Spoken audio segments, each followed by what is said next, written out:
Good morning, everyone.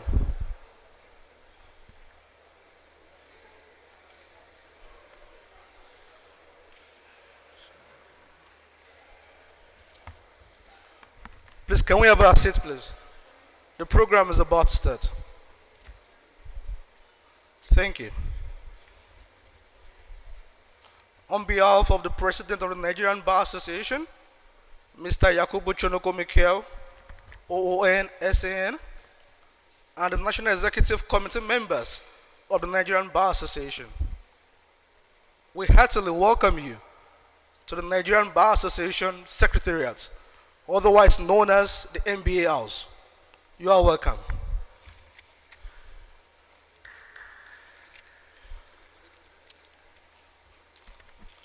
The Governor of Kebbi State, His Excellency, Senator Abubakar Atiku Bagudu CON,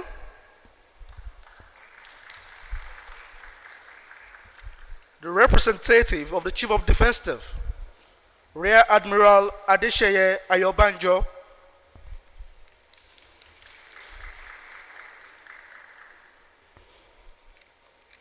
our presidential candidates here present, Mr. Omoyale Showore, you are welcome,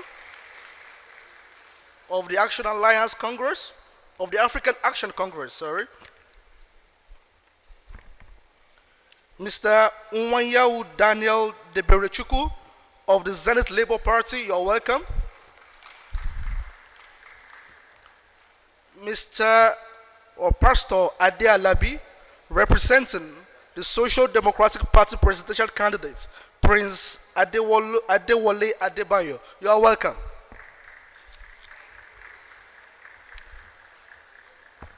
Other distinguished personalities here, you are most welcome to the NBA House. Please, at this juncture, I will invite you to be upstanding for the NBA prayer. Thank you.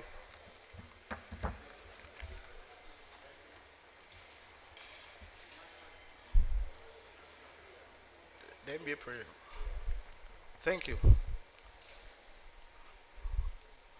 Almighty God, our Creator, we pray you to be with us in all our deliberations and to direct our endeavors so that we shall continue in all humility to glorify the name and do that which is right and just for our profession, its members, our fellow men, and our country. Amen.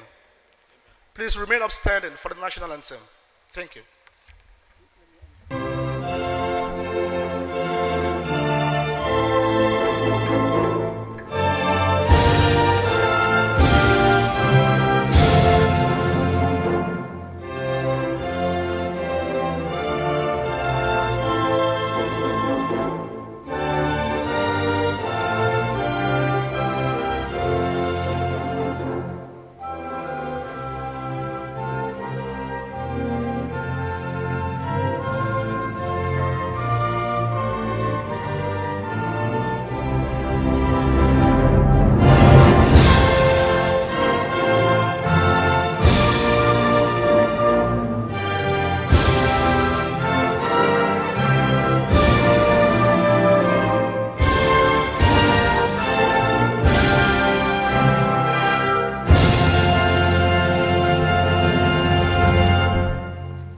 Thank you so much. At this juncture, I would like to invite Mr. Emmanuel Ononopono, the Master of Ceremony for today. Thank you. You're welcome. Thank you very much, Habib. Good morning, Your Excellencies, ladies and gentlemen. You're warmly welcome to the NBA State of the Nation Dialogue here in the Central Business District, Abuja. This program is holding within the context of the upcoming 2023 general elections. In a matter of days, Nigerians will decide who leads them at various levels, not least the presidency. For Nigerians, the February 25 polls becomes exceptionally critical in the face of an alloy of issues such as insecurity, economic uncertainty, and political unpredictability. It is within that context that The NBA, the umbrella body for lawyers, with the principal duty of promotion of the rule of law and good governance, has put this program together. The NBA, led by the invincible YC McKell, by this event, wishes to provide Nigerians with sufficient information to guide them in making their choice. In his inaugural address on August 26, 2022, Mr. McKell promised Nigerians, amongst other things, to lead the bar to precipitate the kind of leadership that will bring succor and freedom to Nigerians. He is keeping faith with that commitment. Your Excellencies, ladies and gentlemen, this one-day dialogue is in fulfillment of that pledge. So conversations will revolve around security, economy, and administration of justice. So no other person is well placed to set the tone for this event than the chief host. And shortly after his election, he took time by forelock and announced the direction of his leadership, the pursuit of good governance and social justice in Nigeria. Tellingly, his presidency took off on a personal red letter day. He was sworn in as the 31st president of the Nigerian Bar Association on the 11th anniversary of his elevation to the rank of Senior Advocate of Nigeria, SAN. A thoroughbred barman he is, whose footprints have shaped the profession through his membership of several notable associations and influential committees.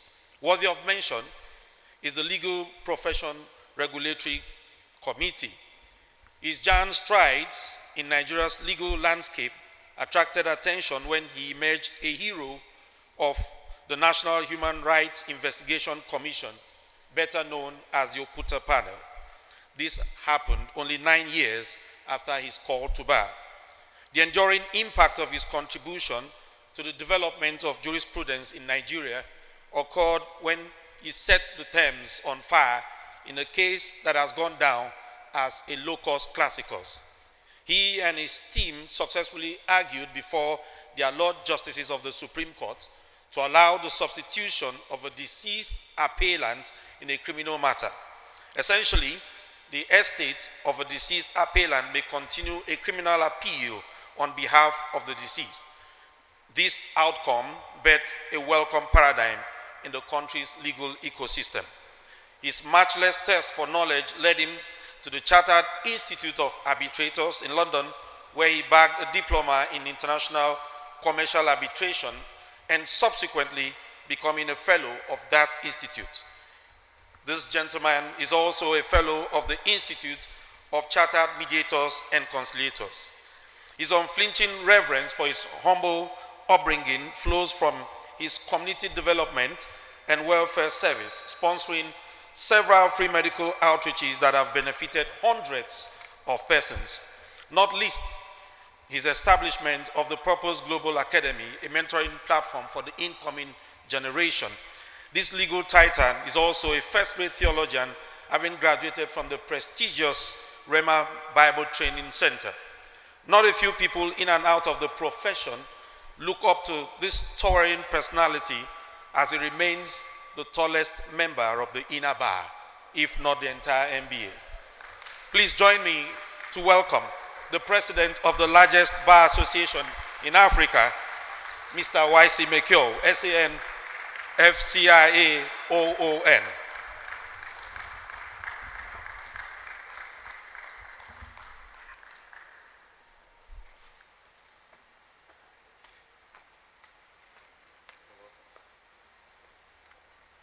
Thank you very much, Emmanuel. Even though that title of the tallest member of the inner bar is being contested by one of us, I'm beginning to shift from being the tallest member of the inner bar to being the tallest president so far of the Nigerian Bar Association. I think it's a safe title for me to claim, and it's no other than Mr. Fapohunda Wale, who is seated in the room. And we don't need any disputes about that. I've decided to cede that title to him. And he now said to me that probably what we should do is to amend the constitution of the NBA and make part of the criteria for eligibility that for anyone to seek to contest for the office, you have to be at least 6'5" to qualify. And I said, well, if they see that, they know where we are directing the amendment to. Thank you so very much. I appreciate the honor and the privilege of standing before you this morning at this maiden event of the Nigerian Bar Association that is tagged State of the Nation Dialogue. I should rest on the protocol already established, but not without acknowledging again my elder brother, Senator Abubakar Atiku Bagudu, CON, the governor of Kebbi State.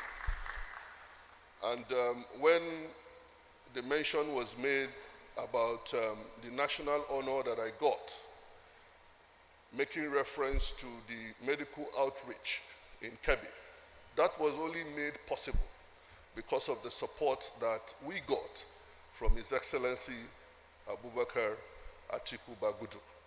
So we had medical doctors coming from all over the world, and he said the very least he would do is to partner with that project and bear the expenses of all the medical personnel that would come in from the United States of America, University College Hospital, others from Abuja.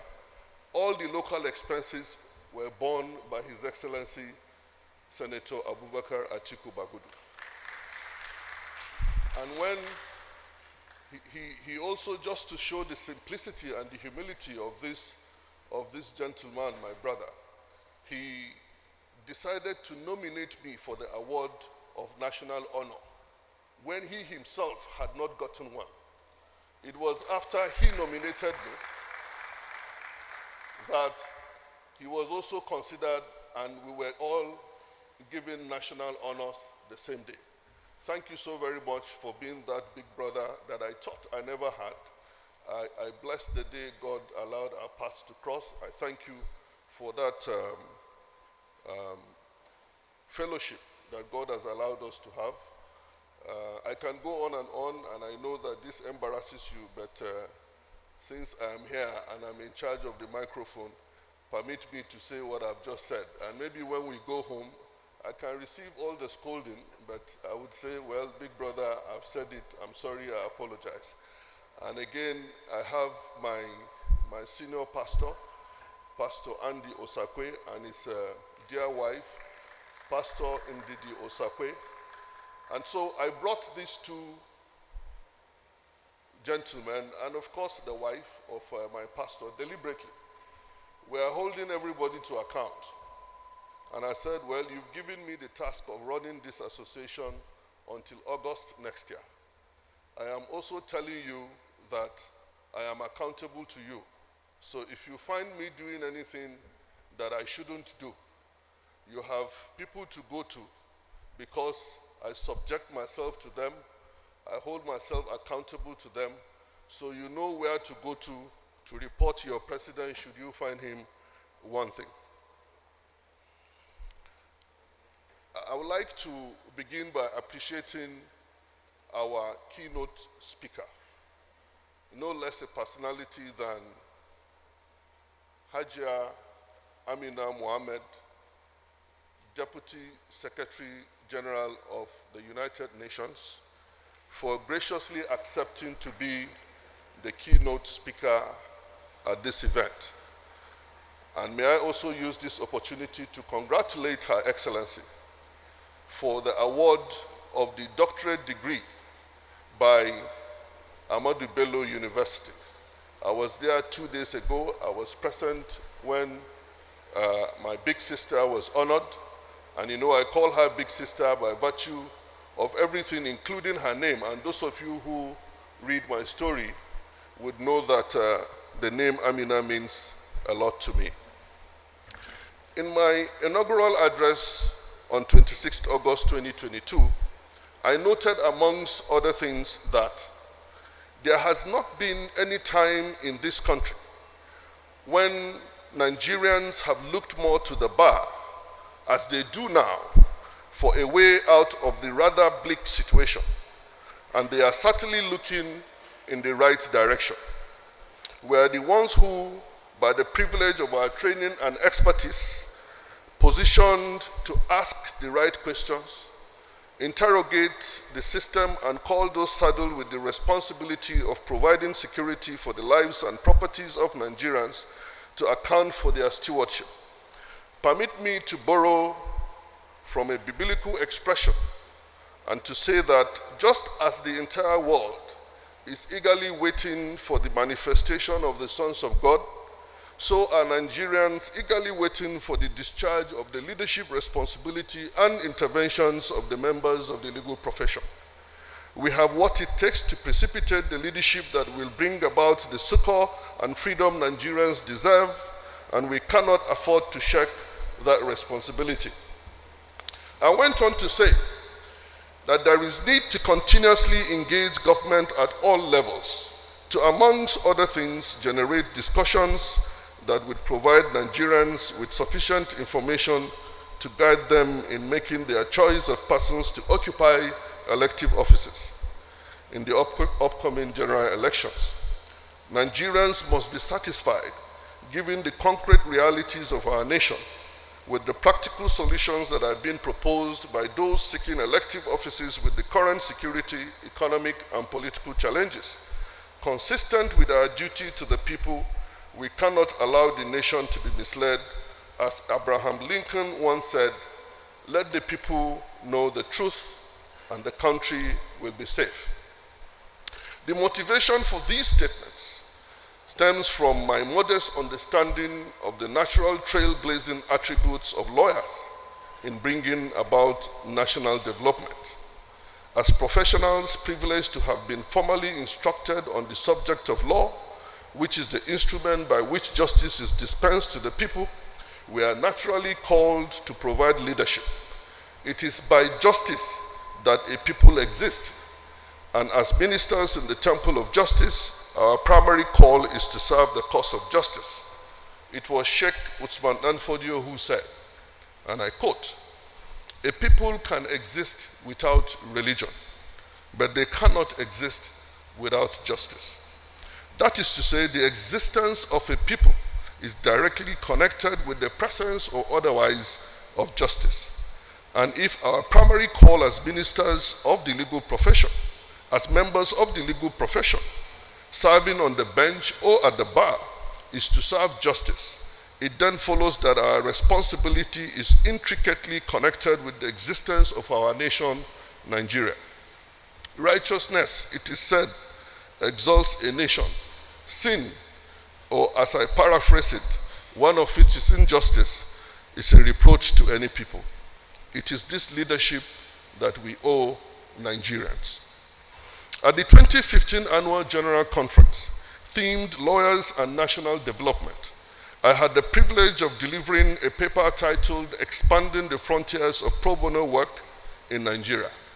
In that paper, I noted that the primary responsibility of developing this nation rests upon us as lawyers, and we must have a natural appetite to take the lead in national development.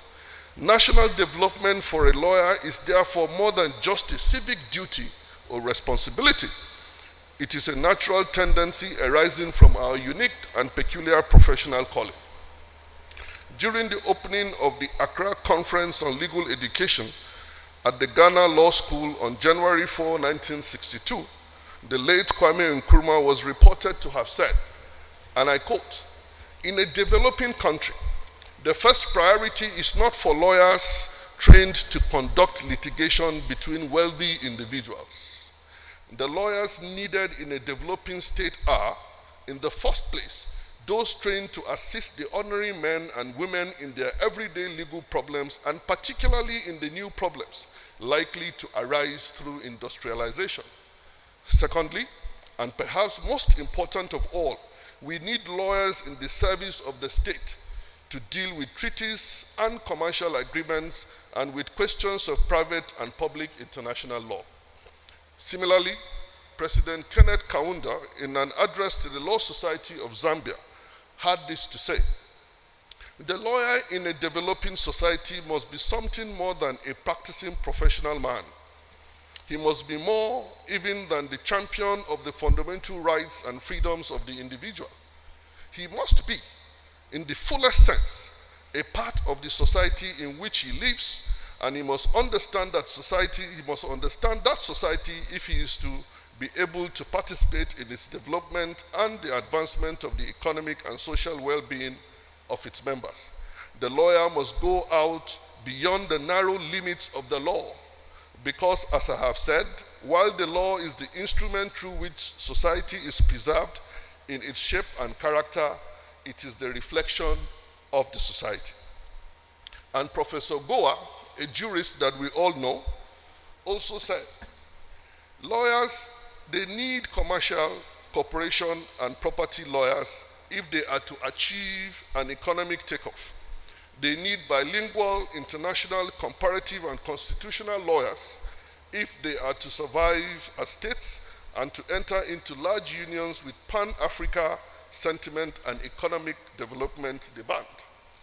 They need courageous lawyers with the highest ethical standards if the atrophy of the rule of law and of personal and academic freedom and the corrosive growth of corruption, nepotism, and elitism are to be arrested, and if military and police power is to be kept within bounds. Most of all, perhaps they need constitutional lawyers sophisticated in other disciplines if they are to find a viable substitute for the Westminster parliamentary democracy." On his part, Professor Olakule Orojo opined thus: "The Nigerian legal practitioner, as in other developing countries, bears a much heavier responsibility to his society than his counterpart in a highly developed country. In the first place, the Nigerian legal practitioner has to face not only the problems of the developing society, but also many of those of the developed one into which Nigeria is moving at a hectic rate. The present rate of change in every facet of life could not have been foreseen. Secondly, he is one among the very few privileged people in an environment where the vast majority are not only illiterate, but also ignorant, superstitious, and poor. His social and traditional environment clogs him, and he requires to make a great effort not only to break through, but to play his proper role of social catalyst.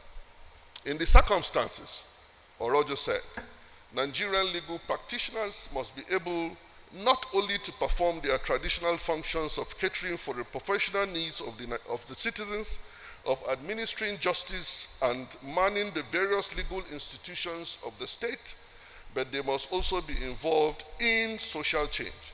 They must be committed to law reform to ensure the harmonization of law with the culture of the people, and they must strive to ensure a strict adherence to the rule of law, and among other things, ensure that the newly acquired political power is carefully watched and controlled, so that it is not used to protect or perpetuate the status quo or class domination.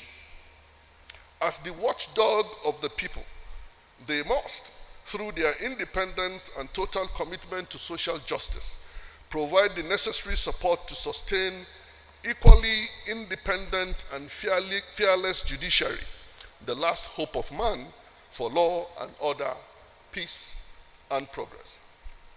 All the above thoughts were summed up in the profound words of Christopher Alexander Sapara Williams, the first Nigerian called to the English bar on 17th November 1879, when he said, and I quote, "The legal practitioner lives for the direction of his people and for the advancement of the cause of his country.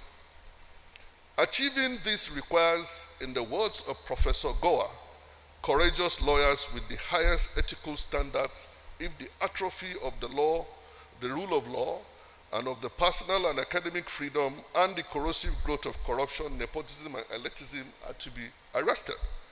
And Sir Adetokunbo Ademola puts it, this way.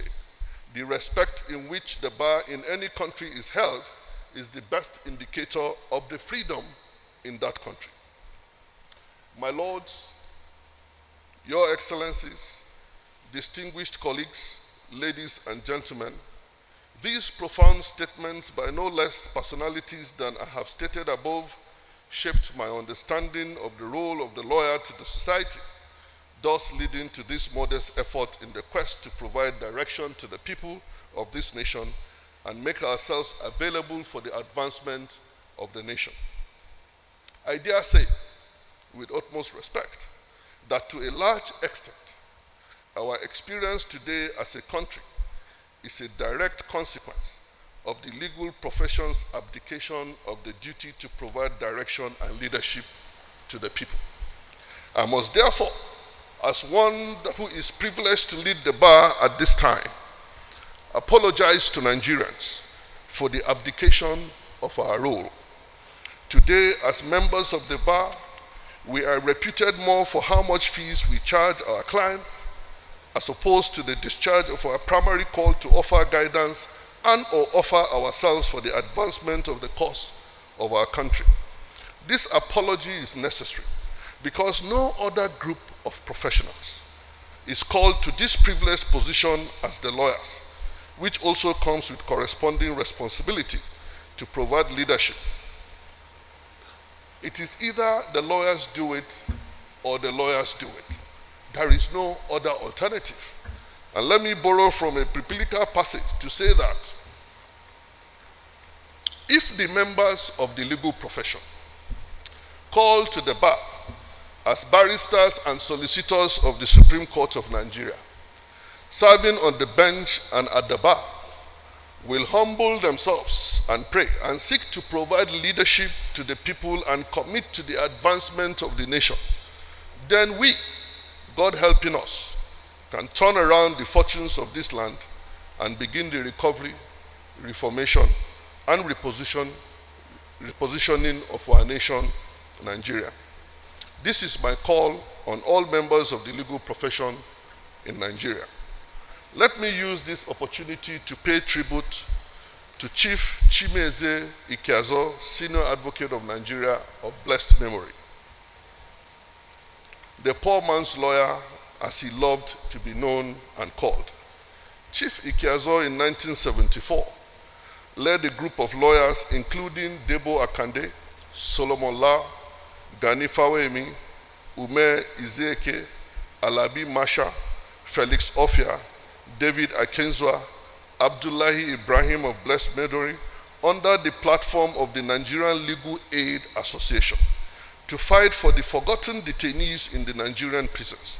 His pioneering efforts in legal aid services was what culminated into the Legal Aid Council as we now have it. Chief Ikeazo was reported to have sold his land and at some point to invest in the cause of free legal service. That is the spirit of an ideal lawyer. I commend the Honorable Attorney General of the Federation and Minister of Justice, Mr. Abubakar Malami, CON, SAN, for the thoughtfulness of recognizing this legal icon with the renaming of the Legal Aid Council building after Chief Chimeze Ikeazo, Senior Advocate of Nigeria. This is why our administration is strong on ensuring that lawyers observe the highest ethical and professional standards, because only then can we deliver on our primary call to the people. Without conducting ourselves professionally and ethically, it is impossible to elicit the necessary confidence in the public for us to provide leadership to them. While remuneration, we must quit using our skills and knowledge only for remuneration. While remuneration for the services we render is good, we must not make it the primary motivation for the work we do. We must be primarily motivated by the cause of the people that is the path for national development. We have in this maiden State of the Nation dialogue chosen 3 thematic areas of security, economy, and administration of justice. We will, using our carefully selected keynote speaker, and panelists on the three subjects set the tone for the nation from the perspective of the Nigerian Bar Association. We have invited all the presidential candidates, some of whom are here already, to participate in this conversation in the hope that whoever wins the election, we would have a basis to further engage and hold government accountable to the people of Nigeria. We shall document the position of the Nigerian Bar Association from this dialogue and make the same available to all the presidential candidates. We believe that doing this will also help in re-establishing our leadership position in the society based on our service to the people, while ensuring that we protect the legal space and mentor the younger generation in this path of nobility. To serve as a constant reminder to all members of the legal profession, I have, in consultation with the National Executive Committee, and please, at this point, I would want all the national officers to please be on their feet, because we couldn't have put this together without these wonderful officers that God has blessed this administration with.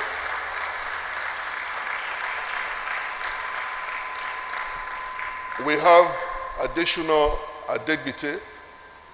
I was going to say Senior Advocate of Nigeria, but maybe it's a prophecy. Receive it as a prophecy. Is the General Secretary of the Nigerian Bar Association. And please permit me to introduce you in the order in which you are standing. The next to him is Charles Ajiboye, is the Assistant Publicity Secretary of the Nigerian Bar Association, followed by Daniel Kip. You are smiling because I would introduce you as one who is very free, and the Nigerian Bar Association is interested in getting him hooked up. There will be a prize for that family if a lawyer walks up to him to say, I want you to walk me to the altar. There is a prize that the president would give, and I know the ESCO will support it. Daniel Kip is the Assistant General Secretary. Next to Daniel Kip is Chinyere Obasi, who is the Welfare Officer of the Nigerian Bar, Welfare Secretary of the Nigerian Bar Association.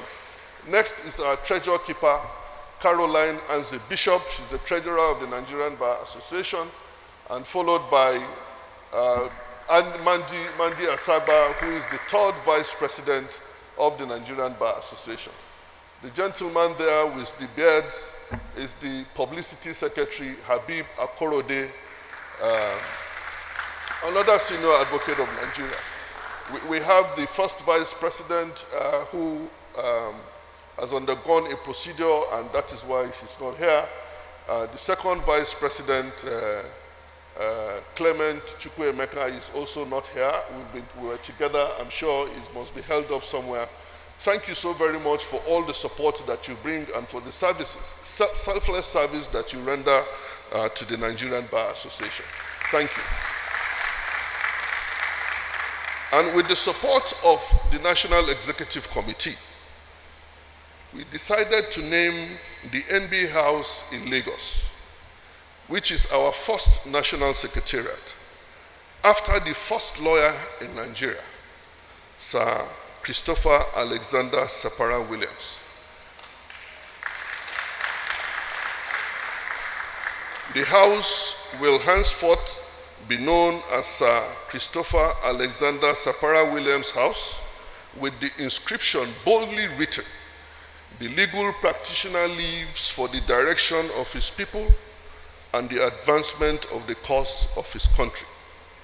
I therefore urge everyone here present to relax, partake in the conversations that will go on here today, as I have no doubt that it will be worth your while. Once more, I welcome you to the NBA House for this State of the Nation dialogue. And permit me again to apologize. My Lord, Honorable Justice Binta Inyako is here in the room, representing the Chief Judge of the Federal High Court. My Lord, I sincerely apologize that I did not recognize you. You know, my Lord, that we defer to the judiciary all the time. And you also know that I also stand in a position vis-a-vis your lordship. I had since been granted the position of the Chief Audley to my Lord Honorable Justice Inyako. And I'm not sure any of you would like to contest that position because the requirement is a 6'8" feet tall candidate. And I happen to be the only one around then, and I took up that opportunity. My Lord, we apologize, we recognize you. Thank you so very much for coming. Thank you for listening. God bless you all.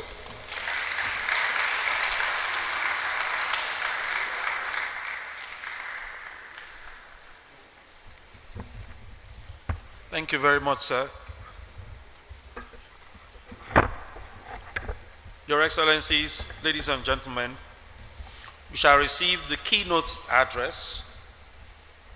The keynote address would be delivered by the Deputy Secretary General of the United Nations, Her Excellency Ms. Amina J. Mohammed.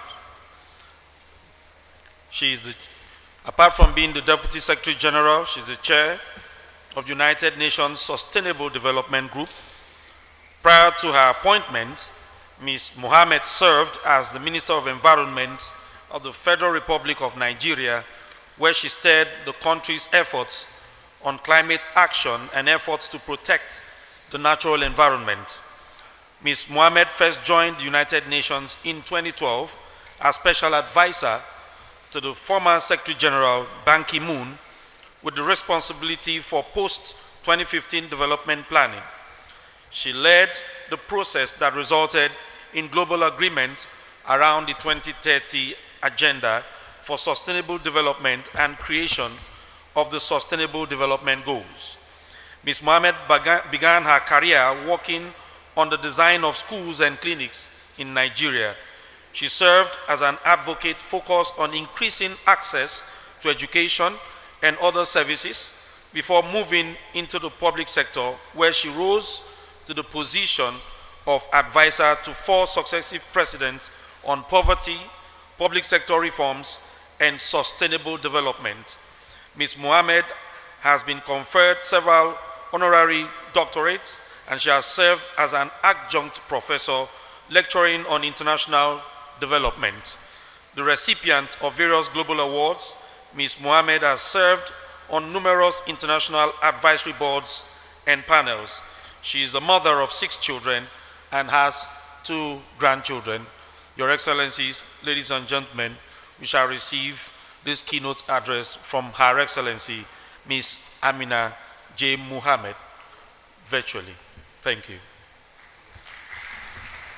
President of the Nigeria Bar Association, Mr. Yakubu Mekyo, distinguished members of the Nigeria Bar Association, friends, ladies and gentlemen, I'm delighted to join the State of the Nation dialogue convened by the Nigeria Bar Association, NBA.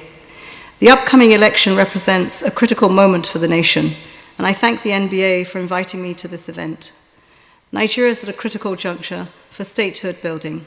The elections present an opportunity to unite behind a common purpose and build the trust that will allow us to collectively shape our future. As Africa's leading economy, with the biggest cohort of youth and being a security anchor for our neighbors, Nigeria cannot simply afford to fail. The only pathway for a nation to survive is sustainable development, a future that is steeped in economic, social, and environmental principles, and must be guided by the Agenda 2030 and its 17 goals. The Sustainable Development Goals can simply not be a wish list for another day. They are an urgent to-do list, a blueprint for global and local action, needed to deliver peace and prosperity and a thriving natural environment for current and future generations, essential to avert a catastrophic future of conflict and chaos. Specifically, SDG Goal 16, Peace, Justice and Strong Institutions, was designed to ensure that countries promote peaceful and inclusive societies by providing access to justice for all and building effective, accountable, and inclusive institutions at all levels. I would like to focus on 3 main reflections. First, we must recognize the indispensable role that the judiciary and justice play in people's lives, creating a conducive environment for the fulfillment of rights in all dimensions of life. As you know, Nigeria's peace and security challenges are linked to injustice, exclusion, and increasing social inequalities, coupled with impunity for human rights violations and the lack of economic opportunities. It is crucial to ensure the protection of electoral and other institutions related to the administration of justice and to ensure justice is being served. As members of the Bar, you have a key role to play to advance the country's aspiration towards the 2030 agenda. Second, society must be inclusive. All too often, women and youth remain left behind. Equal participation in politics is crucial for gender equality, yet the number of women vying for political offices has been in decline. Nigerian women constitute only 3.6% of the national parliament, and none are 35 or younger. My appeal is to prioritize gender equality, women's rights, and increase the number of women in government. In addition, the Nigerian population is young and talented, yet they're not heard. Some 70% of Nigeria is under the age of 30. Yet they are also underrepresented and often not included as active participants in decision-making. My sincere hope is that this can be turned around to build a more inclusive, equal, and just society where we embrace the best of our traditions with open minds and build the trust that will allow us to move towards a better future together. Third, we need to build strong institutions. Institutions are key to advancing equality and inclusion. The Independent National Electoral Commission, INEC, has made great strides in improving the transparency, accountability, and credibility of Nigeria's electoral process. The increase in the number of registered voters from 84 million to 93 million is encouraging and suggests that Nigerians are enthusiastic about the electoral process. However, we continue to witness attacks against the institution, fake news, hate speech based on religious and ethnic identities, violence against candidates, as well as INEC's facilities and staff since the political campaigns began. In this context, the importance of this forum cannot be underestimated. It is a platform for you, Nigeria's legal professionals, to discuss your role in managing any conflict or tensions that may arise from the election process and its outcomes. I'm certain that you will remain impartial arbiters in the discharge of your functions, ensuring fair and just adjudication of all electoral matters. And I trust that you will avoid any actions that would undermine the independence or ability of the judiciary to fulfill its role as defined by the Constitution. The United Nations continues to be committed to accompanying Nigeria on this journey. Finally, our common objective is to support a process leading to a credible, inclusive, and peaceful election. Voters must demand the candidates demonstrate a willingness to create the necessary conditions for this to happen, and the judiciary must see themselves as ministers of the temple of justice, as agents of peace, upholding democratic values that will strengthen Nigeria's role as a regional and a global leader. Thank you.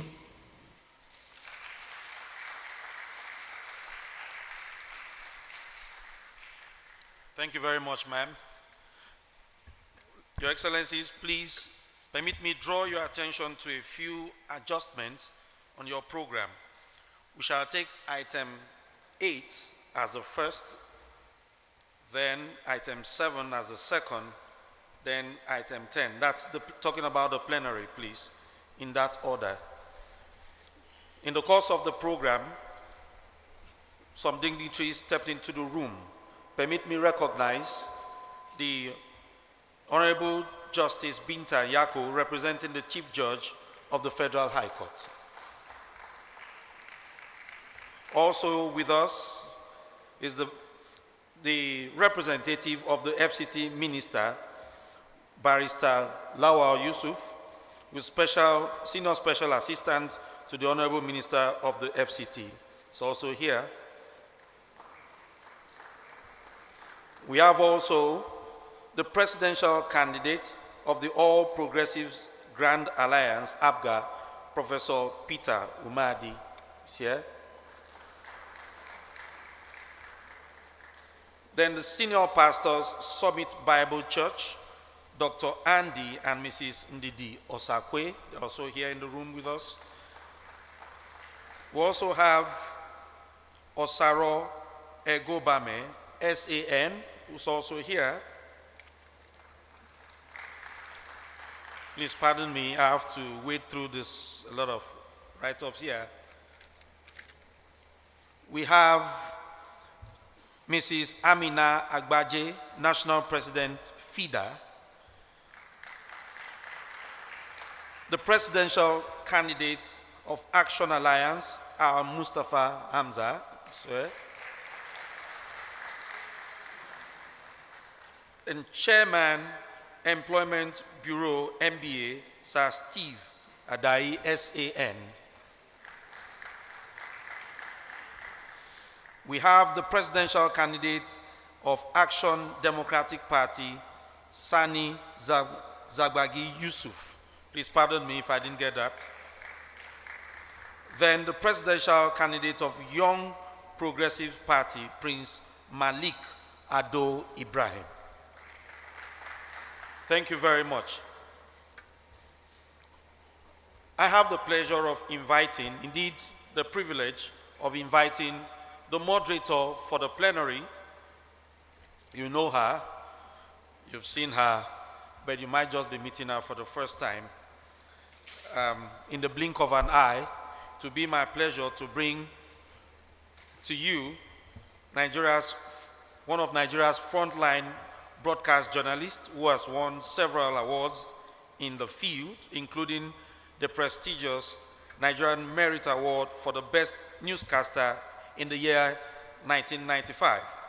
One of the most recognizable faces. She's anchored the national television news for 17 years, not 17 days, years. A multimedia strategist, columnist, media trainer, and consultant, she rose to the top of her career at the Nigerian Television Authority, becoming the executive director of programs and disengaging from the authority after 35 meritorious years. She's currently the creative director of Essential Communications and managing partner of her brand, the Eugenia Abu Media Team. Ladies and gentlemen, it is my privilege to invite Mrs. Eugenia Abu, the moderator of the plenary. You might not have known that she's also the author of an anthology titled Don't Look at Me Like That. And she's also written a book with the title In the Blink of an Eye. You're welcome, ma'am. Thank you very much. Yes, ma'am.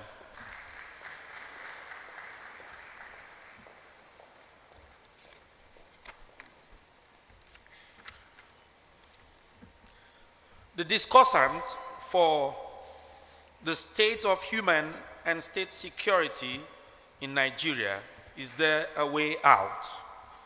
Ladies and gentlemen, I want to invite to the panel Brigadier General Abubakar Hanafi Saad,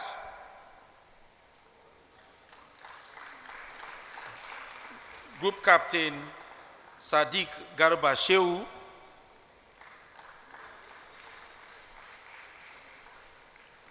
Dr.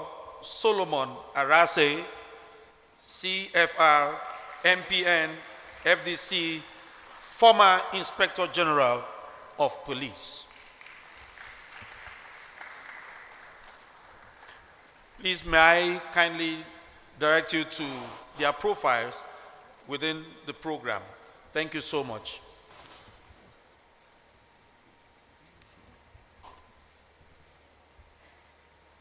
Excellencies,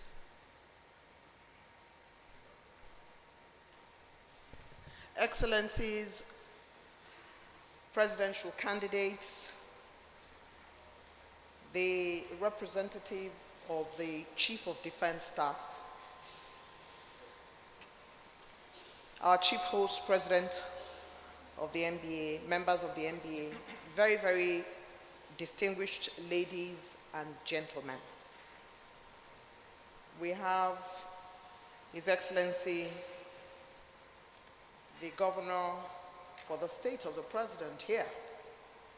And he has therefore shown not only that he loves the judiciary, but that he will support his son. We're thankful that you're here.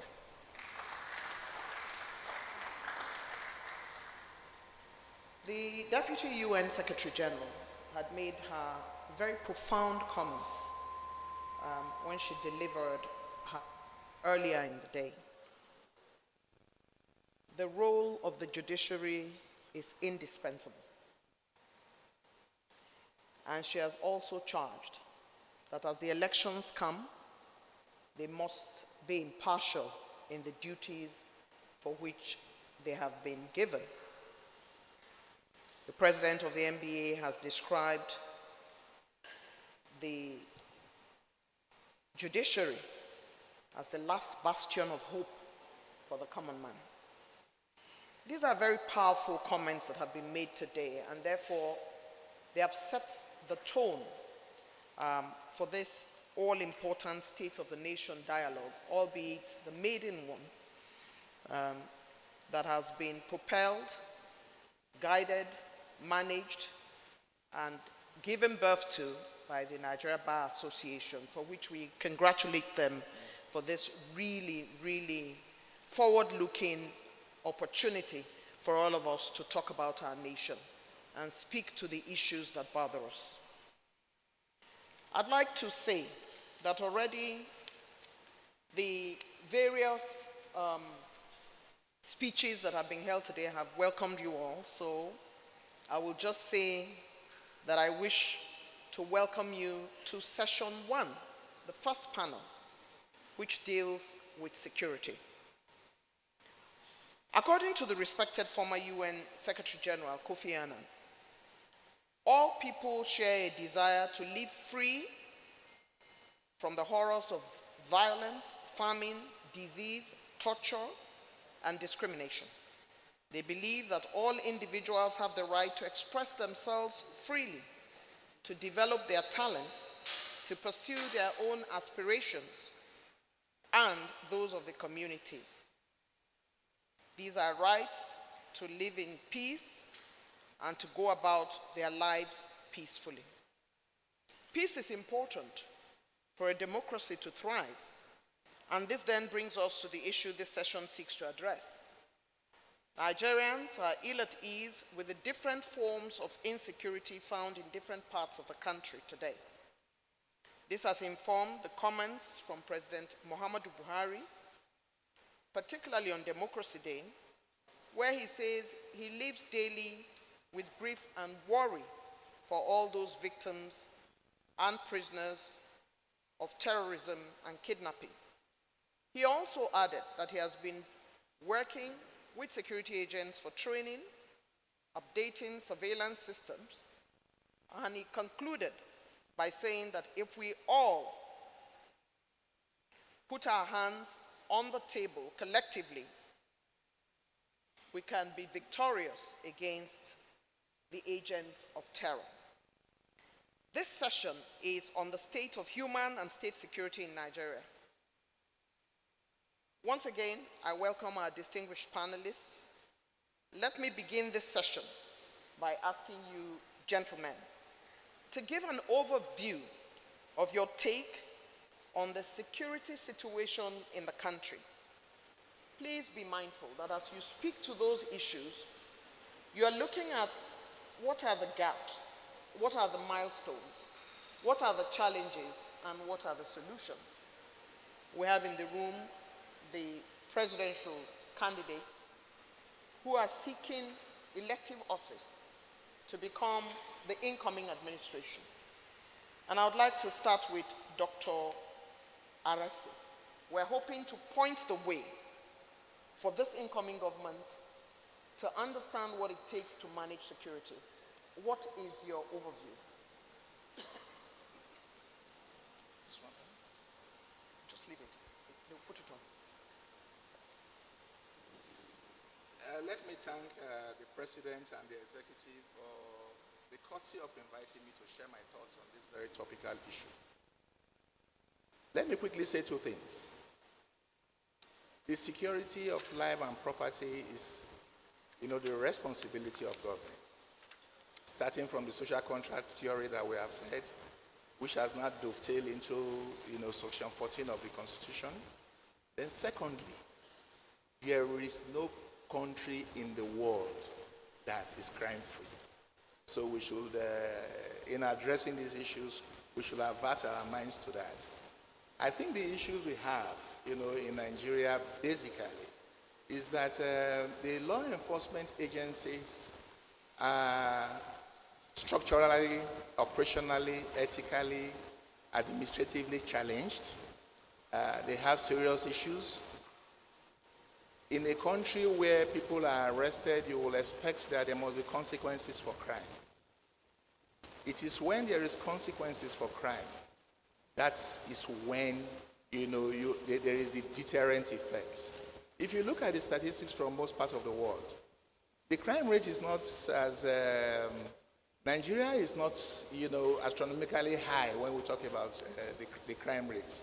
But what we are talking about is that we've not been able to deal with the issues. Capacity is not, we are lacking in some capacities. Administratively, we are challenged. So when people start talking about what we want to see, I have listened to a lot of the presidential candidates as they, traverse the length and breadth of the country. A lot of them are talking about increasing, the numeric strength of law enforcement officers. That is very good. Because if you put cumulatively all the security forces in Nigeria, it's about barely 700,000, which is grossly inadequate. You want to think about the expansive nature of our, of our land space. There are two fundamental things when you're talking about security. You are talking about visibility. You are talking about dominance of the security space. So when you have ungoverned spaces, it means you are not dominating, the security space. I would want to see a situation where the presidential candidates will be talking about deploying technology. That is the way we have to go. If you even talk about physical security and you increase it by 1 million, they cannot cover all the space that we have in the country. I will just give you some few examples from other jurisdictions. In the United Kingdom, for example, as at last year, they had close to about 4,800,000 CCTVs across the length and breadth of London and Wales, which means that for any time you traverse anywhere in the United Kingdom once or twice, you are already within the web. That also brings us into the government cannot do it alone. So the private initiative has to come into this. How are you able to convince the people who have shopping mall, restaurants, filling stations, that as of necessity we should start thinking about installing cameras in our various business premises. These cameras can be linked up to the central database of the law enforcement officers. That is the way to go. Most crimes that have been committed, Nigerians were always very, very anxious when a crime is committed. You want results. You want something to be done. You want people to be arrested. You want them to be brought within the criminal justice web. But but you have not been able to deploy the technology that you really require. So we have to think about the technology. Most importantly, the presidential candidates, I don't think it may be wise. If you come in now, the tendency for you is to say you are setting up reform panels to look into issues of security. You'll be wasting time. Because from 1999 till date, we had close to about 4 or 5 police reforms. The Damadami reforms, the MD Yusuf reforms, the Pario Sayende reforms, the Clean Foundation reforms.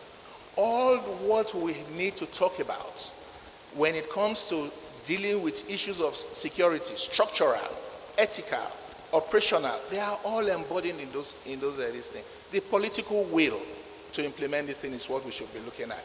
They can be segmented. into short term, mid term, long term.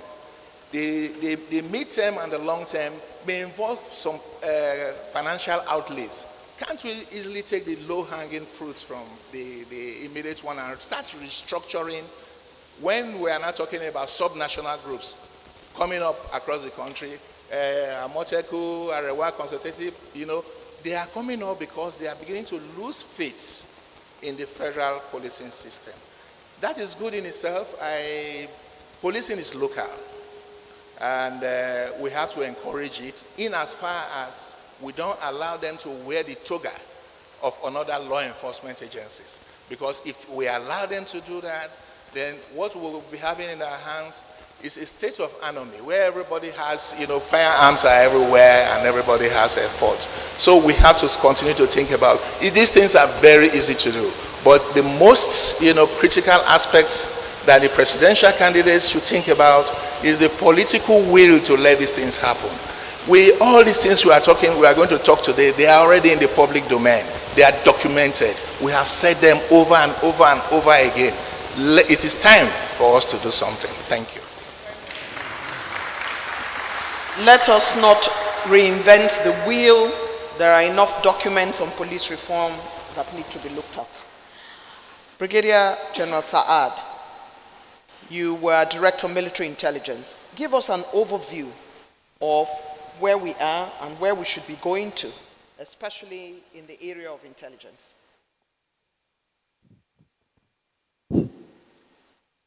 Thank you very much, Moderator. Thank you very much, Your Excellencies, for having me here. Thank you very much, MBA Management, for inviting me. I will just add on what distinguished IGP has said. First and foremost, let me say that for me, as far as security is concerned, I go with McNamara's definition of security. That is, security is development, and development is security. Your Excellencies, if you don't take anything out of here today, please take that along with you, because you are going to go into governance, and governance is all about the people, and it is about development. And currently, security is human-centric. It's all about the individual rather than the state. Because when the people are happy, when the people are free from freedom from fear and want, then they are bound to be law-abiding and better citizens. So looking at the security landscape, let me just say that all the security and defense agencies that we have, including the law enforcement agencies, are all legacies of our colonial past. Therefore, as much as we don't want to admit that, we still have that toga, that mindset of us versus the people. And that's primarily one of the reasons why, whether we like it or not, we must come to terms with the fact that we have abuses. Policemen, every paramilitary agencies have people who unfortunately go out of their way to abuse citizens, human rights abuses. And that should not be tolerated, because that's against the principles of the human-centric security. Now, we all know what the threats are. So maybe I might not waste my time going over them, but banditry, terrorism, kidnap for ransom, oil bunkering, and of course, one of the threats that we overlook is that of cyber security. It's doing a lot of damage to most especially our economic security. Now, looking at where we are, and because of the way we gain our independence, probably if we had fought for independence, that will have welded us together as a people. But we all know that in the course of the fight for our independence, we had our colonial masters actually dividing us. Divide and rule, and then each section was... Hello? I think I've lost the mic. Hello? Hello? Okay. So each section was pitted against the other section. So I think we need to go back to anybody coming into power needs to go back to the drawing board, because Nigerians have never been divided since independence like we are now. And along these two major cleavages, religion and ethnicity. So there's a need. Do we have a free range mic? Okay. All right, it's back. So I think whoever comes into power in the next few months needs to look at, first and foremost, our greatest asset is our people. I'll just keep putting it on. Our greatest asset is our population.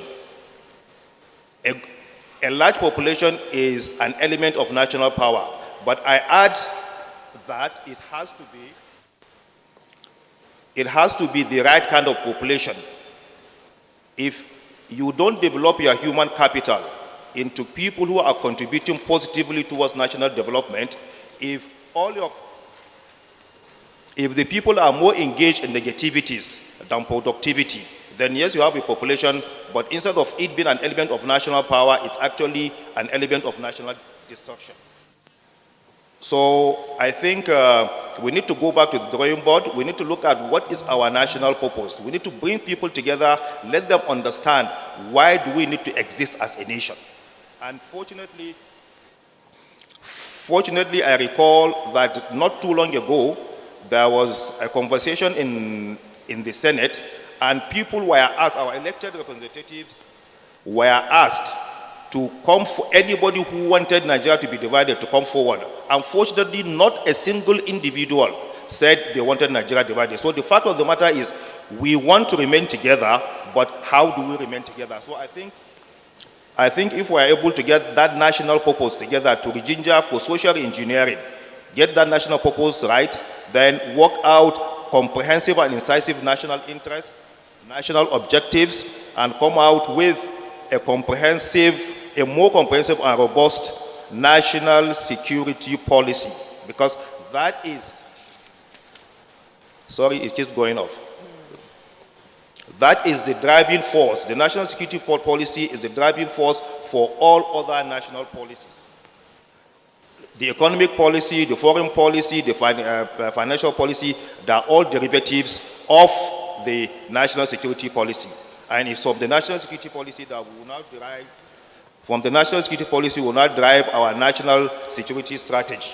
So I will quickly rattle through some of the things that I think distinguished presidential candidates you should look at to address our security situation. First and foremost, okay, then we also need to look at the dynamics of the security threats that we have. There's a lot of misperception and misunderstanding about principally the security threat that we have in the north.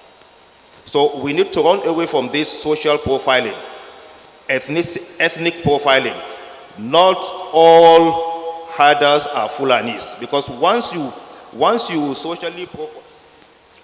you negatively profile a race, the chances are that you get on the wrong side. I remember when I was doing my master's in the UK, because of 7/7, that was the London bombings, the UK had to review their national security strategy, because while they were seeing terrorists as foreigners, they suddenly discovered that young British citizens had also become terrorists. So they needed to know why have British citizens become terrorists. And I remember where I was, we were co-located with the Command and Staff College. They actually asked, there was a poll. They wanted to know from Muslims, especially foreigners, what exactly makes them hike. Is there anything in the course of the fight against terrorism, that is terminologies or actions that are in place that actually impact negatively on law-abiding Muslims, so that efforts could be made to turn that around? Brigadier General Salat, let me come back to you on the lineup of what you think should be done by the presidential candidates. I'll just go to Group Captain Sadiq Chehu, and then return to you in the next line of questioning, and then give you the opportunity to advise on what needs to be done.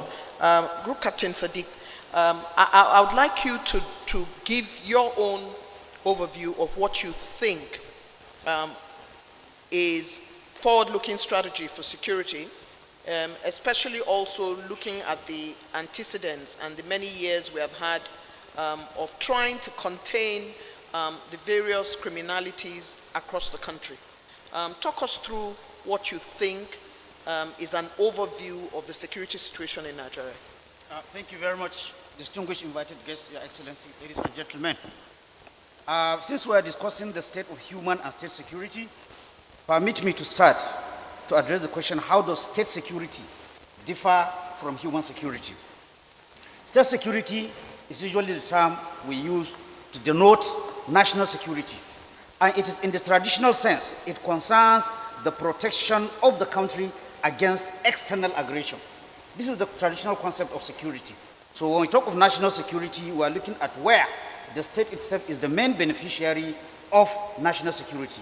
However, in current discourse all over the world, this has been moved to the concept of human security.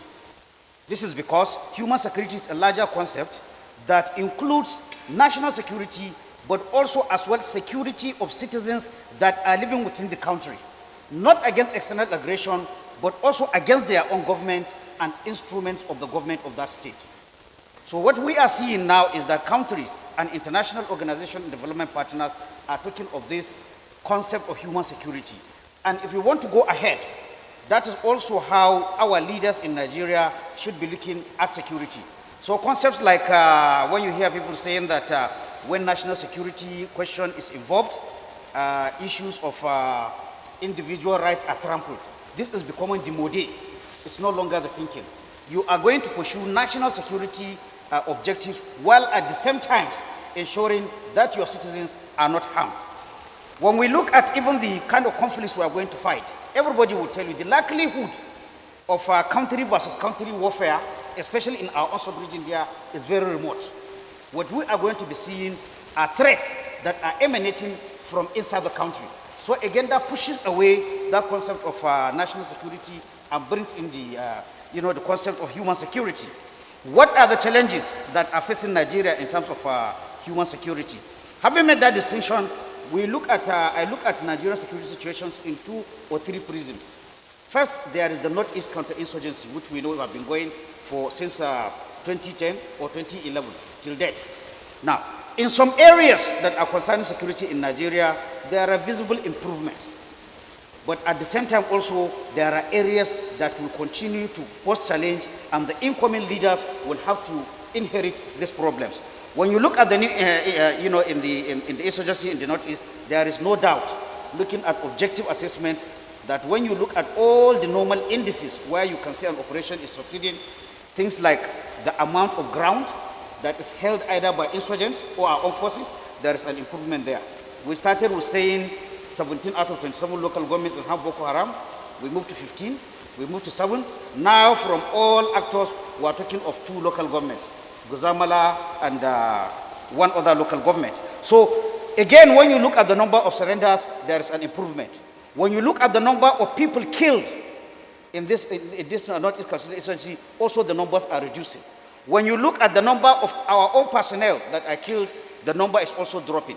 When you look at international ranking of Nigeria as a country threatened by insurgency, from 2021 we were number 4, now we're about number 8. So no matter how you look at it, when you look at these indices, there is an improvement. But that is not to say the war has been won. That is to say, the incoming leaders will have to inherit the insurgency, even though that there are, great strides have been made. But we also have other insurgencies, ISIS, and other, kind of insurgents that are present in the Kogi-Niger state axis. That's another problem that has not been solved. You also have the rampaging, kidnapping, and banditry in the northwest and north central. That we cannot say there is success there, because even as we are talking now, there are many villages that are under the grips of these bandits who seem to operate with impunity. So this is another problem that the incoming regime or whoever the leaders are going to inherit. Then you talk of the southeast, where you have IPOB, MOSOB, or non-government that are also doing their own thing there. So these are the areas that any incoming regime is going to to inherit. That is as far as national security question is concerned. When you talk about the human security, that one is even a larger aspect. just like what the Assistant Secretary General was saying, we are talking of development all over. And I agree with General Saad, security is development. So when we are talking of human security now, we are looking for ways to protect Nigerians from different threats, not threats coming from external, threats that are coming as a result of bad governance. You are talking of economic security, people having jobs, having basic income. You are talking about food security. You are talking about environmental security to protect areas where there is exploitation of resources. You are talking about health security to protect people from outbreaks. You are talking about community security. You are also talking about political security. So when you look at this concept of human security, that is where the larger challenge is. So if you ask me, what are the people who are coming into power supposed to do? They try to move this mindset from this national security paradigm to human security, which protects not only from external, but also from the action of government that could harm the citizens. Apart from integrating the concept of human security into practice, there's also the need, here I align with former IGP Arasi, there is the need for comprehensive security sector reform. We seem to align, whether in the political terrain, whether in the policy terrain, that there is need for security sector reform. But unfortunately, nobody is doing much about it. Attempts have been made, short. Yes, we have had police reform. I have served last year, 2 years back, on defense security, but the political will, what IGP RFC said, has not been there to translate these security reforms. So whoever is coming in, if he wants the security issues, because they say forms follows function, the truth is that our security architecture, our security sector needs to be reformed in terms of size, in terms of organization, in terms of equipment, and in terms of oversight, even in terms of budgeting. There is no again saying that we spend a lot of money on security, but I always say, in terms of defense and security, sometimes it is not the size of the money you spend, but how you spend it. How you spend the money, Yes. how you deploy the money. I'm going to return to you, Brigadier General Saad, before I come back to IGP Arase. You were on the trajectory of saying what you think the incoming administration should look out for. And so I'd like you to conclude your thoughts on that within 2 minutes, and then I'll return to IGP Arase. Thank you, Madam Moderator. Well, first and foremost, I think there's a need for whoever comes in to understand that whether we like it or not, Nigeria is at war. Group Captain Sadiq Shehu has told us the theaters of operations: northeast, northwest, north central, southeast, south-south. There's conflict everywhere. The military is deployed in 36 states and the FCT. So we have military deployments on a daily basis. That takes humongous amounts of resources from the national coffers.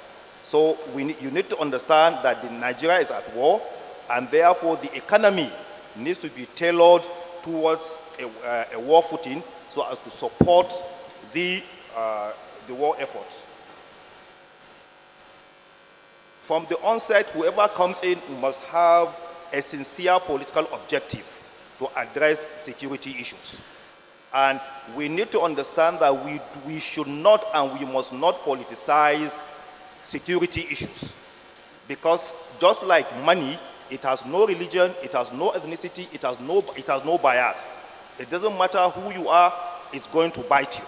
So we need to depoliticize security issues. Now, just like also Sadiq has said, human-centric security, whatever you're going to do, there has to be respect for human rights and the rule of law. Whatever is going to do, the security sector reform should be, in fact, it should be security sector governance. That the whole gamut, from the military to the police to the other paramilitary agencies, the judiciary, the prison service, everybody needs, every agency needs to be reformed to be able to discharge its constitutional responsibilities with minimal abuse of human rights and in the shortest possible time. And there needs to be that multi-agency cooperation. You need to ensure that wherever there is everybody, it must be hands-on, everybody must do their bit. Centralized coordination, in this instance, we have the Office of the National Security Advisor, but some of you might recall that a few years back, we had the National Security Advisor in our National Assembly telling members that he does not get the cooperation of certain heads of security agencies. And nothing happened. No head rolled. And he didn't tender in his resignation because as a national security advisor, if you can't get those who are responsible to you to do your bidding and nothing is done, I think the easiest thing for you to do is to show that you're not capable and then move on. But definitely whoever the head of that agency is, that person should have been sanctioned. Then strengthening capabilities of the armed forces and the Nigerian police force for counter-terrorism and prevention of crime and safeguarding lives and property. At the end of the day, we must withdraw the military from their policing role. We must equip and arm the police and strengthen them in terms of manpower to be able to discharge their responsibilities. Unfortunately, over the years, we watched and nobody did nothing while the police became incapable of discharging their roles. And then whatever we're going to put, the strategy we should put in place must be proactive posture by all defense and security agencies for the enforcement agencies in the discharge of their responsibilities. Then we need to have local, national, and international collaboration and cooperation because the threats we are facing, terrorism, banditry, is transnational. And that's why even this, the state, His Excellency is sitting here. There was an initiative within the Northwest and some parts of the North Central where the governors got together and decided that because, look, there's the balloon principle. It says that when you squeeze your balloon in your palm, wherever you're not applying pressure, the balloon bulges. The same thing applies to transnational crime and organized crime. Anywhere you are not applying the appropriate kinetic and other measures, those guys will just move over across both national and international borders. And we need to attack and neutralize the root causes of terrorism, banditry, and criminality. Root causes? Root causes, yes. This is where governance comes in. Because a lot of these things, there are grievances. You need to go to the villages, you need to go to the hinterland, we need to hold our elected representatives accountable for lack of governance because that's precisely what has brought us to where we are today. So whoever is coming in must look at it holistically and ensure that every person benefits. Governance is felt by every citizen. I'd like to stop you there because I'd like to go to IGP Arati at this time. We've heard you've made a long list of what the incoming administration should look at. IGP Arasi, you just recently got into the position of chairman of the Police Service Commission. Even though you describe it as in waiting, it is on your desk at the moment for us to believe that you are the best man to address the issue of incentivizing and motivating the police. You heard Brigadier General Saad saying the policing role should return to the police. A lot of times, we want to be proud of our policemen.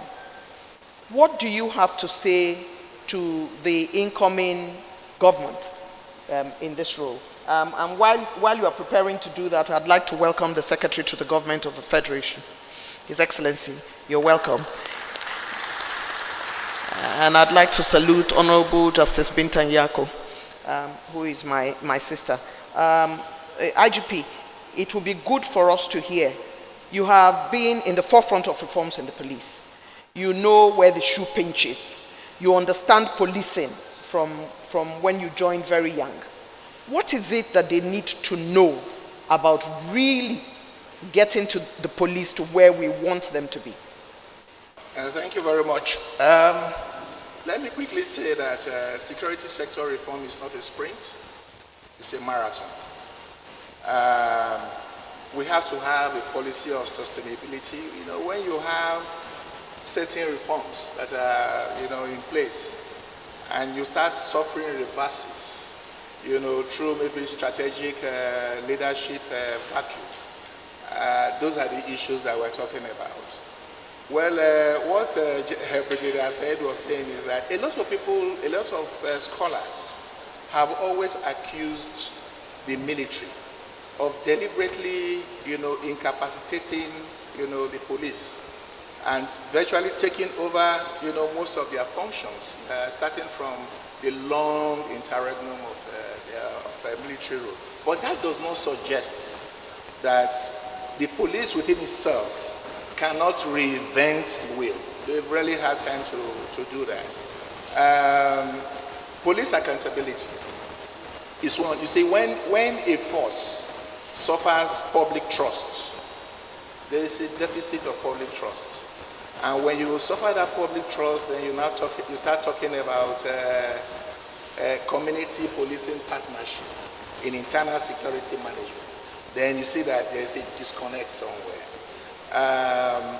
And there are some certain things that I think the police should start thinking about. As an Inspector General of Police, I was allergic to roadblocks. To me, I did not see roadblocks as a good policing strategy. Because most of those boys you post in there, after staying in the sun, the elements, for about 8 hours, 10 hours, they suffer temporary insanity. And anytime you run across them that time, they are fatalities. Why do you have to keep roadblocks? Roadblocks should be intelligence-driven. It is all over the world, we have traveled extensively. It is, you only see roadblocks when you are, there's an intelligence that something has happened and you are trying to trace that thing. It is temporal. You quickly block the highways. Then you see these young men. Do we really care about our police force? Do we think about their mental health? We don't think about their mental health. You put somebody there in this thing, there's no lunch pack, you don't buy fuel, there are no fuel in their patrol vehicles. Then, you just leave them out there, to fend for themselves. We start having a rethink about, how do we treat our policemen? People say salary, salary, salary. To me, it's not enough. People in the public service, in the federal service, clerks, the equivalent they have as constables in the various police services, it is not the salary. It is more than that. How do we think about their living conditions? How do we, think about their children, those of them who have died fighting crime? So I incorporated a scholarship scheme for the children of policemen who died while fighting crime. I got Nigerians to say, please, can we have this trust fund? And any of our men who die fighting crime, can we, try and give their children scholarship? We have police colleges. We have police, this thing. It is very easy to get this thing done. You see, when you motivate a workforce, when you treat them like human beings, you elicit the best from them. That is just the truth. But when you look at them, blunt knife, you use them. Can you imagine the number of policemen that have died policing the elites in this country in the past 3-4 months? They are in bulletproof vehicles. These boys are in vehicles, and when they die, you see them talking that, God saved me because I was in a bulletproof car. So what about the policemen who have died? We are creating widows. We are creating orphans. Who cares? Nobody really cares. So if we are going to get it right, we start thinking about their welfare, not the salary. Start thinking about putting things in place that will give them that feeling of belonging. They are Nigerians after all. We recruit them from the society, So, and capacity. I believe what you're talking about. You see, policing in contemporary times is now knowledge-driven. The more knowledgeable you are, the more you are better, able to police. So we look at our recruitment system. How are we going to recruit the best? I remember when we were doing the Damadami police reforms. The former president of Obasanjo, I was the secretary to that committee. He looked at Damadami. Damadami was there. Reiko was there. Professor Alemeka was there. He looked at them pointedly and said, how can you people not attract the best into the police force? Can't we get the first-class brains and 2-1? Instead of people coming to tell us that their constituents, this is the only one who refused to go to school. So can you put him in the police force? Is he the only one that refused to go to school that you put in the police force? So we have to have a rethink, the philosophical basis of what type of police force that we need for this country. When these guys, they go outside with all the resource and everything, they perform very well. Why is it that they are not performing here? So I think okay, I tell you about the complaint response unit. I set up a complaint response unit to create, accountability of police conduct or misconduct. And 7 years down the line that I have left, most of those things are no longer there. The super highway is no longer there. The roadblocks are back. So there must be a way we are able to sustain reforms in the police force. Otherwise, we'll continue to talk about this thing every day and nothing will be done. Sustaining thoughts. reforms. Yeah. Continuity from one government to the other. IGP Arase. Brigadier General Saad, I'm returning to you because there are some low-hanging fruits in terms of conversations around intelligence, conversations about gaps, conversations about if it is not provided, can I provide my own police? Can I provide my own army? Is that something that you will advise the incoming administration to think about? Thank you very much, Madam Director. Before I answer that, let me quickly just add to what IGP Arase has said concerning police. I think there was this Nigeria policing program that ran for 3 years, 2017 to 2020. I was on that program as a national military advisor. And we identified the DPO and the Commissioner of Police as the centers of gravity as far as policing work is done. And looking at the problem of funding for the police, I sincerely believe that if you fund the DPO directly, there are 1,500 and some few other figures, DPOs, divisional police stations all over the nation. So if you fund them directly, I believe that policing work, and then you hold them accountable. You fund them directly, you hold them accountable. Fund the Commissioner of Police directly and hold them accountable for what is released to them. I believe policing responsibilities will be better discharged in Nigeria. Okay, now to the question that you asked, I believe that if you look at the current situation, everybody knows that we have insecurity because the threat has surpassed the current capability of the armed forces and the law enforcement agencies. Not because they don't want to do it. Let me put in on record here that we have one of the best, the most disciplined individual military and police officers you could find anywhere in the world. And when they go out, they distinguish themselves with little or nothing. So, but the problem is systemic. The issue is that they do not have all the tools that they require to discharge their responsibilities. So there are obvious gaps. And if there are gaps, then I believe that private security companies should be empowered to come in and close those gaps. Nothing stops MBA, for instance, in getting a private security company to provide security here, and that goes for all the other establishments along this road. And like in my conversations with the IGP Arase yesterday, incorporating security from the onset in every building so that you have security features embedded on the onset. Have CCTVs.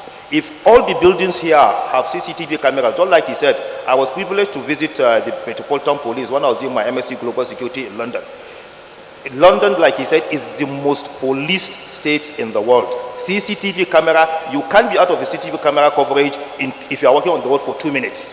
As you move out of one, you are being covered by another. So if we have people putting that, and then we have private security companies that are now covering up that gap. And I make bold to say this, that with time, I am a proponent of private military companies. I know some people here might crucify me.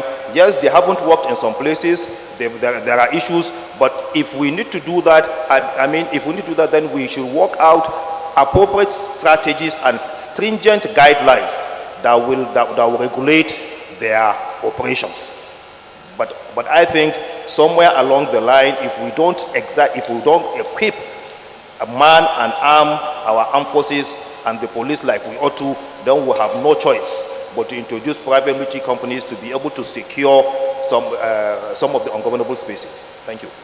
Thank you very much. IGP Arase, yesterday in an informal conversation you were talking about is a state of anomy. If you have if it is not community related, as it were. Maybe in a sentence or two, you may want to add to what he said concerning private security, state police, and all those sorts of things which yesterday you were fairly robust about how it should be managed. And you are, of course, addressing the presidential candidates now. I don't have anything against state police. I have, in my various write-ups and lectures across the length and breadth of the country, I have always advocated that policing is local. But what my argument has always been, the political temperament of our state governors. Can we, in all honesty, allow them to be the appointing authorities for those commissioners? No, we shouldn't do that. When a lot of them, they want to argue, they say in America there is state police. Yes, America has states before they had, United States of America. So there was this movement, even now, sir, if you see what is being done with the Homeland Security and the National, Crime Agency in the United Kingdom, they are beginning to have fusion centers where issues of, security is being, canvassed, jointly. If we are going to have state police, please, I will appeal to the incoming leadership.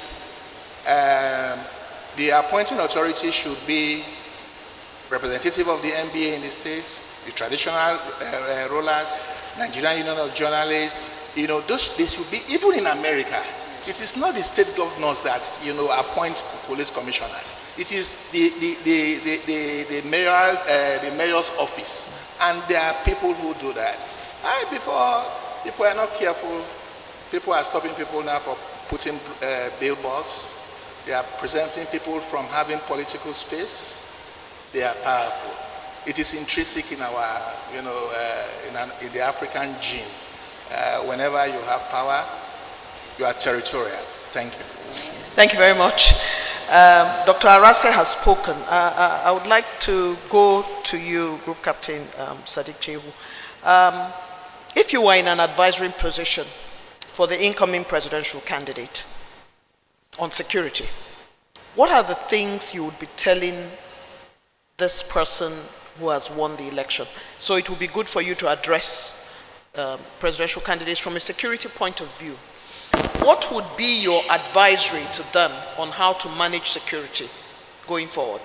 Well, I think all of us, the panelists here, and even the National Assembly at higher debate, even the federal government, the foreign government, we agree on the need for reform. And a whole sector of reform, police, military, intelligence agencies, all need to be reformed. We've had this said by many people. The problem is summoning the political will to go ahead with the reforms. The police reforms are ready, the armed forces reforms are ready, the reports are there, including short-term action, middle-term action, and long-term measures. Nobody is doing that. There should be continuity.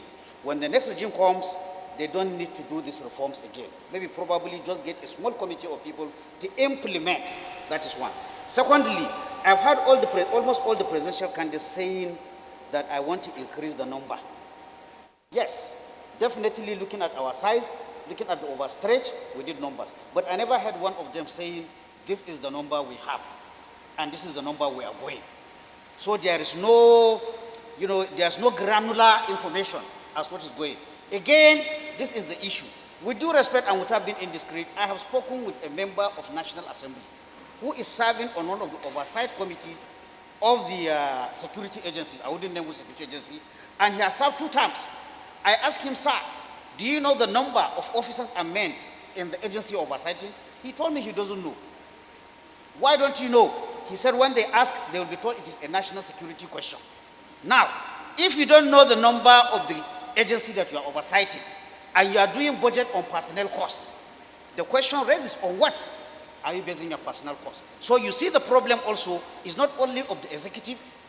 The executive have their own fault, but also the National Assembly. There is this I see a very low capacity on oversighting, the security agencies. So I will first, do a survey, an analysis of what is the current number. Again, just like our population, when you check on the number of the armed forces, for example, you get a varying number from 200,000 to 350,000. It's always be, subsumed with approximately.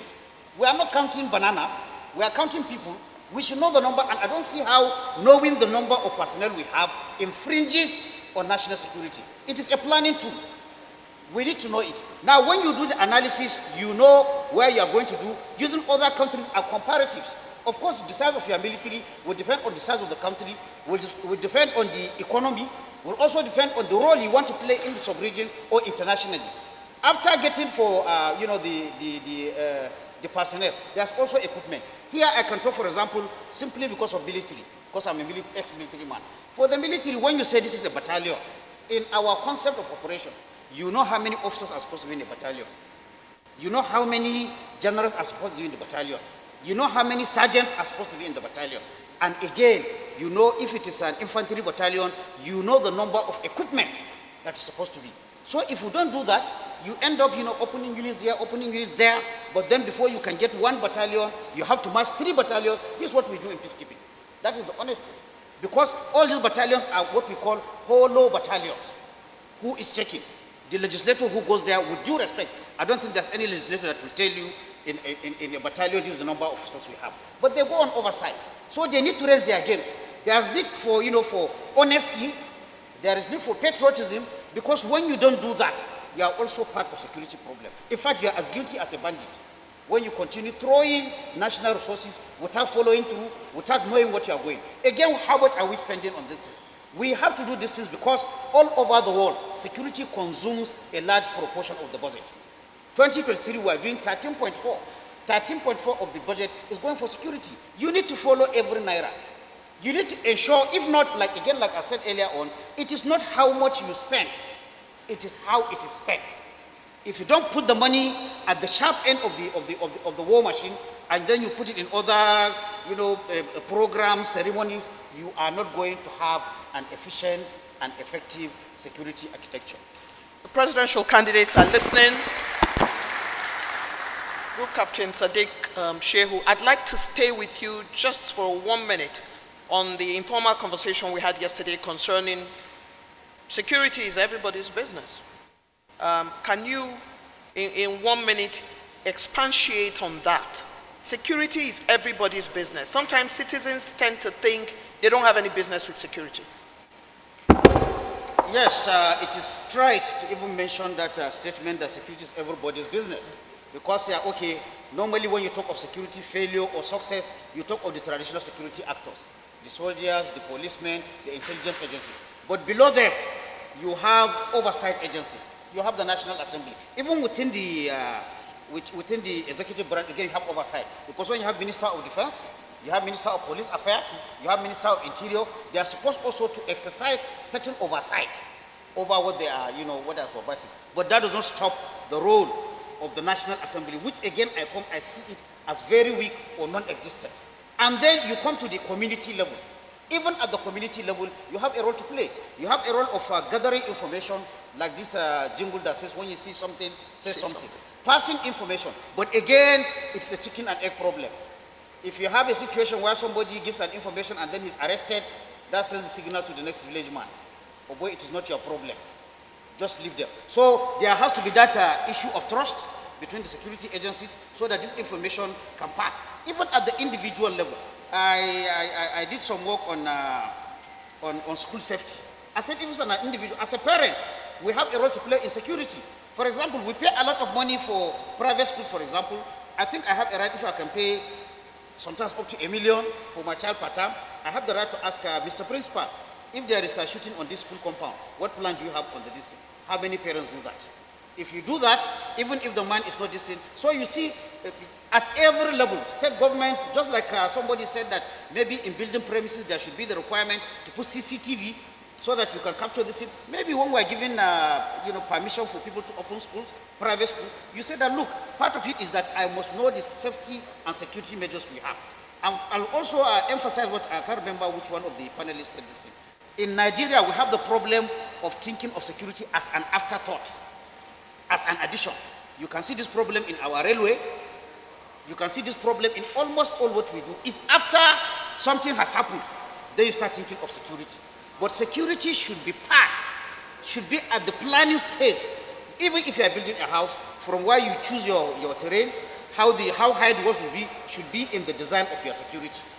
So that is again another mindset that nationally we have to, security should not be proactive. It should be part of any plan, whether a public building, whether a transport system, whether a public place, you have to think of security first in the design. Place security ahead of everything else. Group Captain Sadiq Shehu, I want to thank you very much for that intervention. Brigadier General Saad, as we begin to wind down this conversation, there's just so much to talk about in security, and it's an ongoing conversation. It's not something that we can finish in one day. I want you to look at the area of cyber security, cyber threats, which from time to time, we go there, we look at it, but it's not something that we're really channeled on. Also because it's intelligence, isn't it? And because it's an intelligence matter, it's not something that is in the overall public domain. Talk the presidential candidates through how they can work with that. And then, of course, I'll come back to IGP Arase in his remarks concerning paramilitary, national civil defense, and all those other organizations that are supposed to be seen as sub-policing organizations. But I'll go to you first, Brigadier General Saad. Thank you very much, Madam Moderator. What I will say first and foremost is your laptop, but most especially our handsets. There's more computing power here than in 100 Apollo 11s that set foot on the moon. And one cardinal point of cybersecurity is just remember that if you are linking a device to the internet, then you better not have anything of security value. Once you're linking a device to the internet, it better not have anything of security value. Because we have people who are adept at getting into handsets wherever they are in the world. Except, of course, Apple, that still has some fantastic security features. But once you send the message out and it's going to an Android, then it is compromised. So cyber security is an area that is undervalued, that is less looked at as far as our national security is concerned, and there's a need to pay attention to that. I remember I was having a conversation with an honorable member about 3 or 4 years ago. They went to Malaysia for a workshop on cyber security.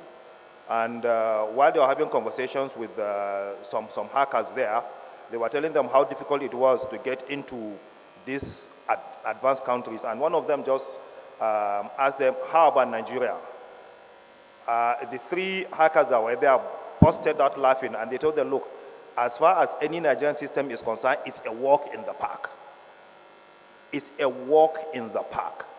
Our banking sector is the most advanced when it comes to cyber security, but they're still not there because they're just not making it public, but every day monies are siphoned from people's accounts. You don't know because it has not happened to you.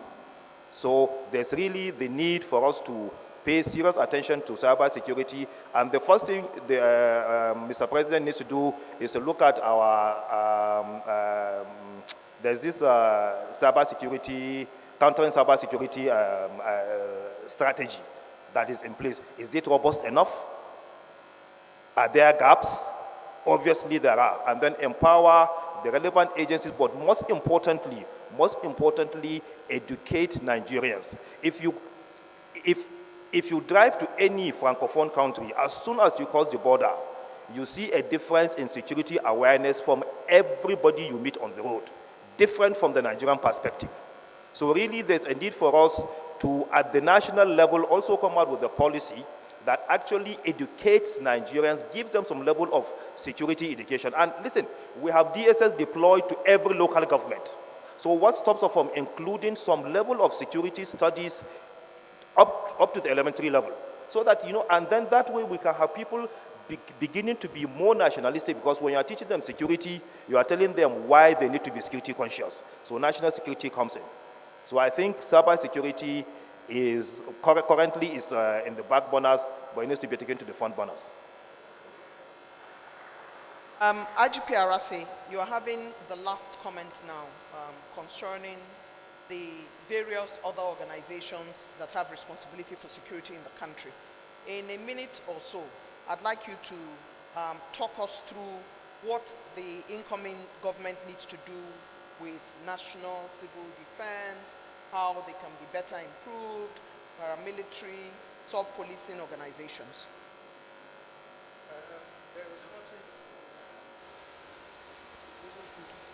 There is nothing fundamentally wrong with having multiplicity of security forces. The only challenge is that sometimes you find various groups trying to interfere in other people's space. So the incoming government should try and look at what is the role of the civil defense, what is the role of the statutory role of the police, what is that of the generally they are all children of the same parentage. The space is wide enough for them to deal, and when you have organizations like that, you have what is called professional envy. This one will say, oh, I am more superior than this one. Then you see that if that happens, co-sharing information becomes a big challenge. And it's not only prevalent in our own claim. You discover that 9/11 could have been avoided. The various security agencies there, they got snippets of, that something was going to happen. But each person was trying to keep the information and see, how, and it happened. So all you just have to do is let us try and, have a proper function for each body and let them stay on each person's lane. Recently, I was hearing some organizations that are not properly schooled in intelligence gathering, and they were giving advisories. We have institutions that are trained for such things. So when you have these various people trying to struggle for space, it could be a very big challenge. That could be a very big challenge. The presidential candidates heard it here first. The Nigeria Bar Association State of the Nation Dialogue, Session 1 on security. Our time is up, so we're going to take a 30 seconds wrap up from all our panelists. And I'd like to start with Brigadier General Saad. 30 seconds wrap up. Your final thoughts. Thank you very much, Mr. Moderator. Like I said, if our presidential candidates leave this room with nothing, it should be that security is development and development is security. The people, someone asked Mother Teresa, told her that he wanted to lead his people, and she asked him 3 questions. The first question was, do you love your people? He said yes. The second question was, do you love your people? He said yes. The third question was, do you love your people? So judging from Mother Teresa's perspective, leadership is all about love for the people and doing what is right for them. And provision of governance and dividends of governance to the people, that is it, because once you do that, then you remove grievances, you remove causes of conflict, and there will be peace and tranquility in the land. Thank you. Should we go to you, Group Captain Sadiq Shehu? Well, as a final word, what I would request from incoming leaders is to pursue on the security sector reforms. And why should they do that? I will call the consequences of having a security sector reform that is not reformed. And I want us to look into the mirror and see whether we are there. When you have an unreformed security sector, you have security sector that is ineffective, inefficient, out of shape, unable to carry out assigned roles. This could lead to situations where government is unable or unwilling to control the security services. It could also lead to situations where executive and legislative oversight and bodies are unable or unwilling to control security services their expenditure and defense procurement. It could also produce a security strategy that is unrealistic with inflated estimate of threats. It could lead to human rights abuses, abuses of power, public money wasted on necessary projects, abuse of power, waste and fraud. Excessive military expenditure not in sync with economic realities. It could lead to fragmentation, overlap, duplication. It could lead to inability of military services and security services to fight together as a joint force and to work significantly in concert with other agencies. If we look at the mirror and think this is where we are, then they are ready for reform. What are you to get when you reform your security sector? You are going to get a sector that is very appropriate to the realities, needs, and challenges they face. You are going to get a security sector that is adequate to meet the needs in terms of size, equipment holding, training, right sizing, right skill, right resourcing. You are going to get a security sector that is accountable through internal and external mechanisms. You are going to get a security sector that is affordable and therefore sustainable. Thank you very much. I'd like to go to IGP Arase for his final thoughts, 30 seconds. Well, my advice to the incoming leadership, the tendency for you to come in and try to discredit all the present government have done in terms of security reforms may not be beneficial. Take a look at those ones you think you can run with. Take a look at the ones you think you can sustain. Take a look at the ones you think you can adapt, and not just critique for critique's sake. There must be critical thinking when you are dealing with issues of security. And in terms of your choices, when it comes to people, at the strategic level who will help you to implement your security policies, go for people with fertile minds, mentally mobile, that have the right attitude towards dealing with security. Thank you very much indeed. The security panel has truly come to an end, but we have looked at quite profound areas. Security is holistic, better oversight by all arms of government, reforms must be activated, political will is critical, incentivizing the police is important, technology is all important, human-centric security instead of state security. And from an informal conversation we had yesterday, the IGP reiterated it today, reforming the security apparatchik in this country is not a sprint, it's a marathon.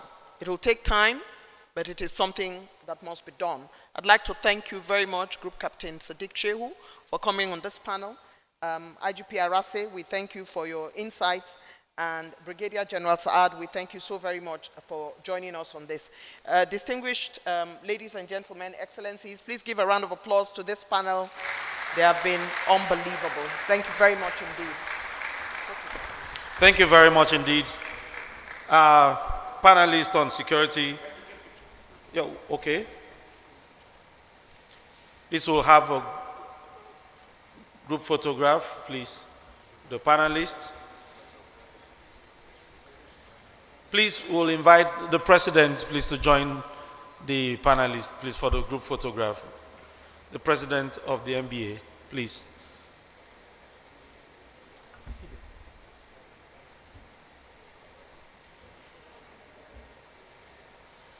Thank you, sir. Mr. President, sir. Our panelists on security were as follows: Group Captain Sadiq Garba Shehu, who's had more than 35 years military and security experience from 1984 till date. He served as military officer in Nigeria for 27 years. We also had Brigadier General Abubakar Hanafi Saad, retired, a highly decorated retired officer of the Nigerian Army, who also served as Nigeria's defense attaché in Bamako, Mali. He's won the country's highest medal of honor for his military roles in resolving the Malian crisis, as he had concurrent accreditation to Senegal, Gambia, Western Sahara, Mauritania, and Cape Verde. We also had Dr. Solomon Arase was the 18th indigenous IGP and was also head of criminal intelligence and investigation. Thank you so much. Goodwill message. Yes, sir. Okay, I want to.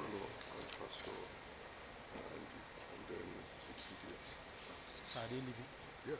Oh, No, do it now. I should invite them to make a goodwill. All these The SGF. SGF and mention in that order. Okay, sir. SGF, Governor of Kebbi. Then we mention some other. Okay. Okay. SGF, Yes, sir. then Pastor. Have Just you? because they are leaving now. Yes, sir. Because they are leaving now. What? Yeah, that's what I'm happy. Goodwill, then CDS. You explained that you are calling these ones because they are leaving now. Then CDS. The Chief of Defense Staff. And then representative of the minister Okay. and EFCC. Okay, sir. And the secretary of EFCC is here. Yes, sir. Thank you very much. Due to their schedule, please, we'll receive goodwill messages. We'll start with the Secretary to the Government of the Federation, who is representing the President and Commander-in-Chief, Mr. Boss Mustafa, and thereafter, His Excellency, the Governor of Kebbi State.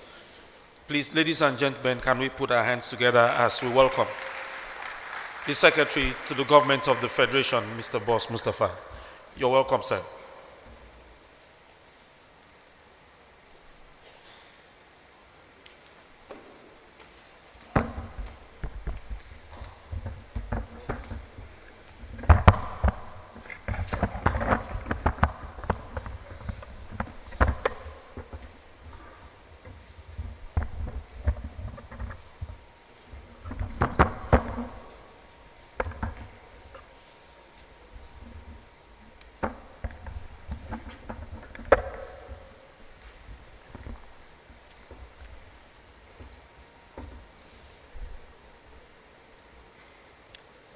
The President of the Nigerian Bar Association and members of the Executive Committee,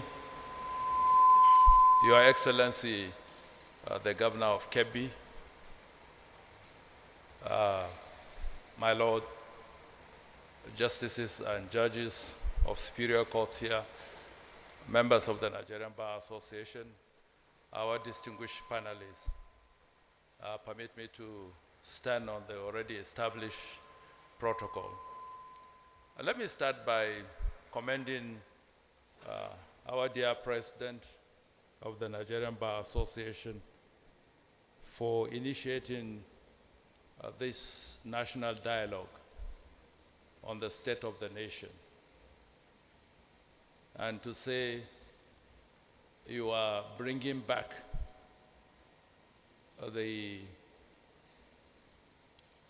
responsibilities that are bestowed on us as members of the learned profession. And I would use myself as an example to say that this is the direction to go. I remember as a young practitioner, then the chairman of the only branch that existed in Gongola State, the Yola branch, I ventured into the Nigerian political terrain in 1988 by winning elections to come to Abuja to frame the 1989 Constitution. And I can say without any fear of contradiction that over the course of the years, that responsibility and that expectation of our nation on the legal profession had rather diminished.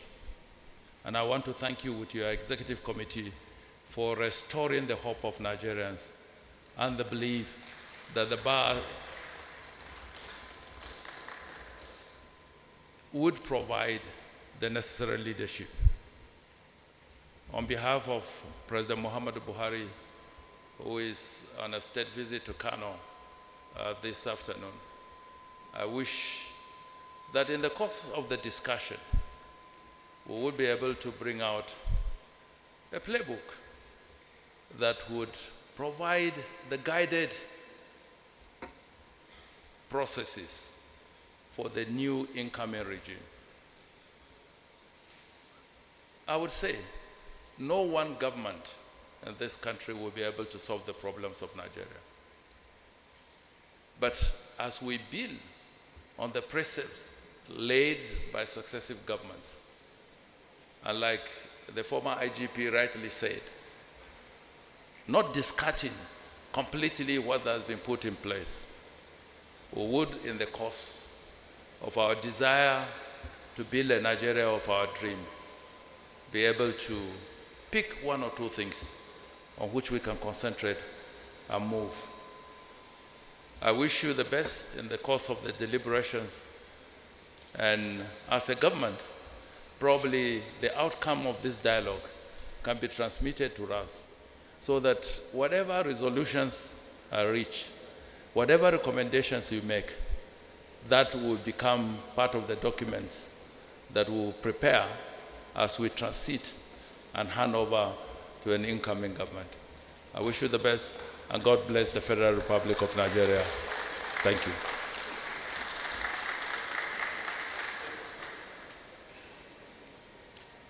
Thank you, sir. We'll invite His Excellency, the Governor of Kebbi State, Senator Atiku Bagudu, for his goodwill message. Please, can we appreciate His Excellency, the Governor? You're welcome, sir.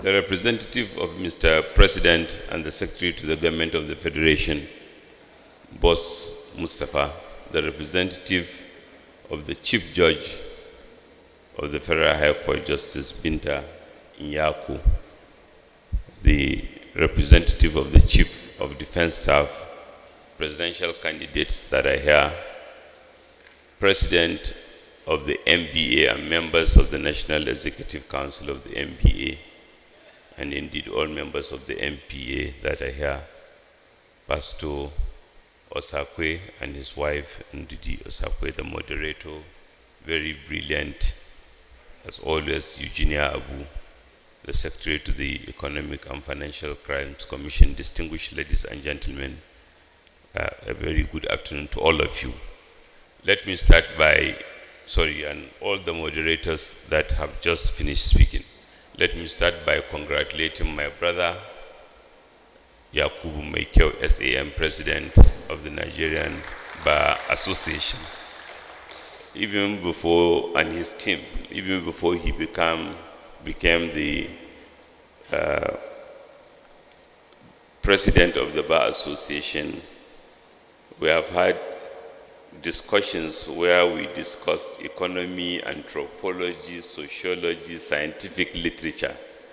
And I told him that my dream is one day the MBA will be talking about economy in their conferences. Little did I know that he was going to become president, and he's going to surprise me by organizing a conference at a time like this where the beacons of society need to challenge those who are providing themselves to govern the country in order to see whether they have what it takes in terms of their understanding.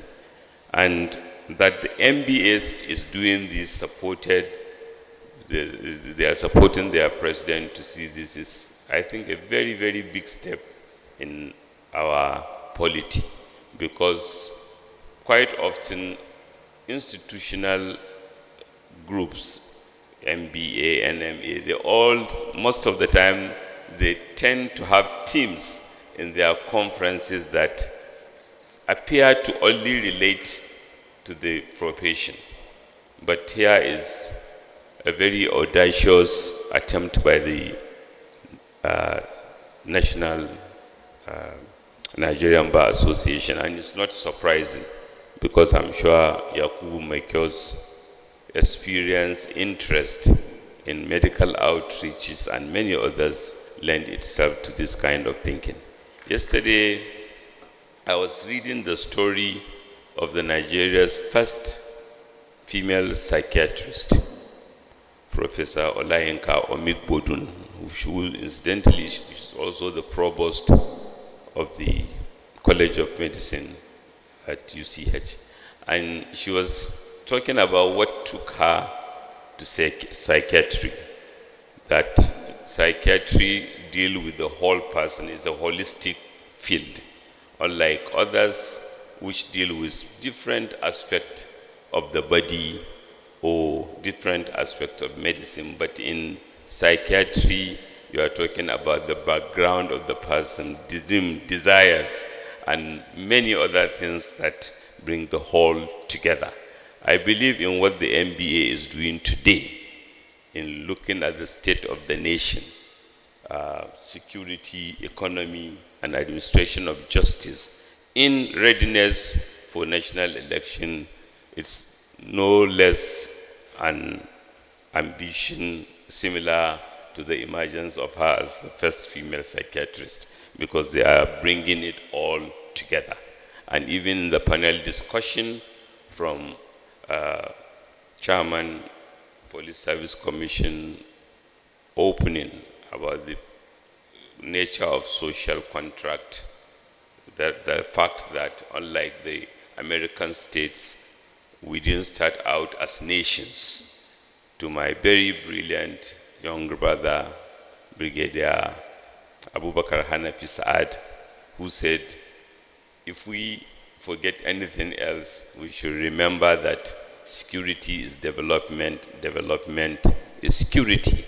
And then he also said, let us look at the root causes. And then he also said, let us ensure that governance touches the life of everyone. And maybe this is where, if I'm allowed to speak for 2 minutes, I have something to contribute, because having been a governor for 7.5 years, I think that is the bottom line. How can we ensure that governance touches the life of everyone? Because I agreed with him. It is that failure, whether it is even police presence itself, is an aspect of governance being available. But what about if the police are complaining? They might keep away the number, but they have been complaining repeatedly that they are not enough. Security agencies are complaining they are not enough. The root causes, we have had many brilliant contributions. I remember Bishop Matthew Kuka once saying that the Boko Haram phenomena, which is to him is an environmental problem, a lake that supports hundreds of millions of lives is no longer able to do so. Today, the challenges of banditry, to some analysts, some sociologists and anthropologists are saying that social contract between those members of society and society has broken down. They have not been provided education. So we want maybe all the presidential candidates to reflect on, then if this is so, and from my experience, I believe is so, how much resources do we need to bring development or to bring government to everyone? Are we there? It's a $35 billion budget economy. We have done well, budget performance have improved, but it's $35 billion budget for 200 million people, big or small? What do we need to be at? The best example I have seen, which illustrates the challenge, is the OECD study on primary education. And the study said that the countries with the best primary education system in the world, the Nordic countries, Denmark, Scandinavia, Ireland, and Singapore. They spend somewhere between $20,000 to $27,000 per pupil to provide education, followed by the US with between $12,000 to $14,000 per pupil. And then other countries, Mexico, Brazil, $4,000 to $4,800 per pupil. In Nigeria, our resource challenge is such that even the most richest state of Nigeria, Lagos, is spending less than $300 per pupil. How do we widen the discourse so that we can see how we can expand the economy such that we can generate more resources that will enable leaders, particularly leaders. And this is a discourse that I believe cannot be at a better time, because this is about choices. What are the choices that we need to make in order to generate those societies? Maybe they have higher tax rate, maybe they have borrowed money in the past and wisely invested it. But these are all things that we need to contextualize, because the challenges of inclusion, I believe, is the most current. We have seen many attempts at inclusion by previous governments and with different varying successes, but the challenges still remain, that we need to include more, and to include more, we have to mobilize more resources, and we have to do so quick enough. We are not alone. The frustration with inclusion, to some, is what led to UK exiting the European Union. So even advanced countries can quite often be frustrated with the economic setup, and the end result might be different from what being expected. So I believe our presidential candidates, the MBA, have provided a platform for all to speak to the nation, to show that we have an understanding of what it takes, particularly in a concise manner that will give confidence that we are making progress and we are building consensus about where we need to be at. Thank you very much. Thank you, sir. We'll invite very quickly Pastor Andy Osakwe to bring his goodwill message. Sir.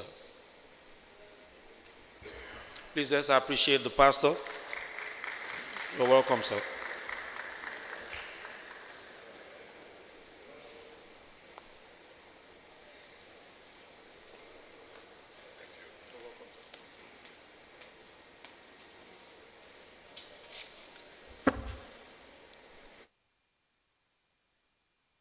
Thank you. Well, I'm not here to preach. I'm just here I wasn't even told I was going to say anything, but I'm grateful for the opportunity to be here. And my salutations to the governor of Kebbi State, as he's about. Is he living right now? All right.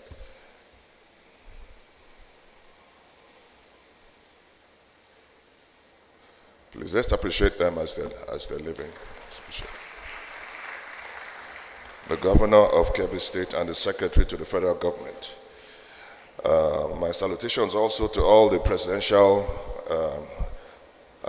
aspiring candidates, the candidates and their representatives, the president of the Nigerian Bar Association, Barrister Yakubu Mekau, and all other distinguished guests. I beg to stand on the existing protocols. The Nigerian Bar Association has a very vital role to play with regards to the reformation of our great nation. And of course, the birth of the new Nigeria that we all desire. We all desire a new Nigeria, and I believe the time has come for one. This New Nigeria, we believe and hope that it will be founded on common sense, good governance, where the backbone of corruption is destroyed. We know there's a possibility of great things to happen, and we believe that with all the prayers we have prayed, that the time has come for a major shift to take place. This conference here, I believe, will play a major role. This is a conference, a dialogue on security, economy, and administration of justice. Barrister Mikau and his well-able team, I believe, will, be able to lead and champion the NBA. The NBA plays a major role as, should I say, a referee when it comes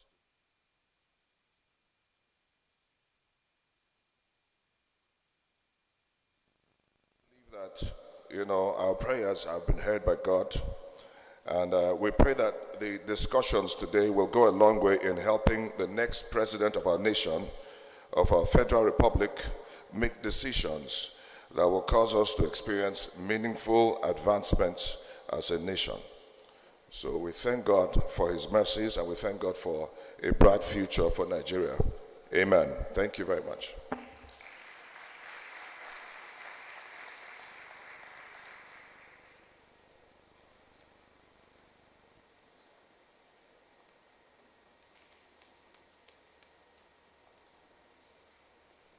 Thank you very much, sir. We'll quickly invite the representative of the Chief of Defense Staff, who is here represented by Rear Admiral Adesheye Ayobanjo.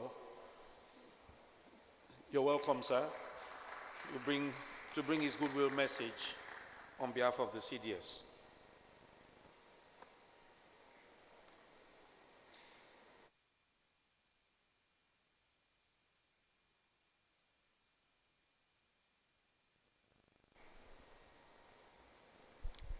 The President, Nigerian Bar Association, Your Excellencies,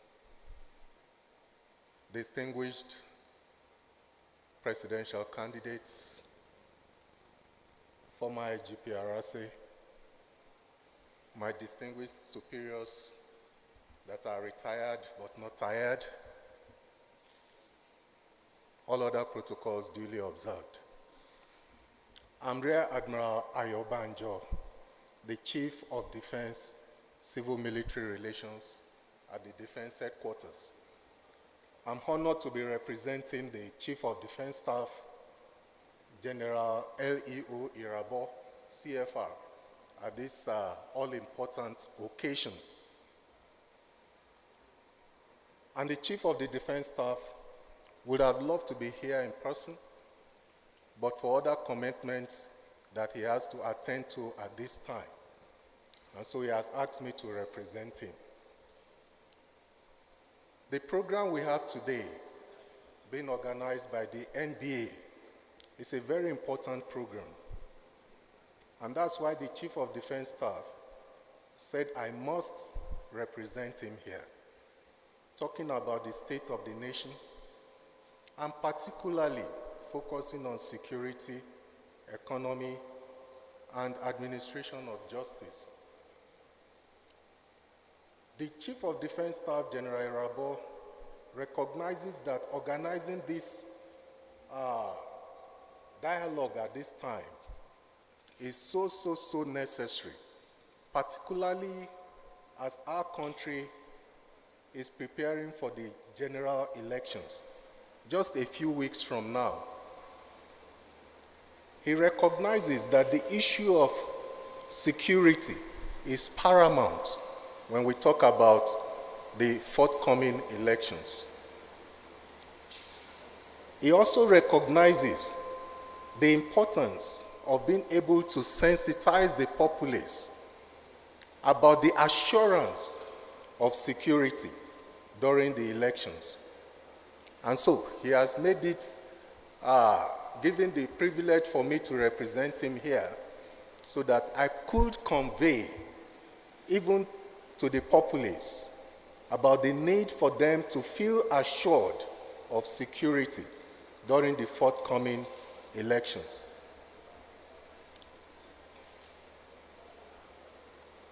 The CDS will want me to affirm that progressively the security architecture of Nigeria has been improving. The federal government, the state governments have been doing so much in the last years to empower the military and the police. He wants me to affirm that the military we have today is highly intellectual, morally courageous, physically courageous. The threats we face today, a lot of it not traditional threats, but over the past few years, the military and the police have developed appropriate capacity to address these multifaceted threats. And he wants me to say to Nigerians that you should be proud of the military and the police that you have. It is not yet perfect, but progressively, we are getting more and more professional and more capable to discharge our constitutional responsibilities. The Chief of Defense Staff, working in tandem with the service chiefs, with the IG of police and the heads of other security agencies, wishes to again affirm that the forthcoming elections, the new administrations that will emerge, that the military is all out to guarantee our security. And on this note, I would like to say, drawing from the various panelists that we've heard earlier, a lot is still required to get us to where we want to be. And because governance is a continual process, we must reflect on where we are coming from, where we are now, and where we want to be as a people. It has been said security is the business for all, and that is the truth. Everyone must understand the place of security and be ready to contribute our own parts to it. Having said this much, I want to add a little to the issue of security. And I'm not talking as a naval officer, as an admiral. You will notice that in our discussion of security, we have again showcased somehow our blindness to our maritime environment, our maritime sector. Nigeria as a littoral state, we almost recognize that status of Nigeria as a littoral state. Our economy is heavily dependent on our maritime environment, and we need to recognize that. One of the panelists said it, security is development, development is security. We are going forward. I believe we discussed it during the economy segment. But the world is gravitating to the blue economy, is gravitating to the maritime environment. And the security of that environment is so critical for our development and survival as a people. And so I want us to take a good look at that aspect in this forum so that we recognize the importance of protecting and securing our maritime environment. Lastly, the Chief of Defense Staff will affirm, as I earlier mentioned, that so much is being spent so far to ensure that we have good security as a people. And he affirms that for him and successive leadership of the armed forces, we stand true to say that will not disappoint, government will not disappoint the Nigerian people in making sure that the capacity of the military that is enhanced through judicial funding will not be misplaced. The Chief of Defense Staff will affirm that with his leadership and successive ones in the military, we will make sure that all resources committed into our hands are judiciously utilized always. And he affirms repeatedly that we should not be afraid of our security concerns because the military and the police are working in tandem to make sure that that is guaranteed all the time. Having said this, I want to say a big congratulations once again to the President NBA, the EXCO of the NBA. I congratulate you for organizing this program. Thank you very much.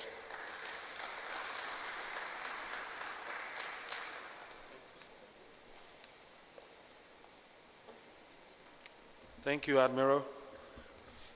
Please, we'll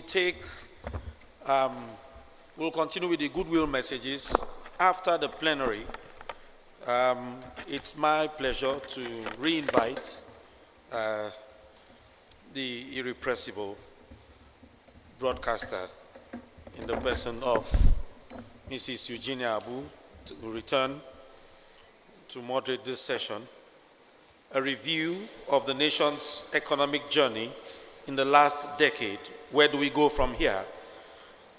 On that panel would include, to do justice to that subject, would include Professor Dahiru Hassan Balami, who's a professor of economics at the University of Maiduguri with specialties in public sector, trade, and finance. I also want to invite to join that panel Comrade Bala Zaka, who is a practicing petroleum engineer, an academic, a chartered accountant, a chartered tax professional, and a public affairs analyst. And last, but certainly not the least, Dr. Emeka Okengu, the Chief Executive Officer of Anthill Concepts Limited, a project development and management company based here in Abuja, the federal capital. Is also an ex-student of Government College Umuahia and holds degrees BSc, IME, PhD in political science, entrepreneurship studies, and so on and so forth. Distinguished panelists, you're welcome. Thank you.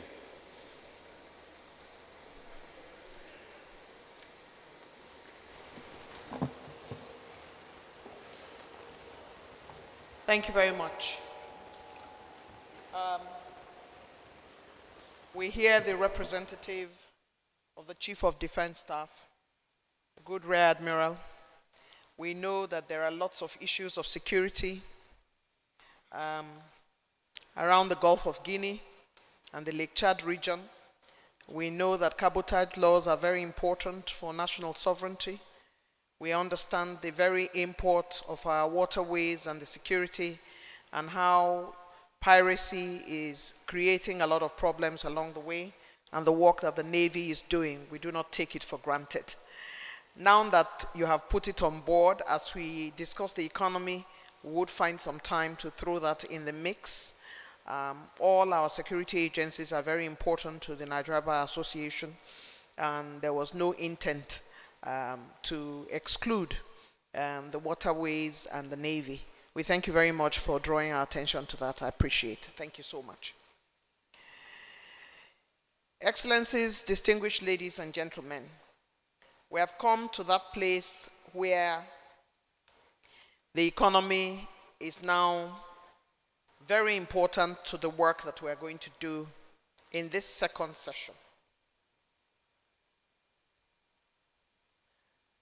I would like to welcome you to the session on the Nigerian economy. This session is on a review of the nation's economic journey in the last decade. in the year 2022. The World Bank said Nigeria's economic growth has slowed down on the back of inflation and declining oil output, as well as moderating non-oil activity. The rise of oil, especially because of the Ukraine war with Russia, has also impacted Nigeria's economic fortunes. The average Nigerian is really concerned with food on the table, is more interested, for example, on how can unemployment be curbed, is also interested on matters of inflation. How did we get from buying bags of rice for prices that are almost quadruple? How to grow the economy, infrastructural development, foreign direct investment, and the diversification of the economy. What should the incoming government be focusing on to improve Nigeria's economy? I welcome our panelists, and I'd like to put it on record that the Nigeria Bar Association went to great lengths to bring some of the finest minds in Nigeria to participate in this Nigeria Bar Association State of the Nation dialogue. I'd like you to help me give a warm MBA welcome to our troika of panelists who will be dealing with the economy. Let's hear a round of applause for them.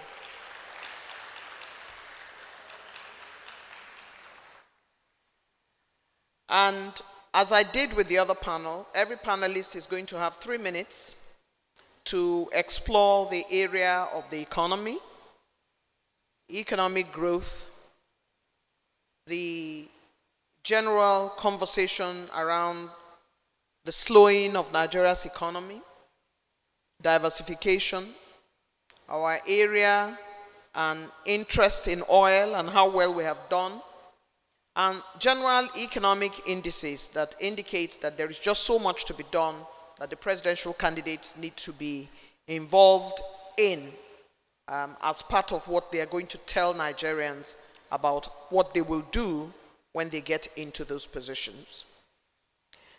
I'd like to start with Dr. Okengwe, because I believe that everybody here is as brilliant as the other. So I have to start from somewhere. I'm starting with you as a development economist and a lawyer, which is an interesting mix. I'd like to hear from you what your general overview of how we got here, what we should have done better, and where we're going is. Over to you now. Thank you very much. Good morning, Excellencies. I'd like to look at the theme of this conference, State of a Nation. It's interesting because we need to ask ourselves a question here. Are we a state or are we a nation? They look similar, but they're not the same thing. So maybe we should start our journey by defining what we are. We call ourselves a nation, but at best I think we're working towards becoming a nation, because all the indicators and indices of nationhood and nation building hasn't been properly aggregated. And this is probably because of a kind of background that we have as a country, the kind of foundation, what was bequeathed to us at what you might call the so-called political independence. And it's also important for me to state that there's a world of difference between political independence and economic independence. So let me drill down a little bit now. So what I will be discussing would not be the state of a nation, but probably our march into nationhood vis-a-vis, our background. When we became independent in 1960, what we got as national infrastructure was actually infrastructure that belonged to a private company called the Royal Niger Company. It's a history a lot of people want to glance over. And it's a history that is important for whoever wants to be president of Nigeria to deal with. Because taking over that infrastructure came with a lot of consequences. First and foremost, we also now adopted the administrative structures of the Royal Niger Company. And this will drill down even to our central bank if I have time for us to go into it. And as a consequence, we now got something that in economics or economic development they call the comprador bourgeoisie. Now, the difference between the comprador bourgeoisie and the real bourgeoisie is where the difference between what you call economy and economics. The comprador bourgeoisie deals at the level of economics and deals with what you call the market infrastructure, which was what we had bequeathed to us as a country. Now, if you look at all the major cities that emerged in Nigeria, all of them started as warehouses. And then those warehouses were put there basically to put raw materials, that were heading all to the sea, using, again, what they call in economics, valorization. And we failed at that point in time to be able to create a national consciousness towards building a Nigeria. But we created a consciousness towards what we call the national cake. And that national cake now tied very effectively and seamlessly to the comprador bourgeoisie mentality of taking and not giving. What were the consequences? The first consequence is that we adopted what they call the subcontracting model that has made it almost impossible for us to be able to develop our human capital on a sustainable basis.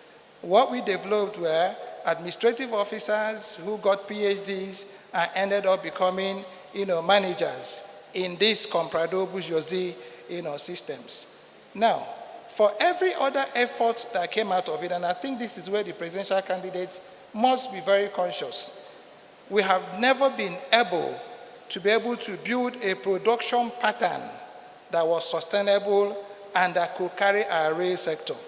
Today, we are the only country where they proudly say that our rail sector, where you have 80% of Nigerians where they live, does not exist, is not captured. And then in a country where you have about 50-something hectares of our land arable, we are very quick to tie our destinies to Ukraine that will fit very comfortably into Niger State or even Bauchi State for grains. And it is also because of that comprador bourgeoisie statistics. Point I'm trying to make is that for anybody who wants to be head of state of Nigeria, I think it's important you know that we were not able to build a nation for various reasons. And the consequences, I will just give you 3 examples and I'll drill it down, as we go on. The security panel had talked about security being development and development being security. Well, there's a word I want to add. Sustainable development is all about steel. You cannot sustainably develop your economy if you do not have a capacity to be able to produce steel. Well, by the time we get into Ajokuta moderator, and I hope I have a little opportunity to speak on it, you will understand why anybody who wants to be president of Nigeria and is not able to understand that Ajokuta is the simplest, most divisive, most integrating, most compelling problem that we have in this country. Anybody who is able to solve Ajokuta who just has probably just 2 major challenges. 1, operational, 2, structural, and that it is at the heart of everything we want to be as a nation. On a last note, our human capital. All of us here are lawyers, most of us here are PhDs, everybody thinking that formal education is the way to go. The world has left us behind because, again, we have this faulty foundation that has given us a constitution that is very difficult for you lawyers to interpret and also as easy for you to technically manipulate. Why do you have those technical manipulations? With a lot of respect to my respected seniors, it's because you have decrees loaded by the military. You have edicts loaded by government into a book that is supposed to be sacrosanct. So I think it's created a lot of problems, even for you at the level of judiciary. So anybody who's also going to be president of Nigeria, there are things that we are going to be functioning effectively with the document we have today as our constitution, will be operating a corporation that can be best defined under the bourgeoisie, the comprador bourgeoisie economic development model, that have people as CEOs And today we have governors who not only think that they are superhuman, they actually think that they are gods. And they think so because every act and action that they carry out is actually protected by the same document that you're going to be operating as, if indeed by the grace of God you become president. So, ma'am, to close, we have a problem. We don't have a nation, but we are building one. We can't get a nation if we are building on faulty foundations. We must be able to dig it all out, put it on the bare floor and say to ourselves, this has not worked for us. And what will work will be for us to think it through again. Then we might be able to march towards nationhood. Thank you for the opportunity. Fundamental, foundational issues that have to do with the economy and the basis of which Nigeria's economy was built, and Nigeria indeed as a nation was built. The panelist to the right is not only a gentleman of engineering extract, he's a gentleman of petroleum engineering extract. He is also a chartered accountant, which is an interesting mix. And therefore, he is a petroleum economist who is also an activist. Engineer Zaka, it's your turn for your 3 minutes overview of the economy and what you need to be telling the presidential candidates of how to grow Nigeria's economy. And perhaps look back a little bit as you go forward. You have 3 minutes. Thank you. Please allow me to stand on existing protocols. The Nigerian economy is not looking good. The Nigerian economy is definitely not in green. The Nigerian economy has moved past amber. But I don't know, maybe for those who know the colors of rainbow, maybe there may be something between amber and red. But the Nigerian economy is probably in red today. And it's very, very clear. With time, I will explain it. I'm happy we are in the period of elections, and we hope or plan to elect leaders. This is my definition of leaders for the purpose of these discussions. To me, leaders are fellow citizens that other citizens have elected and handed over their economic, political, and social destinies to manage for them in national interest. And if that is not done, they should be challenged. That has to be known. Every time we're discussing, there is a need to also have an idea of how policies will be implemented. For the purpose of these discussions, we can talk about policies when you look at corporate bodies or even a nation. Let me define policy in the context of a corporate body. Policies are statements that are supposed to convey the corporate philosophy of a company or a corporate body and must be seen to be reflected in the strategic thinking of the strategic leaders of those companies. And when you move it, you look at it from the nation's angle. Policies are supposed to be statements that will define the national philosophy of a country and must be seen to be reflected in the political thinking of leaders. As I speak to you right now, I said the Nigerian economy is not looking. Index of the GDP is looking bad because the disposable income has been eroded by inflation. You all know it. The Nigerian minimum monthly wage today is 20,000 Nigerian naira. 20,000 Nigerian naira cannot buy a 50 kg bag of rice. 20,000 Nigerian naira cannot buy a 50-liter jerry can of diesel today. So regardless of whether we're talking about Nigeria, any economy where the minimum wage of that country, monthly minimum wage, cannot buy a 50 kg bag of rice or a 50-liter jerry can of diesel, that country's economy is in trouble. We are living in a country today where the investment index is also in trouble. because we are experiencing what I can best describe as business climate hostilities. It is only in a country like Nigeria that you will hear that investors, especially in the oil and gas industry, are losing about 400,000 barrels of crude oil per day.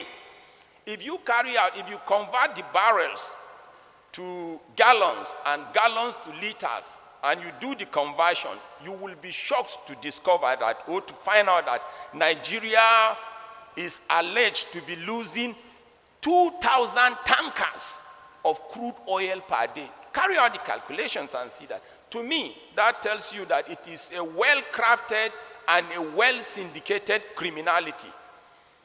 It is only in a country like Nigeria that, we've been reduced to a country where you produce so much beans, but every time you need to something like akara or moi moi, you have to go to somebody else who does not cultivate beans at all to buy your akara or moi moi. It is only Nigeria as a country where you see example of situation where you produce so much cassava, but every time you require cassava flour or tapioca or gari, you have to go to somebody who does not cultivate cassava at all. That tells you straight away that Nigeria is in crisis. When you look at the economic restructuring mechanisms of a country, sectors, I'm talking about public sectors now, sectors can be deregulated and they will do well. Sectors can be privatized and they will do well. Sectors can be liberalized and they will do well. And sectors can be commercialized and they will do well. In the context of Nigeria, and quote me that I said, the decision of Nigeria to deregulate the downstream sector of the Nigerian oil and gas industry and to also predicate it on imports will grind the Nigerian economy not only to the cliff edge but into the valley. Quote me, and I will give you examples as elementary as possible. I'd like you to hold your examples because I'll return to you. Your 3 minutes is up. And when I return to you, I'd like you to conclude those thoughts so that I can quickly go to Professor Balami to make his own intervention of 3 minutes before I return to you. I will return to you in a short while. Thank you. So you've listened to Engineer Zaka about where the Nigerian economy is, and that intervention that he made is really to put the presidential candidates on notice of where they are, and then we can talk about where they should be going. Engineer Zaka, I'll return to you in a bit. Professor Balami is a professor of economics at the University of Maiduguri with specialization in public sector. Professor Balami, you have your 3 minutes starting now to give us an overview of Nigeria's economy from your own perspective and where we have been, where you think we should be going. Thank you very much. As far as the Nigerian economy is concerned, already we have been made to understand that it is the 31st largest economy in the world. And as far as Africa is concerned also, it has the largest GDP when you look at it in terms of the nominal GDP. In terms of the purchasing power parity also, it is the 27th largest economy in the world. However, over the years, the GDP or the growth of this economy has been slowing down on the back of the Russian-Ukraine war, as well as the moderating economic activities of the non-oil sector. Now, the critical question that needs to be understanding is that the growth rate of this country now is by 2022, it was 3.1, which is almost slightly greater than the population growth, which is 2.6. Now, this economy we are talking about, this Nigerian economy, has a number of problems, but the challenges I would like to concentrate on is the issue of inflation and unemployment in the economy. Now, over the years, prices has been on the rising side, and as far as the Nigerian economy is concerned, we could see that it can be decomposed into two. We have the structural factors and then factors that are monetary in nature. Now, what are the structural factors? We see that the inadequacy of infrastructure or infrastructural deficit, bad roads, no railway, this and something of that sort. You have the issue also of rising level of petroleum products, the diesel, the DPK, and a number of those things. Then the other side also you have the issue of the foreign exchange. That is the issue of depreciation. Each calculating through the pass-through into the leading to high level of prices. Again, the inflation here also is a complex something because insecurity also has greatly also contributed to the rising in the level of inflation in this country because farmers could no longer go to their farms in order to produce the agricultural product they used to do. Again, another compounding factor also, the issue of climate change also has also crept in because the level of crop production has now fallen by 7%, and it is expected that as the economy continues to grow, this figure may even come to reach around 25%, indicating therefore that something needs to be done. Again, the issue of the border areas also, which the government seems to play maybe a very low level in it, is also very, very important in streamlining the issue also of inflation in this country. The suggestion which I pose here in relation to the inflationary trends of this country, which is ever growing, is that government should be able to raise or encourage raising the level of productivity. But the critical question arises, how does government encourage the raising of the level of productivity in Nigeria? Well, the issue is that funding has to be improved, security has to be improved, infrastructural facilities also in terms of light, and a number of those things have to improve so that an enabling environment is created for the private sector as well as government in order to raise the level of productivity. Again, in relation also to security also, currently a number of activities cannot go on. There are disruptions in the supply chains due to insecurity and a number of those things. So incoming government should have to build on what we are having now to raise the level of reducing the level of insecurity so that that particular area of productivity also should have to go in. Again, in relation to the foreign exchange issue, because Nigeria is an import-dependent economy, and being import-dependent economy, inflation could come through it when devaluation takes place. For that matter, it means that the oil sector, which is the mainstay of the Nigerian economy in terms of government, in terms of foreign exchange, because it's contributing 85% in terms of foreign exchange. And in terms of government revenue, it is contributing 50%. That means now that heavy investment must take place in the oil sector so that the level of oil output should rise, so that Nigeria should be able to take advantage of the rising oil prices. As it is now, Nigeria is not taking advantage, full advantage of the rising oil prices. And instead of boom that is taking place in other countries, we are crying shortage of this, shortage of that, and a number of those particular things. So in short, that is what we have to say briefly in relation to inflation. Now, when we come to unemployment, all of you know that unemployment is one of the greatest evil that any particular country has to try to address. Okay. Now, the critical question is that once there's unemployment, it will lead to many things. Let's talk about what unemployment will lead to when I return to you, because I do need to go back to Engineer Zaka to conclude his thoughts. And oil is his forte.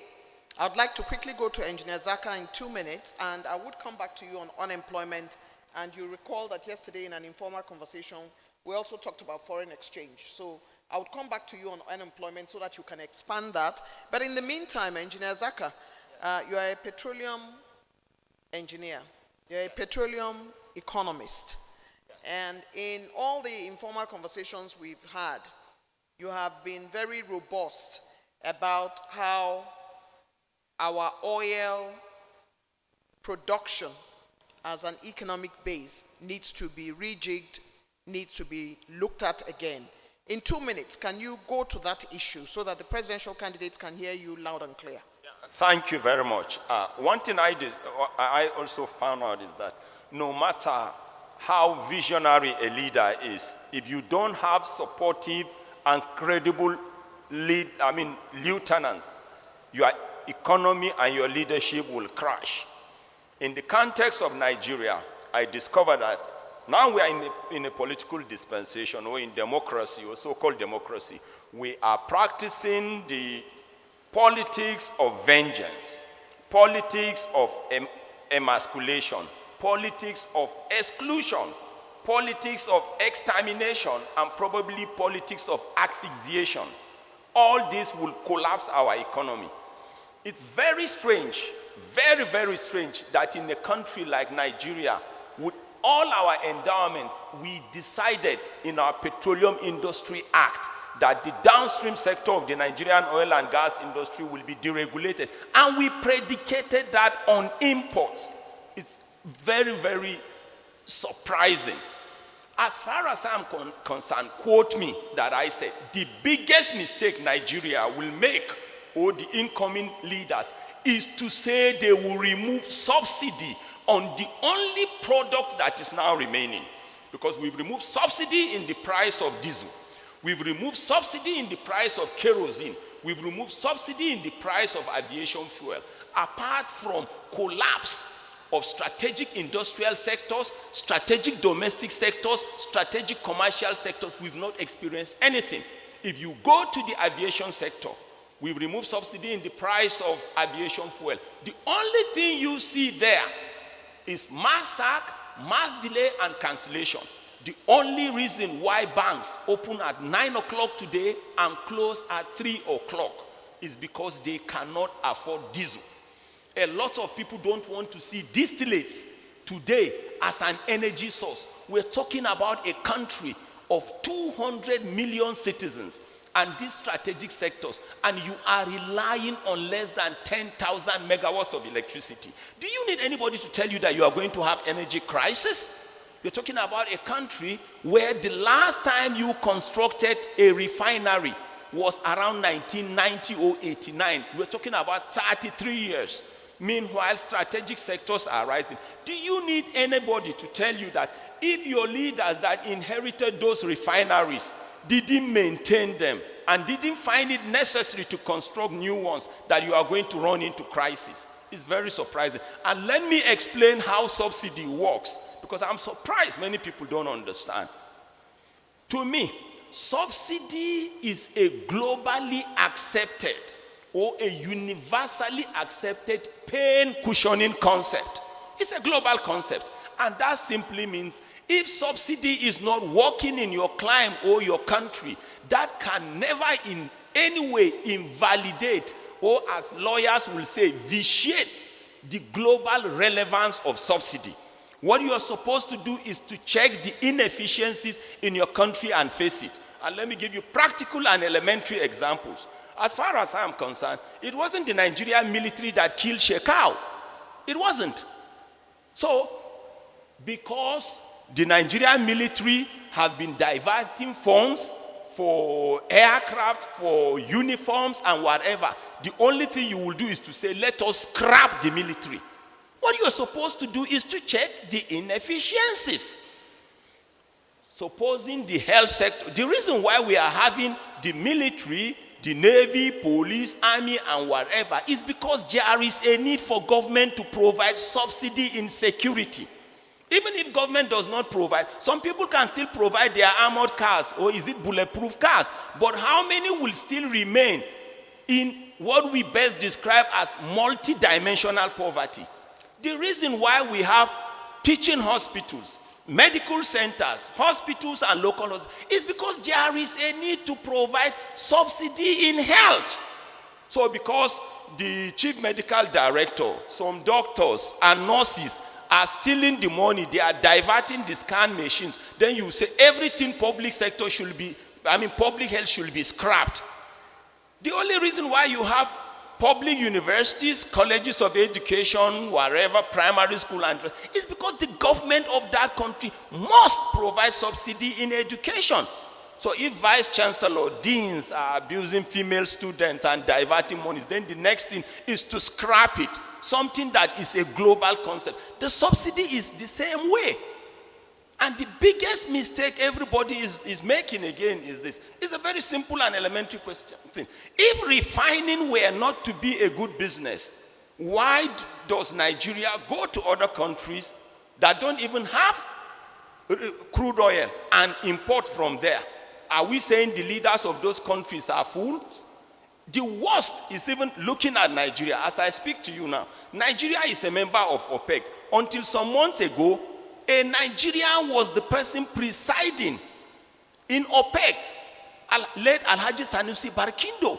Nigeria is also a member of Gas Exporting Countries Forum with headquarters in Doha, Qatar. Nigeria is more of a gas nation with more than 200 trillion cubic feet of gas, proved reserve, and more than 600 trillion cubic feet of potential gas. Is Nigeria as lit as Qatar? The answer is no. From only natural gas, you can get ammonia. From ammonia, you will get urea. From urea, you will get fertilizer and boost agriculture. We're going to boost agriculture in our economy, in our From conversation. only natural gas. But I am going to have to bring Engineer Zaka to a stop. A man of so much passion. He is a man who believes in Nigeria, and every time he speaks, you can hear his passion on his sleeves. But I do need to say that we have learned about subsidy from your perspective. The presidential candidates have heard you. The other round of questioning will bring the matter to the fore again if you wish to continue in that trajectory. I would like at this point to speak to Dr. Emeka Okengwu. Doctor, I would like you to talk to us about looking at oil as that thing which we all pursue around the country, and therefore ignoring things like diversification of the economy, ignoring things like growing the informal economy. Can you look towards the informal economy and give us a roadmap of what should be done? Thank you very much. First and foremost, it's important for the presidential candidates to know that they are not going to be selling 2.2 million barrels of oil.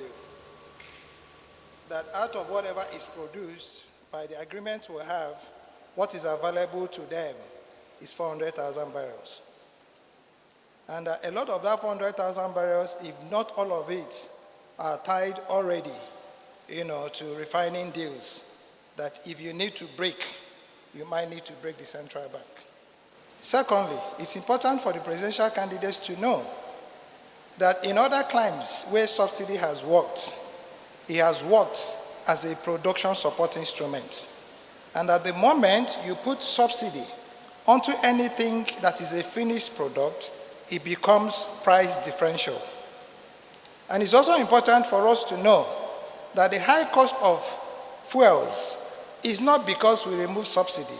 It is because our naira has lost value against the primary medium of exchange for the procurement of those items in whatever currencies you want to purchase them from. In fact, I don't even think our cedis now, I think one cedi, is 98 naira or 96 naira to one Ghanaian cedi. That's how bad it is. So it is all about currency erosion. Now let us get back to getting us back into productivity. Like I said, our subcontracting model, our bourgeoisie model, the comprador bourgeoisie model had made us, alienate completely and totally what we call the real sector. So it's become something you see appearing in presidential speeches. What's the real sector? The real sector is where your people are. That is where our economy, what you call the informal economy. But we have a challenge. First challenge we have, and the presidential candidates must know this, is there are 40 million people who are living in a region they call the Sahel. 40 million of them must leave that region because of desertification. And they are going to be coming with 24 million livestock. And they are on their way already. Statistically, I think by now about 15, 16 to 24 million of them are already in country. And they have come with no skills. They have come with no plans. They have come with no destination. And they are coming with livestock and animals that needs to eat on a daily basis. And statistically again, out of the 24 million livestock we have roaming around Nigeria, you will need 500 million metric tons of forage to feed them on a daily basis. I'm now trying to get to now what's developing this new, economic lines for our country. First, today, if there's anything that is trying to tear us apart, it is herdsmen-farmer clashes. And if anybody in this room has ever kept animals, the most dangerous animal you can keep hungry is a cow. As docile as it looks, when a cow is unfed, it can fly across this fence. And they must eat. And they do not know what is green and fodder, so they eat everything. Now, if we as a country, and this is for the presidential candidates too, saw the value in forage business that can be able to give you up to 500 million tons that is required to feed your 24 million cattle on a daily basis, it's a huge economy. I think the greatest challenge we'll have is that we've not been able to decouple agriculture as what it is in science and agriculture as what it should be in national development. Agriculture and science is the study of plant and animals. Probably has very little to do with food security. But for claims that have been able to now get food secure, they didn't apply agriculture, they applied technology. And I can tell you today, because in northern Nigeria, we've lost about 16,000 hectares, 16,000 kilometers of land to desertification, and it is crossing about 20 states. You can fact check this. Okay? So where you had, there was arid before, now is severe, and drought, induced. Now, it is only with technology, and this is where we can be able to create new jobs. The days and times of hoe and hammer and knife and being called farmers are gone. You can be able to create new economic streams if we truly understand that you do not need soil as much as you need technology to be able to be independent. I want to tell a story, and I told this story yesterday. An institute in Nigeria had found the cure for diabetes. They had done the clinicals, they had tested it, they had tested the drug. And a foreign company bought that patent and signed a contract with that institute that they were going to start mass producing. As we speak to you here today, it's more than 10 years, not one more tablet has been produced. And when asked, they gave an excuse that the phyto extracts that they needed to be able to commercialize the drug for the cure, not treatment, of diabetes was not available in the volumes that are required for them to be able to start commercializing. Now, so if we're going to be creating jobs, presidential candidates, I think it's important we look at productivity as a consequence of STI. What do I mean by STI? Science, technology, and innovation. I think it's important that at this point in time in our nation history, we should be able to start looking at our research centers, our research institutes, to begin to now interrogate the research outcomes that are coming. This is where I think the major challenge of productivity is in Nigeria. Again, today I'll tell another story. We celebrated that we had been able to develop a particular strain, of cotton seeds, okay, that could help us be able to produce disease-free cotton in Nigeria. Wait for it. That research was not conducted in Nigeria, but in a lab in one of these West African countries. And when they eventually got those seeds into Nigeria, they found out that it was not complementary to our soils. So part of the challenge the presidential candidates must also deal with is the challenge of data. Now, everybody says we are 200 million. That's postulation. That's not factual. There's no statistics to be able to support it. And again, we look at the MBS that is even supposed to be producing the statistics that we use in aggregating our national plans. And the question will be, does the MBS have the capacity to be able to develop or generate data on a real-time basis? I will say to you, no, they do not. So even the data being bandied around by the MBS that is supposed to be the chief custodian of data in the country is not even to be fully trusted. So I think the major thing that the presidential candidates must look at is not to look at the flowery words of how they're going to be increasing our GDP. What percentage of our economy is captured in our formal statistics? You'll be very surprised, very negligible. And then you now have an informal economy that is now dependent on subsidies that the government can ill afford. For me, I'm saying this professionally and I'm saying this publicly. Subsidy is not the solution to solving our energy problems or solving our personal problems. Alternative sources are. Generations, countries, today, South Africa, and I stand to be quoted correctly, has perfected, commercialized the hydrogen cell fuel technology. Today, a lot of countries are running on CNG. Nigeria had developed the capacity to operate CNGs more than 15 years ago. The compressed natural gas had even started some filling stations. But because somebody needed to use fuel, somebody needed to use petrol, that deal died. So if we are saying that we're a gas country, how come we are not knowing that gas can actually give you aviation fuel? That from gas, you can produce aviation fuel.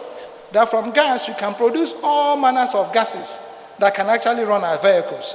Okay, Dr. Okengo, I'd like to stop you. Reason being that I can tell, and economists are like this all over the world. So, Engineer Zaka believes that subsidies should not be removed.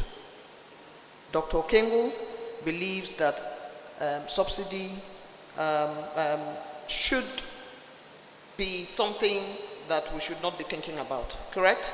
Yes. And that we can make more money by using different methods of getting to where we are going without the issue of subsidy. Both of them would have the opportunity for 1 minute because I would expect that Engineer Zaka would respond to that. But I'm going to fracture that conversation because we had unemployment waiting for us at this point. And Professor Balami was talking about how unemployment is a really critical factor in dealing with any nation's economy, because when you have your children and your youths on the street and they don't have something to do, it also ties itself back to security. So I'll return to you on that before I go back to the two giant economies on different sides of the divide on subsidy. Thank you very much. Well, in relation to the unemployment, we know that the definition concept of unemployment is referring to a healthy, highly qualified and willing to work, and he's looking for the job and the job is not available. The issue of the Nigerian unemployment is also dealing with the youth, not the elderly people or something of that sort. And the consequences of unemployment, as I've earlier mentioned, yes, it can deal with raising level of crimes, it can lead to suicide, it can lead to a number of things. And do take note that any youth that fulfills the condition of employment and is not employed does not feel he is part of the economy and cannot listen to anybody until the day, either from the private sector or from the public sector, he gets his letter of appointment that he is now employed to participate as this or something of that sort. Now, the critical question now is that what will presidents coming do in order to enhance the level of employment of the youth? Number one, if you look at it carefully, the curricula in the universities or in the colleges of education or technical disciplines seems not to tally with what industries. Again, the curricula also in relation to entrepreneurship also need to be expanded.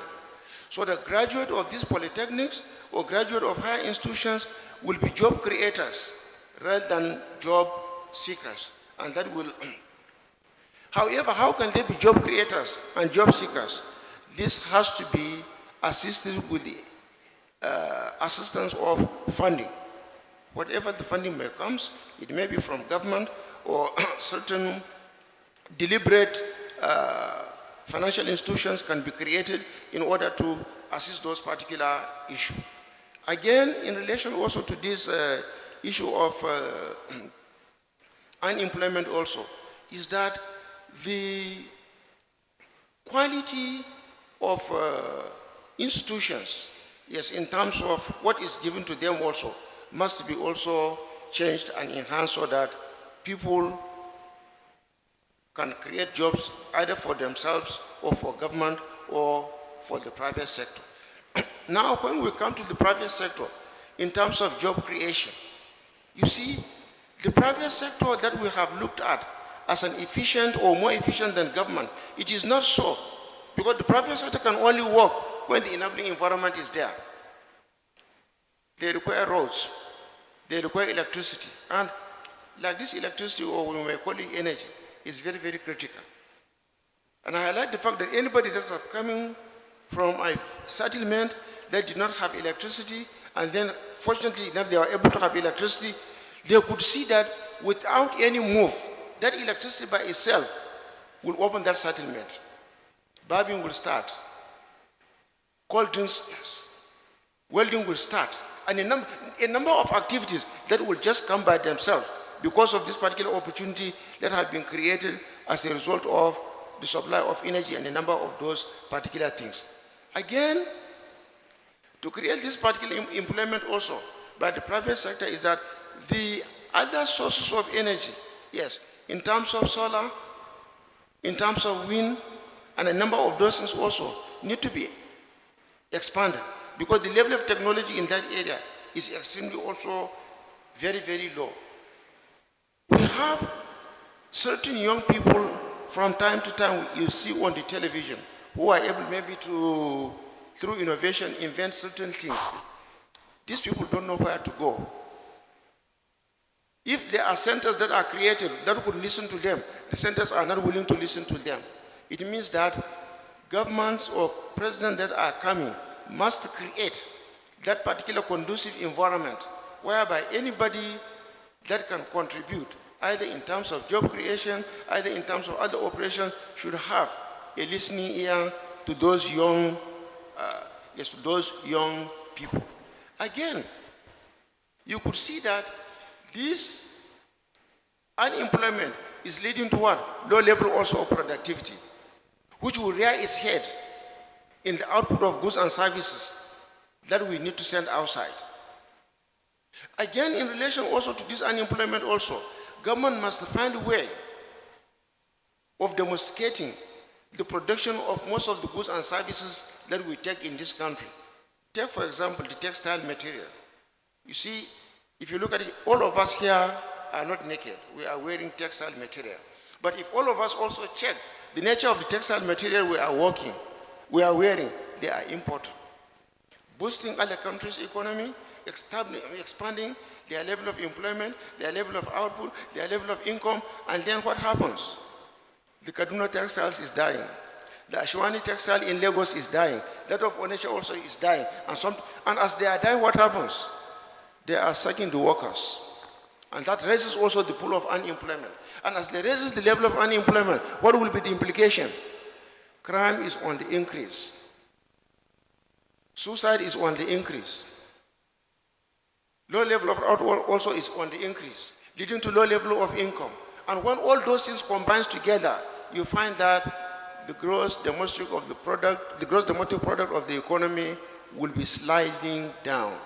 And as it slides down, it further reinforces itself, and then leading to this thing of vicious cycle of either poverty, or vicious cycle of unemployment, or vicious cycle of and a number of those things. Now, this thing will now reflect itself in the diversification of the economy, and leading also to low level of foreign exchange coming. Because many people don't understand when we talk about the diversification of the economy is already diversified. There is no problem about that. But the diversification we are talking about is the export of the goods and services. Are we being able to produce more groundnuts to export?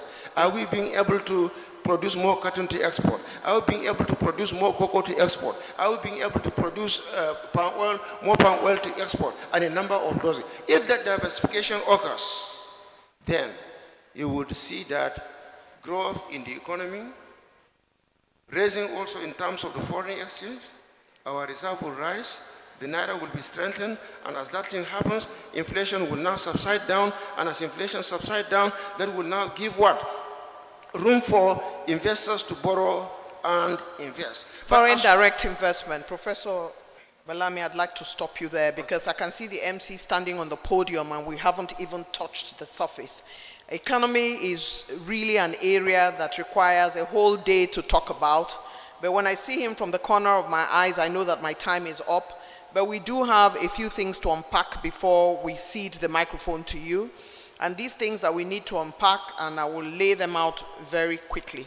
Number one, Engineer Zaka would again respond in the area of subsidy.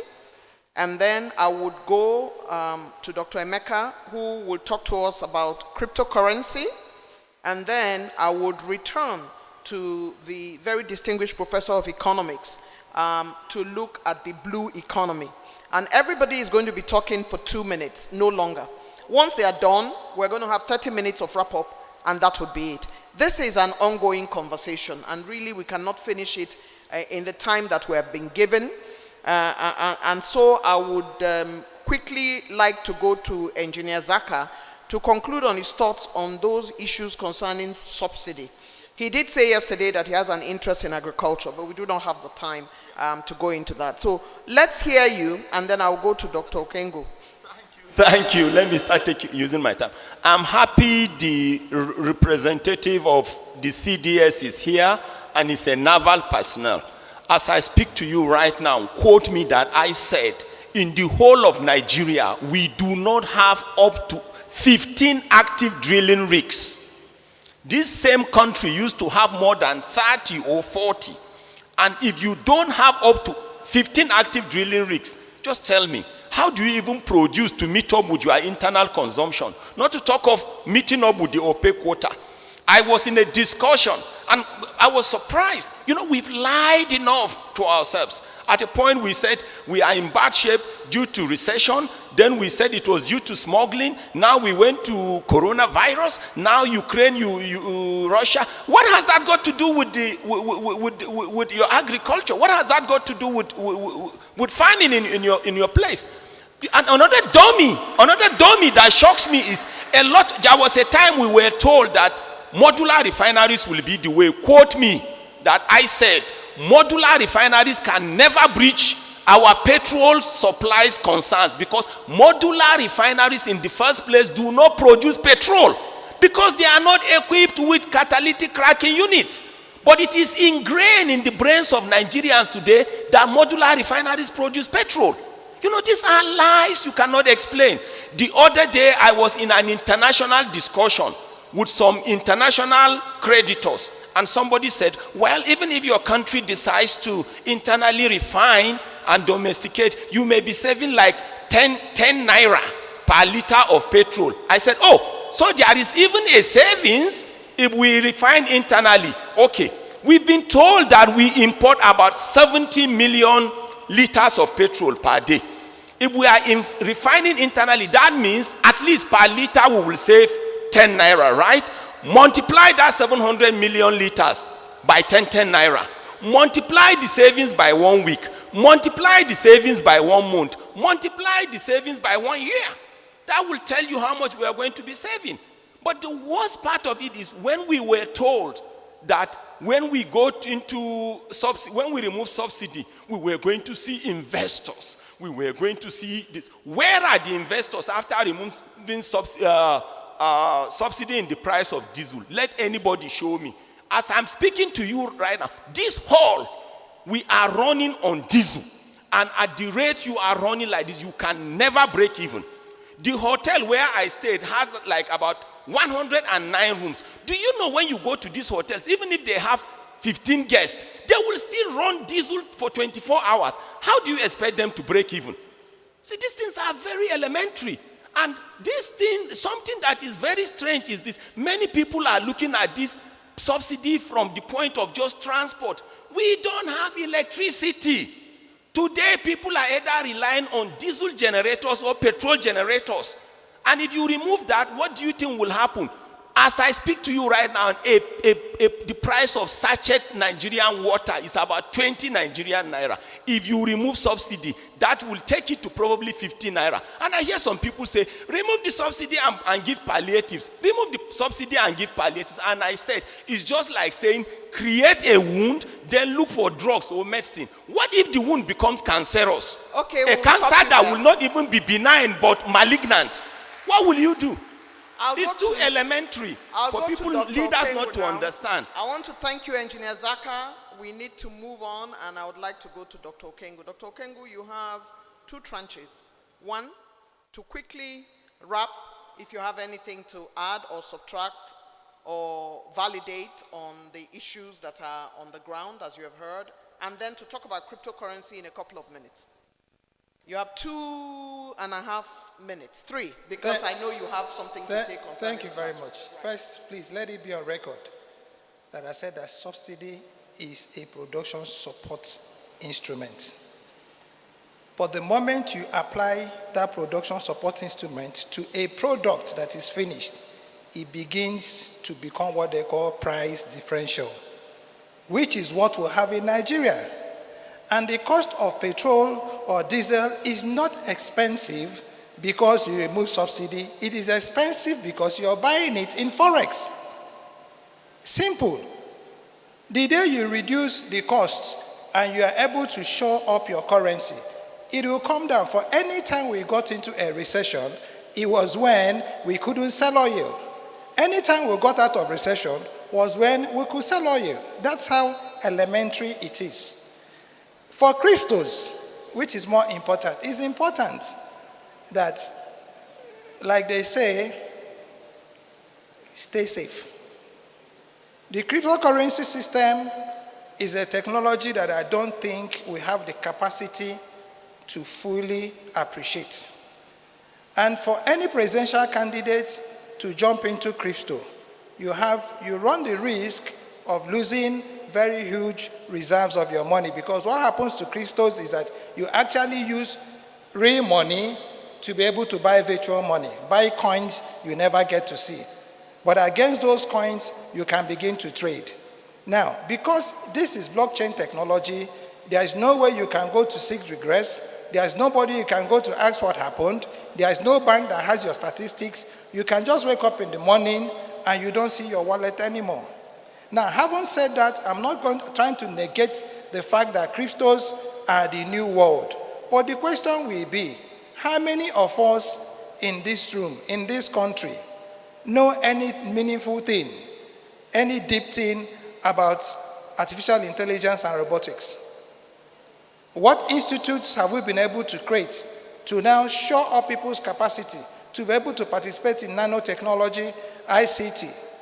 Now, these are the kind of information and knowledge you need to be able to now operate in that crypto world. What does it mean? You're buying and selling in a world where nobody sees. You're your bank manager, you're the CBN manager, you are the managing director, you are the account officer, you are everything. And then you're trading in goods and services. Now, for countries that have made good of the crypto systems are countries that have, good warehousing system and good logistics system that can be tracked. We don't have any in Nigeria. I'm not trying to discourage it totally and completely, but I'm trying to say that it would not be a good idea for the presidential candidates or the president of Nigeria to begin to look at the cryptos as a major, policy going forward. And to close on this, what I think is important for us to do as a country is to appreciate where we are coming from. We are fixated on a system that has created very unsustainable development systems. There is nobody in this country whose grandfather got rich in the 50s. that was not either a produce trader or an exporter. Very few, or a transporter. So the transport network that was actually the major at the heart of our economic development was driven by this subcontracting comprador bourgeoisie model. And this is why today everybody is wearing some very good suits, looking nice, but all of us in this room, or most of us in this room, are wearing polyester. We are wearing non-woven. And this is why the Chinese people who are bringing these fabrics into this country will never let you know where they are producing and what they are producing. Somebody had mentioned that textiles died. The textiles died because we were not able to retrofit our textile industries to start carrying the new deal called non-woven. What is non-woven? Non-woven is raw materials or byproducts of petroleum, which is why for any dress you see that has any mark, 60% polyester, 30% cotton, some other percent acrylic, you are wearing rubber. That's simple and straight. We have information now concerning the kind of fabrics that we're wearing, and at this point I'd like to pull away from Dr. Kengo. I'd like to advise the Nigerian Bar Association that they should create a forum where this subsidy discussion takes place, because what I saw was Engineer Zaka was shaking his head, and I cannot go back to him on that matter, because really at this point I need to pull away and then talk to Professor Balami about the blue economy, as I had promised the Rear Admiral, about the economy around our waters, how we protect it, how much fishing we do, how can we talk to the presidential candidates in 2 minutes about how that is an important area of field. Well, thank you very much. The green or blue economy is that if no action is taken, desertification and other degradation will take over the areas that we have, and that will mean further problem as far as government is concerned. You see, in resource management, nobody is telling you not to use the resources. Use the resources, but use the resources in such a way that future generations also will have access to it. So if you have a lake, let's say like the Chad Basin, a very big source for fish with a tasty, unique tasty fish. Now, fishing is taking place. But what type of fishing is taking place there? There must be some sort of management of that particular place. The grazing land also the same thing. And you see all these particular resources, they are associated with what is known as common property resources. And associated with them is the tragedy of the common. And the tragedy of the common will lead to the free riders problem. And when the free riders problem also affected those particular districts, it will further lead to degradation. And degradation will mean what? People will have to move from one particular place to the other. And that will further also chop government money in relation to resources in order to rehabilitate those. But when this degradation has taken place, it will be extremely very difficult in order to rehabilitate, or it will be more expensive also to rehabilitate. Again, in relation to the issue of solar energy, wind energy, and something of that sort, you will discover that this country is also highly blessed. Is highly blessed. The problem we are having is that people don't want to think. People don't want to commit resources. People don't want to work hard and take advantage of the existing situations that does exist. We are always depending upon the technology coming from China in terms of the solar energy. The technology also coming from other places in terms of the wind energy and a number of those particular things. If the person heading science and technology or something of that sort devise certain criteria that will take advantage of this, then we will be on the path of this. All these suggestions we are saying, we are not saying that this is should just, once the president takes over or something of that sort, he will just effect the change. No. It's going to be a gradual change.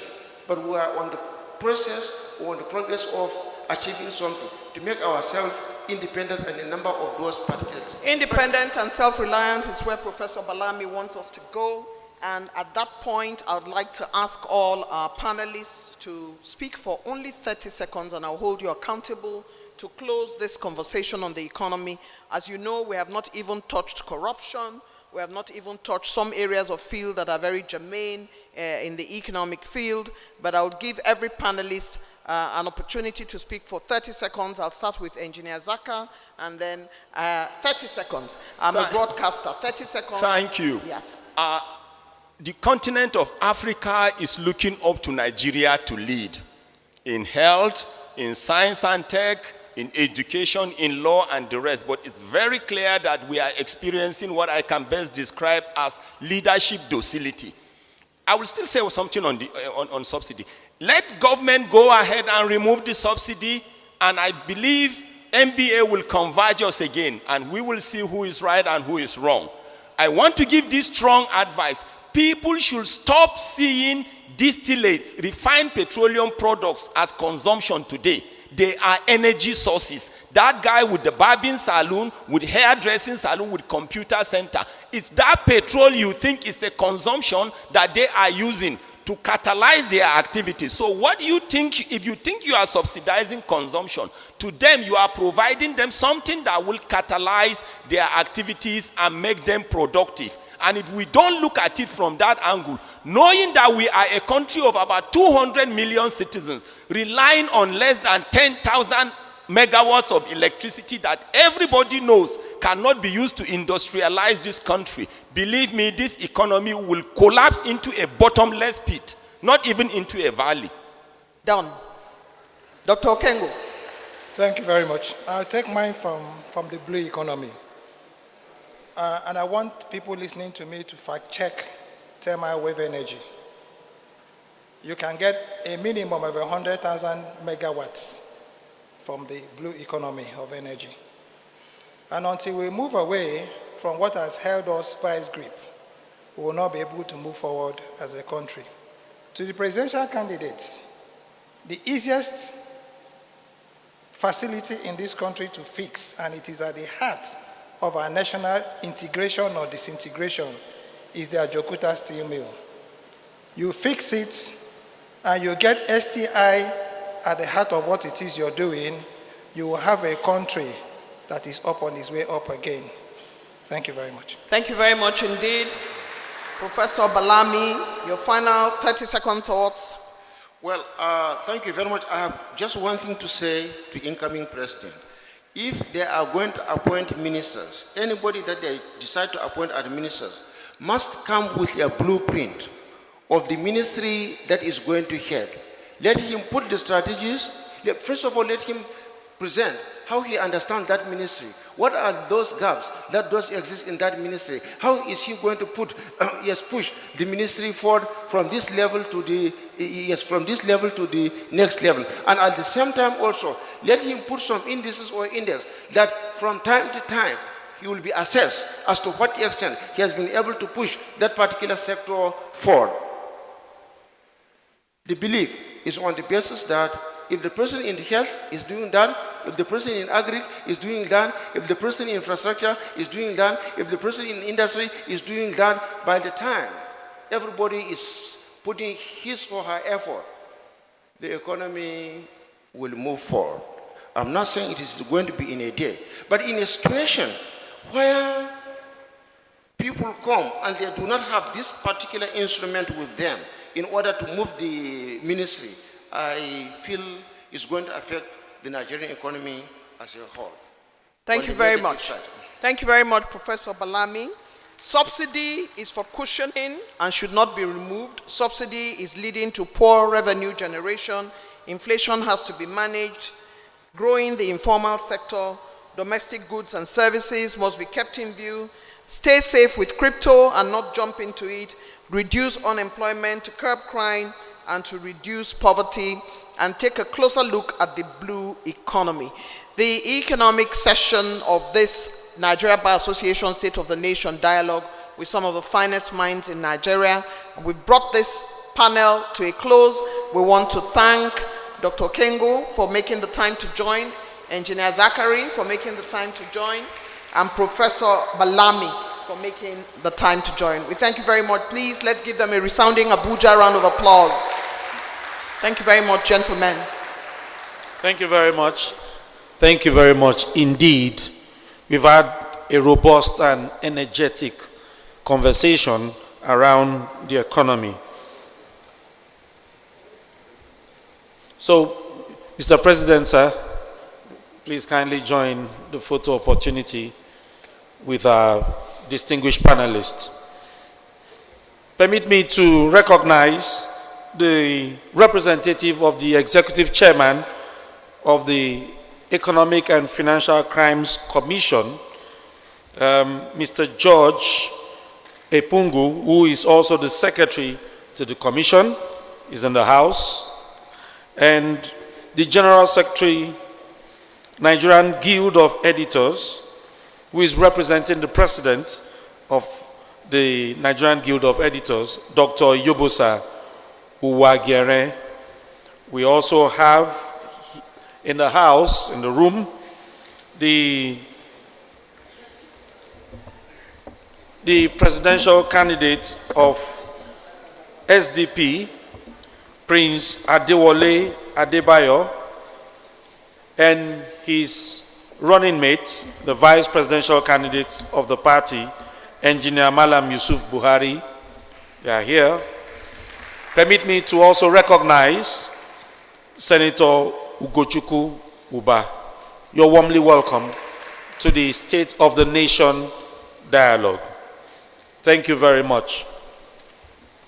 Thank you very much indeed. We'll take a little pause here and return after 20 minutes, I'm told.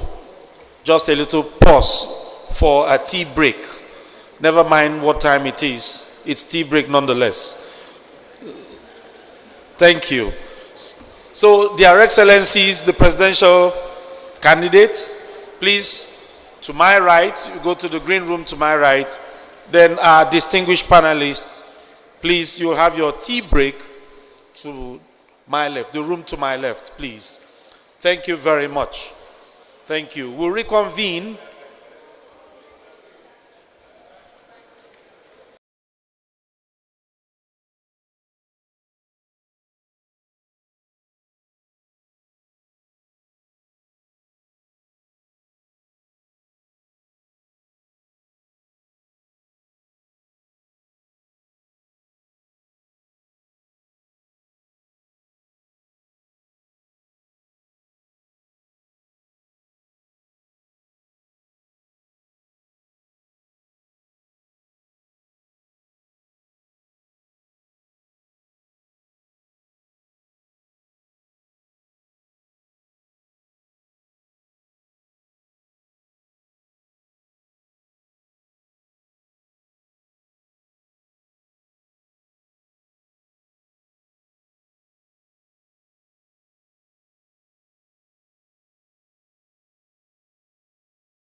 please.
So you're welcome back. Please, let's kindly reconvene.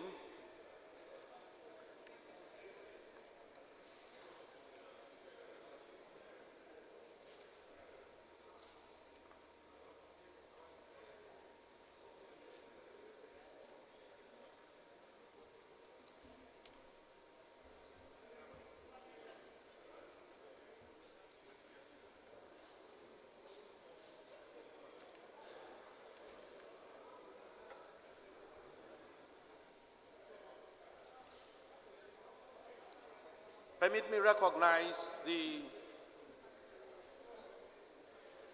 vice presidential candidate of the AAC, Barrister Haruna Magashi. Barrister Haruna Magashi is here with us. I also want to recognize the Director Legal, APC Presidential Council, representing the APC presidential candidate, Dr. Hassan Liman, SAN. You're welcome, sirs. I believe we are ready to, please let's have our seats, please, so that we can get to the third leg of the plenary. Please, may we be seated.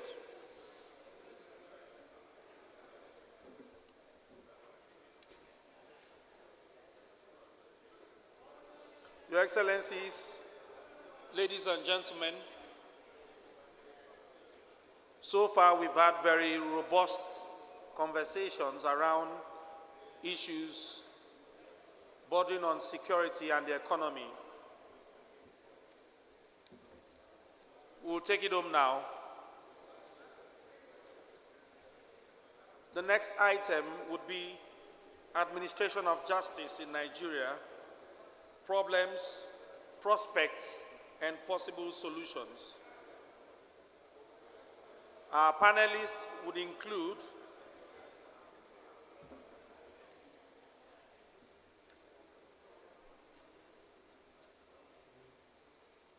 in no particular order, please, Mrs. Huwaila Ibrahim Muhammad. She's a seasoned private legal practitioner with over 20 years' experience.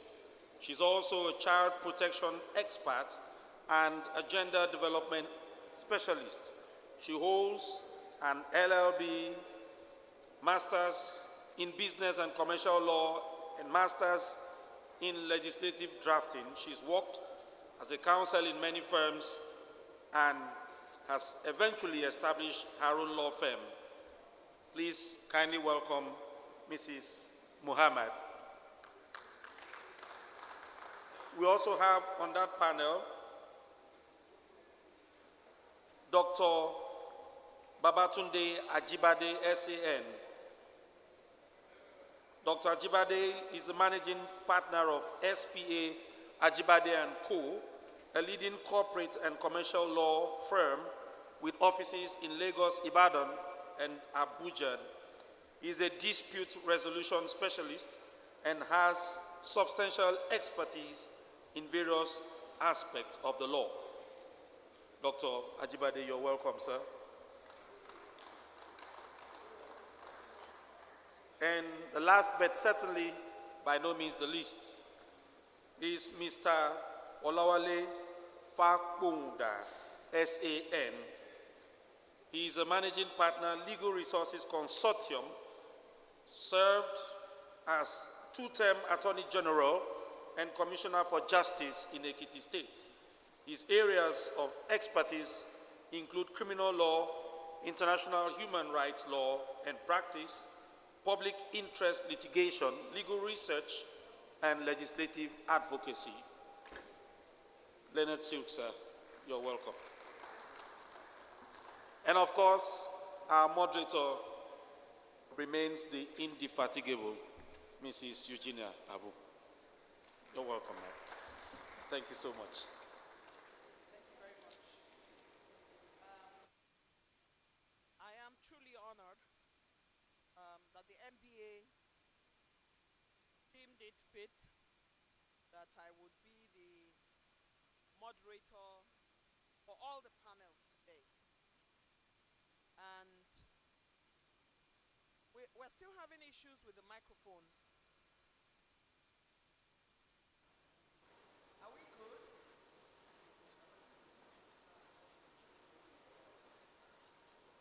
Check if the audience can hear. Can you hear me? No?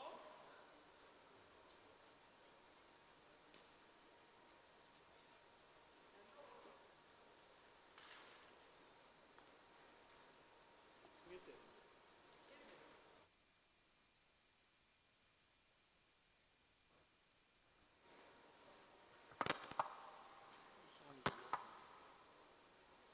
So,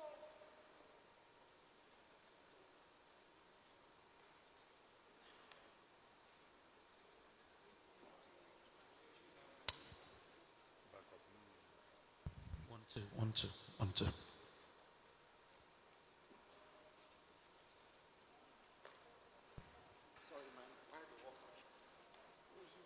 thank you very much.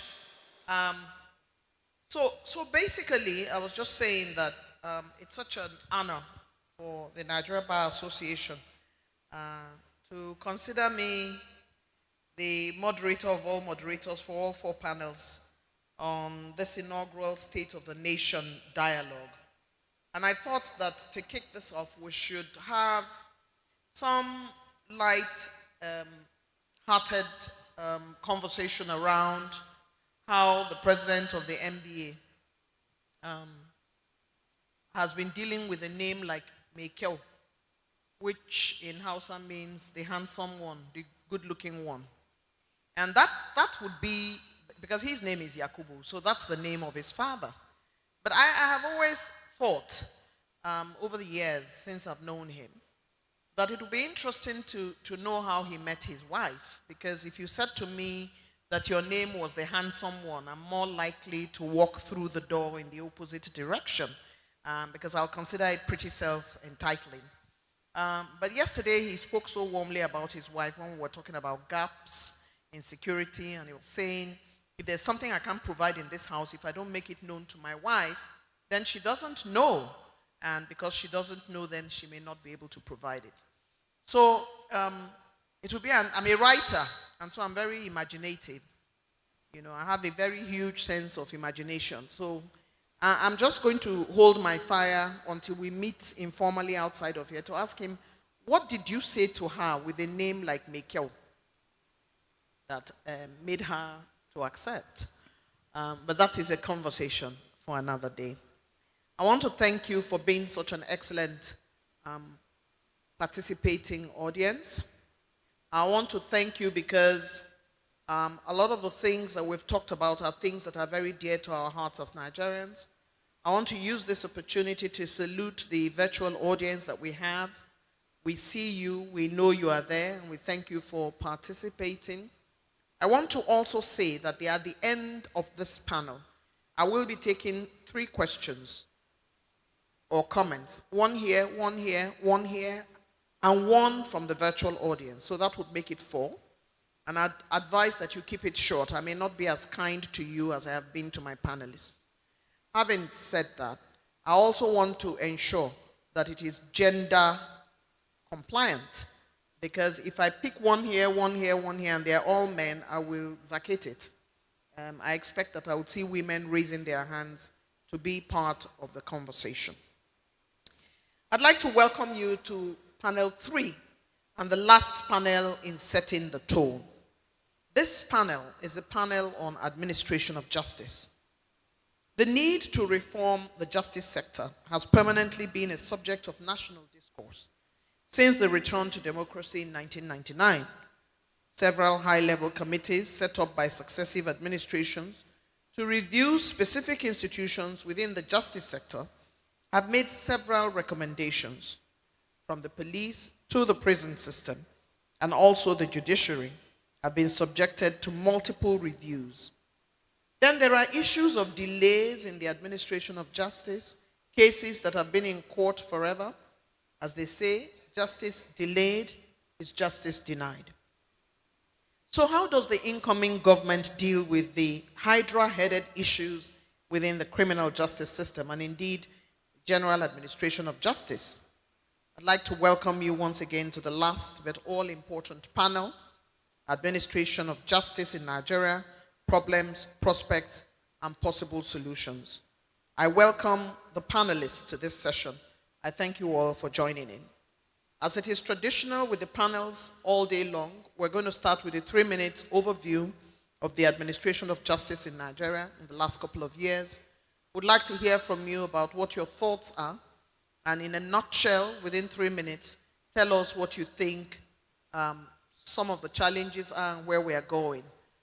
You might want to pick one side or the other, and then when we come back to you in the second round of questions, we will then dwell on whatever it is that you still want to unpack. I would like to start with a leading arbitration expert, the very respected Dr. Ajibade.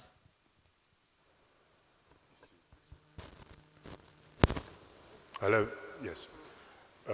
Thank you very much, Mrs. Abu, and good afternoon, distinguished colleagues. Ladies and gentlemen, it's a great privilege and honor to have this opportunity to participate in this very, very important initiative of the Nigerian Bar Association. The challenges confronting the justice sector in Nigeria, as Mrs. Abu has foreshadowed, are multifarious. There's so many of them, and some of them are quite deep-seated. And I don't think that, and I'm addressing my comments, as I think we all will, to the presidential candidates who have decided to seek that great office and who would then be the ones who have to address these challenges. And I don't think it is possible to address all of them all at once. I think my view is that the ideal approach should be to identify what are the most important challenges and what are the quick wins, what are the things that can be done in the immediate, what are the things that can be done in the intermediate, and what are the things that can be done in the longer term. And to this extent, I had the privilege of participating in another initiative of the Nigerian Bar Association, working together with other stakeholders in the justice sector when we held a Justice Sector Summit in January 2022. And that summit identified three critical, what we consider to be three most critical challenges, all connected. The first is the question of personnel. We've identified that one of the greatest challenges with the justice sector is the quality and quantity of the judicial personnel that we have available in Nigeria. It's dealing with quantity first. Last time I heard, we had about 1,200 judges of our superior courts. For a population of 200 million people, nobody needs to tell you that you cannot have an efficient justice system that is so severely undermanned.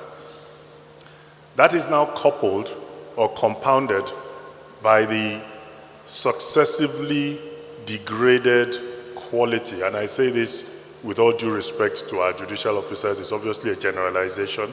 We still have some sterling judicial officers in the country, but I don't think there's any doubt that, speaking generally, the quality of our judicial personnel has declined over the years. From the days of the great justices of the Supreme Court, the Oputas, the Ogundares, we don't have those kind of judicial minds on the bench anymore. And what that pointed out to us is that the appointments process has been undermined. And it doesn't take any rocket science to see that that is the case. The mode of appointments in Nigeria over recent years has been more about who you know rather than what you know, or rather than what you're bringing to the table. And I'm the first person to say, as Mrs. Abu said, I have the privilege of sitting as an arbitrator from time to time. Anybody who thinks that judicial office is easy street doesn't have any idea how tough that job is, the job of an adjudicator, to listen to both sides and try and arrive at a just determination based on the facts and based on the law. So I think we have lost sight of how important the judicial office is and have not paid sufficient attention to the appointment process.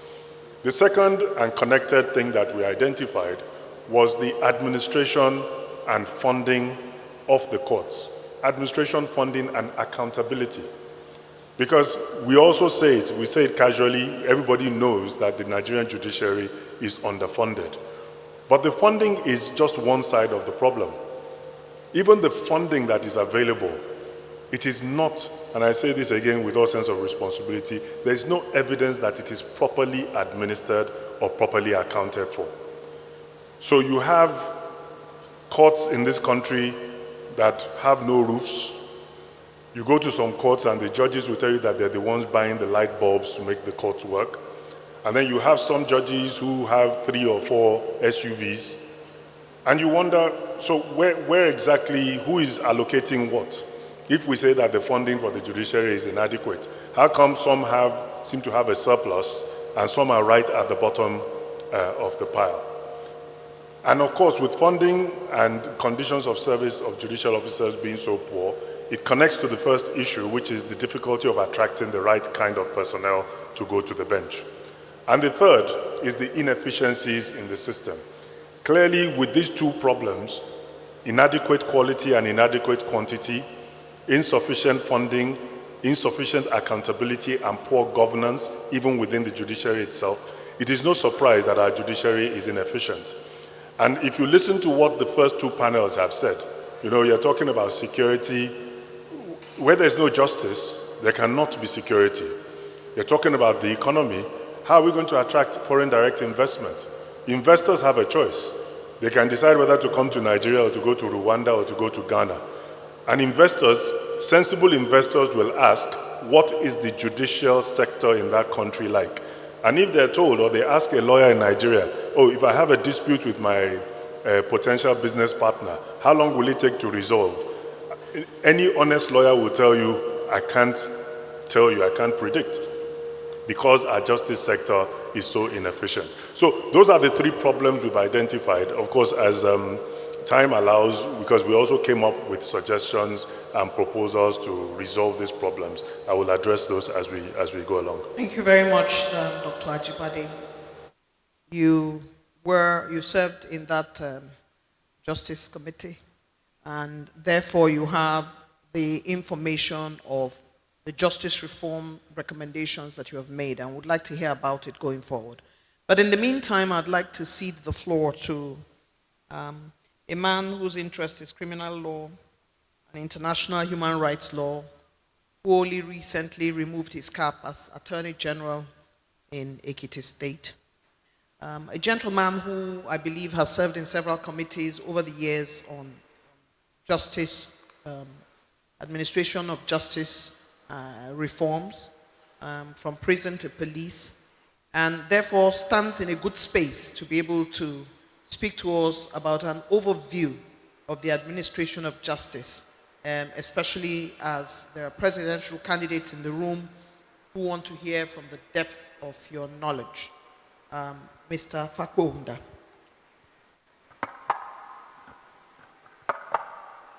Thank you.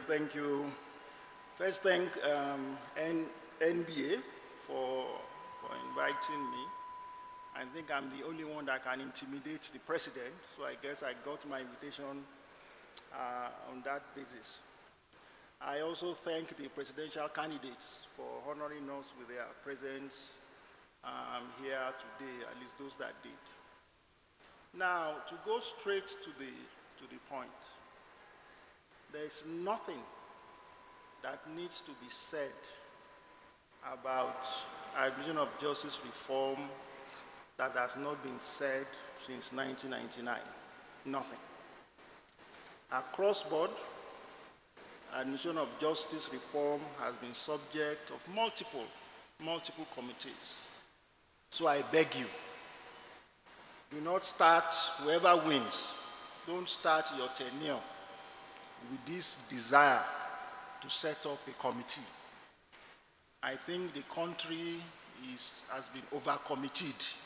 These issues have been over-committed.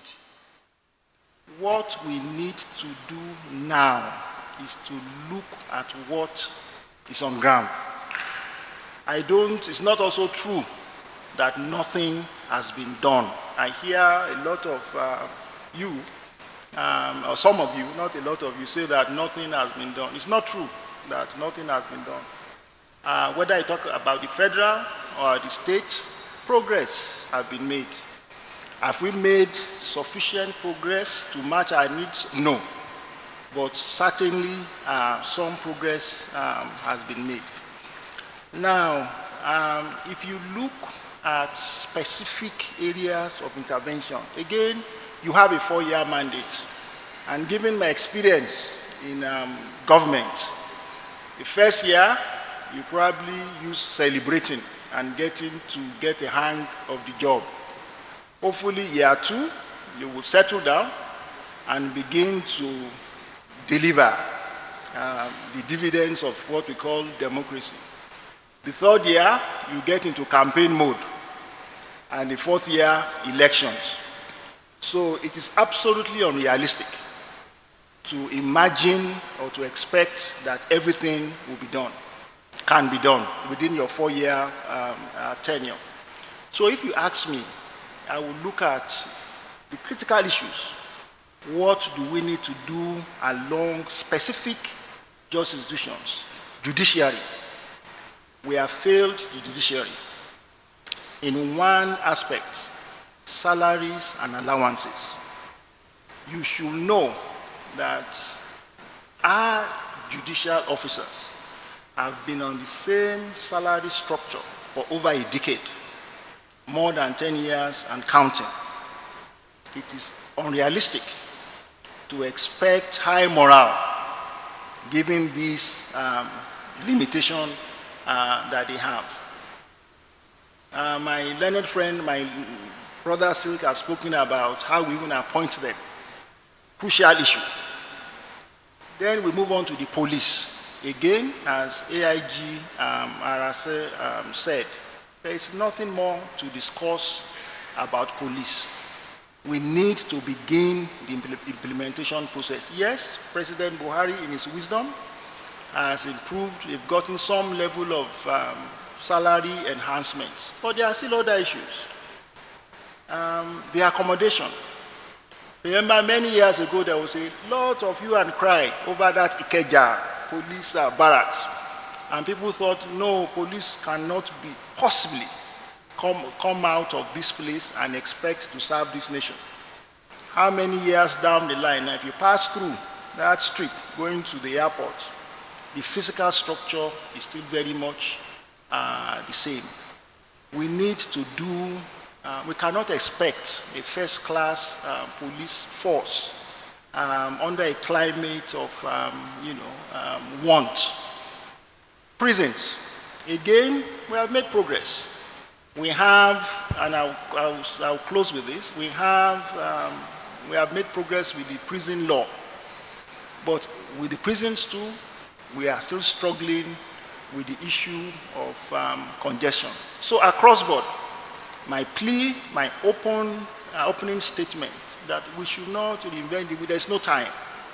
This is the time to begin to implement. This is the time to begin to implement. I believe the presidential candidates have taken that on board.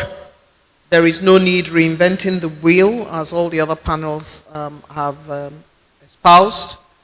Basically, there are copious amounts of reports and reform documents lying around the country, and all it requires is for somebody to just take a look. And in terms of taking a look, I want to thank Mrs. Huwaila Mohammed for joining us. She's a litigation lawyer, very well schooled in several areas of law, and I would like her to make her intervention in 3 minutes for an overview of the administration of justice in Nigeria. Hello. Thank you so much, the NBA. Thank you so much, Mr. President, for allowing me to be here. And thank you so much, the presidential candidates are here. Talking about administration of criminal justice, administration of justice in Nigeria, there's no way that administration of justice can be spoken about without looking at the key players in the justice system. Because administration of justice means peace. Because without peace, if there's no justice, there will be no peace. And I believe is one of the reasons why we are in the state we are now. And probably the key players in the administration of justice, the arresting authorities, meaning the police, are they doing their work? The courts, how manageable are they? How efficient are they doing their duties? The Attorney General's office, you cannot talk about administration of justice without speaking about the AG's office, the Legal Aid Council, other pro bono lawyers, they are all stakeholders. Who are the custodial services, the prisons, because they are now called correctional centers. They are also stakeholders, and in fact, there's this law that was passed in Nigeria in 2015, the Administration of Criminal Justice Law. I believe it's 2015 or 2013. It has simplified and codified our justice system and summed up everything in one place. And it came with beautiful innovations, which I believe, if at all that law is properly implemented, we will wake up one day and we will find out that there's like just 100 people awaiting trial in a prison. Because it introduced something called remand proceeding. Remand proceeding is mostly what is bringing this congestion in prisons. Mostly is whenever there is an arrest, investigation, the first call of point is the magistrate court. And the magistrate is not every kind of crime that he has jurisdiction to administer. So if he doesn't have the jurisdiction, the person will be remanded. But in the law, he will just be remanded for 2 weeks. After 2 weeks, he will be brought back to the magistrate. And the magistrate will find out whether or not a charge is ready for him. If a charge is ready, fine. If it's not, then he will be remanded and again for another 2 weeks. After that 2 weeks has expired, then he will be brought to the court again. But in that time, if the charge is not ready, the magistrate will call on the Attorney General's office to find out why is the charge not ready. Let's say a person is supposed to be charged for rape, which the court doesn't have jurisdiction. So if you sum up that kind of proceedings, if at all, and the Office of the Attorney General has just 2 weeks. If a file is taken to the Attorney General's office, it has just 2 weeks to provide advice. So if we put our system through that process, that innovation is going to be fantastic. There's no way you would see somebody languishing in prison for 20 years for an offense which is the maximum punishment of the offense is probably 3, 4, 5 years. So those kind of things will be curtailed. So we have all these laws that are very, very beautiful, but it takes funding. Because even the police, the arresting authority, if they arrest somebody, they have to probably videotape the interview. they will tell him that they will read his Miranda rights, and if they are recording him, they will video his interview, they will take his full picture, take an inventory of what they took from him. All those things needs funding, because everybody knows how our police work. Because it's actually, I'm not blaming them, it's not their fault.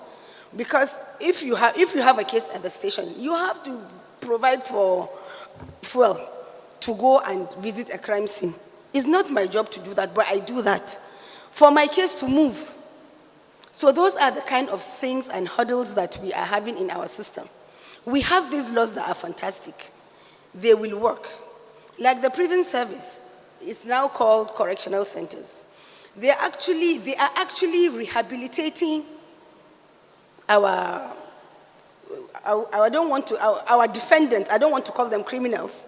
Our defendants, they are actually rehabilitating them. But where is the fund to do all that? The congestion in prison. You will find a prison of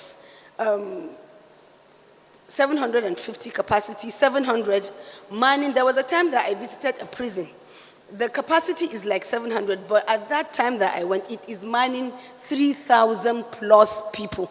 I was actually imagining, how are they sleeping? So with these kind of things, but when I went back again, I saw like a couple of blocks are built, and I asked them, I think the block will take like, one block will take 200, one block will take one. At least it's a step forward. The prison reform, I believe, is real, but it is not getting the attention it ought to get. A lot of reforms are not getting the attention that they should get, and that is the point I believe that the co-panelists have already spoken to. The fact that Mr. Fakwa Hunda has talked about not reinventing the wheel, the fact that Dr. Ajibade has led us through the effort that was made in an MBA-enabled State of the Justice Sector Summit in 2022. And that is where I would like to come to you, Dr. Ajibade. Can you walk us through the recommendations there so that the presidential candidates can hear? This is a document that will be useful to whoever wins this election.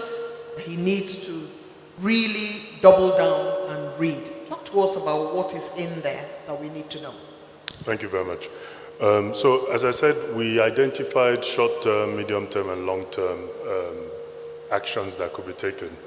The short-term ones are things that are within the capacity of, or that can be done within the context of existing legislation. Because most of the legislation that affects the justice sector is in the Constitution, and we know what it takes to amend our Constitution. But we identified some simple things that could be done even within the context of existing legislation. So in relation to appointments, for example, we have guidelines that guide the NJC in making judicial appointments to the superior courts. And we realize that this doesn't require any legislation because the guidelines are created by the NJC. And the NJC is manned as an existing body under the Constitution. So we realized that if we could convince the NJC to first enforce even the existing guidelines, because we found out that even the existing guidelines were not being followed faithfully. But second, to amend the guidelines to make them stricter. I'll give you a simple example. There's nothing stopping the NJC from saying that judicial appointments must be based on objective examination of the capacity of those who aspire to judicial office. Some states have been doing it voluntarily. Lagos, I think Jigawa recently, or your state, but there's nothing in the NJC guidelines that says that you must do it. So we've recommended that the NJC guidelines should be amended. Now this is within the power of the membership of the NJC chaired by the CJN. And I'm hopeful that that recommendation is being given active consideration as we speak. That is the simplest, is the lowest hanging fruit, but is a foundational one because, as I said, for us, if you don't get the appointments process right, it has a cascading effect on everything else that is wrong with the justice sector. The second, which is less low hanging, but which we think also has to be dealt with as a priority issue by an incoming administration, is the administration and funding of the judiciary. And this is a bit more problematic because it affects, it is based really on a challenge of the judiciary and the operators of the justice sector itself. Most of the bodies in the justice sector have an over-concentration of power. Whether it's at the federal level where the CJN presides over the NJC, presides over the Federal Judicial Service Commission, presides over various bodies that are supposed to oversee the justice sector. At the state level, it's the same thing. The chief judge of the state, or federal courts, the chief judge of the Federal High Court, or the president of the National Industrial Court, they wield an inordinate, in my view, amount of power. Now, that power is great if you have a very good office holder, but then what is the guarantee that you will always have a very good office holder? So our thinking is that proper governance dictates that you decentralize that power, such that if the office holder is not good, it doesn't affect the entire structure. Our recommendation is that those bodies, the constitution of all these bodies, needs to be changed. It needs to be made a lot more representative. And we've recommended that users of legal services need to be brought into these bodies, because at the end of the day, the justice sector is not just for judges and lawyers. The justice sector is for society as a whole. And we believe that the users of the system should participate in overseeing that system and in ensuring that the system works efficiently. So we've made recommendations for constitutional reform. Those recommendations were sent to the National Assembly. They did not see the light of day in the ongoing constitutional amendment. But I put that forward because I would expect we're not going to give up. So whatever government comes in the next administration, we're going to represent those proposals. And we've been advised that maybe one of the challenges with our previous attempt was that we lumped all the proposals together in one single bill, but that we should now split them up into separate bills so that they're easier for the executive and the National Assembly to digest. And the third, which is the efficiency, and all the other panels have spoken about it, is the absence of statistics. You know, the way we've dealt with justice sector is as though you can just guess. You have a system where, a federal structure where in order for a judge in Ogun State to appoint additional judges, in order for the Ogun State judiciary to appoint additional judges, an application has to be made to the NJC. Now, there's nothing to say that the consideration of that request is based on a comparative analysis of the caseload of the courts in Ogun State relative to the caseload of the courts in my president's state, in Kebbi State. It is entirely down to the CJN and the leadership of the NJC to decide, okay, you say you need 20 judges, I approve 4, or I approve 3. We cannot run a system that way. There should be an analysis, there should be statistics that say that across the country, this is the relative caseload of all our courts, therefore we need more judges here relative to there. And we have put a system in place by which we intend to be able to assist to generate those statistics through a court monitoring process. Well, for me, Dr. Ajibade, the comment you've just made, the last comment you've just made, really underscores the point of the prison congestion, delayed cases, court, because if it is not weighted on the requirement of a state and it's dependent on a body that decides without any statistical backing that they would just provide the number of judges that they deem fit, then there is a bit of a disconnect. And that brings me straight away to Mr. Fakwahunda, who over the years, and I have served on some of these committees with you in the past on prison reforms, the case of awaiting trial, which is bludgeoning and which is making Nigeria look really bad. And every time we have this conversation, you say, well, it's not the fault of the prisons. So the fault of the various steps and the various organizations or sectors that are feeding this awaiting trial cases and feeding the congestion in the prisons.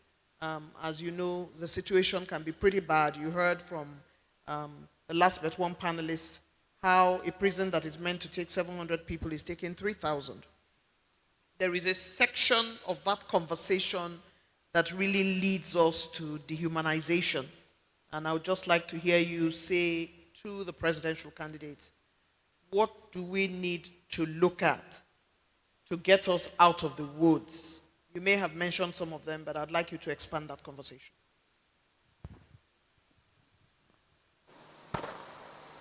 Well, first, can I say in a lighter mood that it is important that presidential candidates begin to focus on prisons. As you know, governors now go to prisons.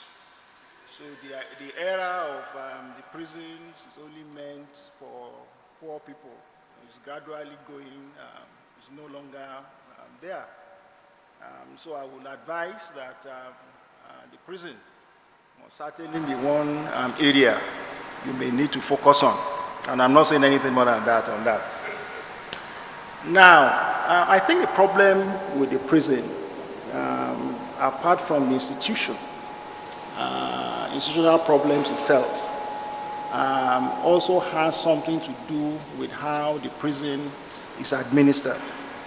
Now, the correctional services, and we have to change the terminology, what is called now, by virtue of the Correctional Services Act, that was graciously signed by the President a couple of years ago, we now call the Facility Correctional Centers. Now, currently, the correctional services is administered by the Ministry of Interior, which used to be Ministry of Internal Affairs. The Ministry of Interior also administers the fire service, the civil defense, and I believe the immigration. Certainly, the functions of the prisons is completely different from those of the fire service and interior. So a situation where the prisons will continue to be administered by such oversight ministry will continue to create problems for the correctional services in terms of planning and all whatnot. So we have that problem of oversight. The second problem that we have is, and you know, this debate has been going back and forth, state or federal prison. Personally, I think it is time that you have state prisons. And people always shout, why? Why do you say so? As an attorney general, if I know that the bulk of those that will go into that in that prison, number one, are from my state.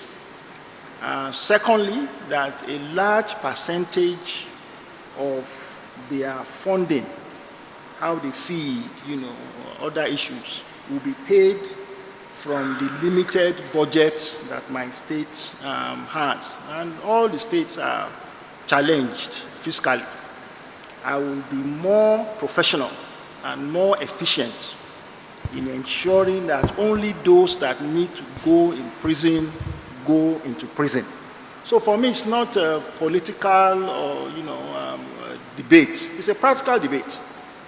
Give prisons to the states and let us see whether they will want to spend a large part of their income to maintain those prisons without prejudice to any other debate. Yes, I always say that the prison just receive.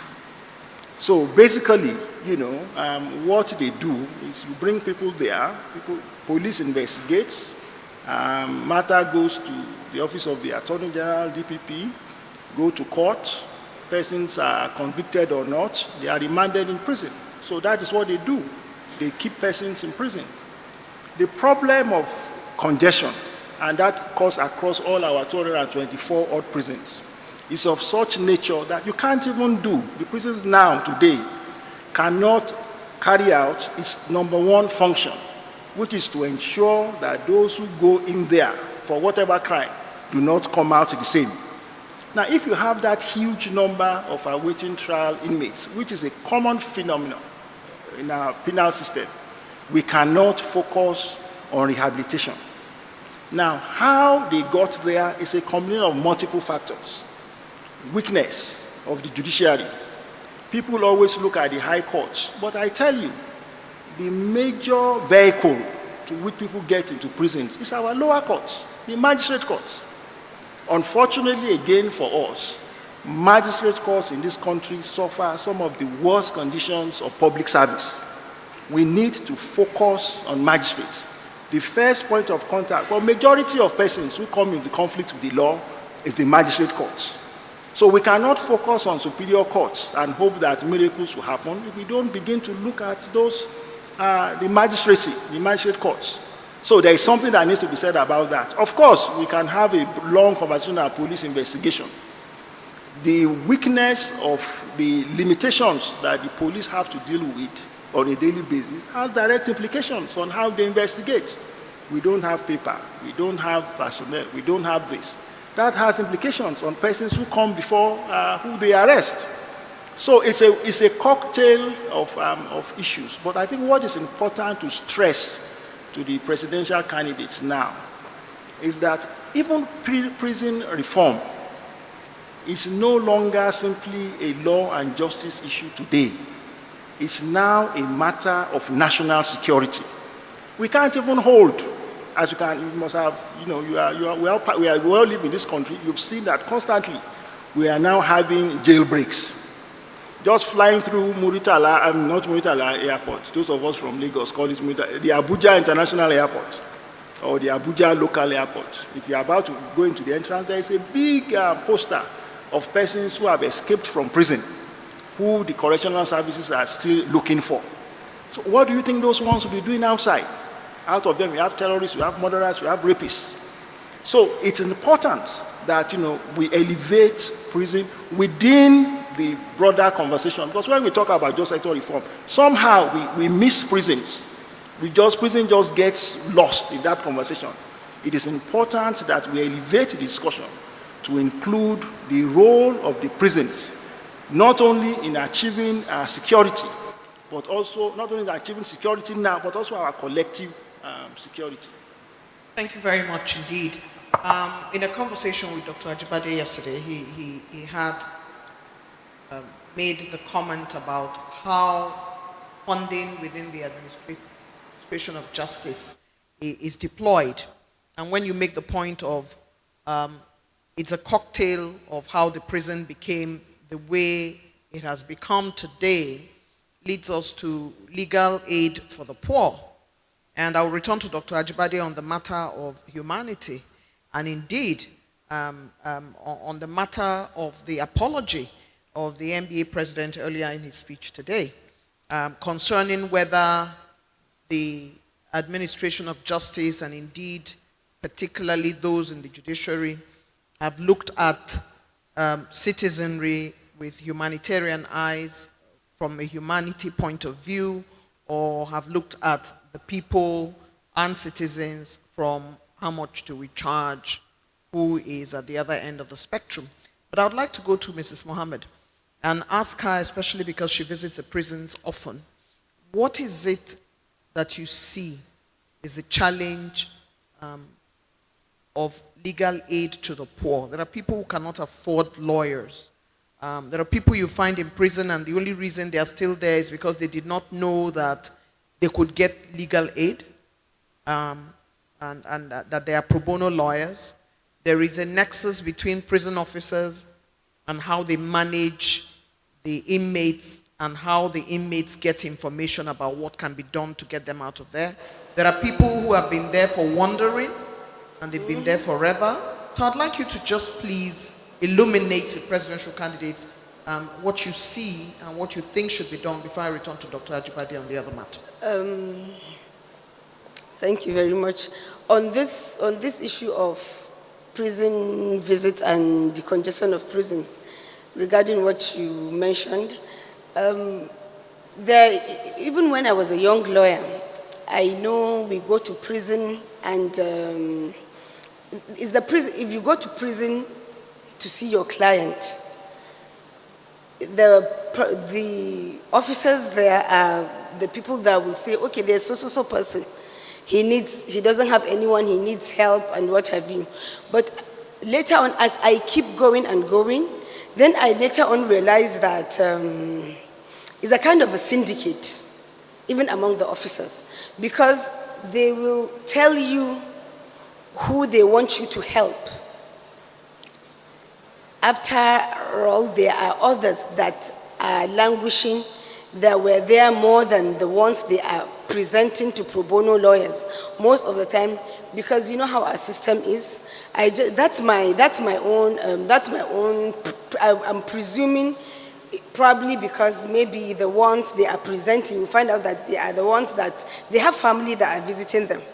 There are people in the prison that, in fact, their family has even long forgotten about them because they are thinking that this person is dead for more than 10, 15, 20 years. I remember the first time we went to prison visit with the CJ, going by after the Admission of Criminal Justice law is passed, there's a lot of advocacies. We made a lot of advocacies to the CJ, telling him what the law is.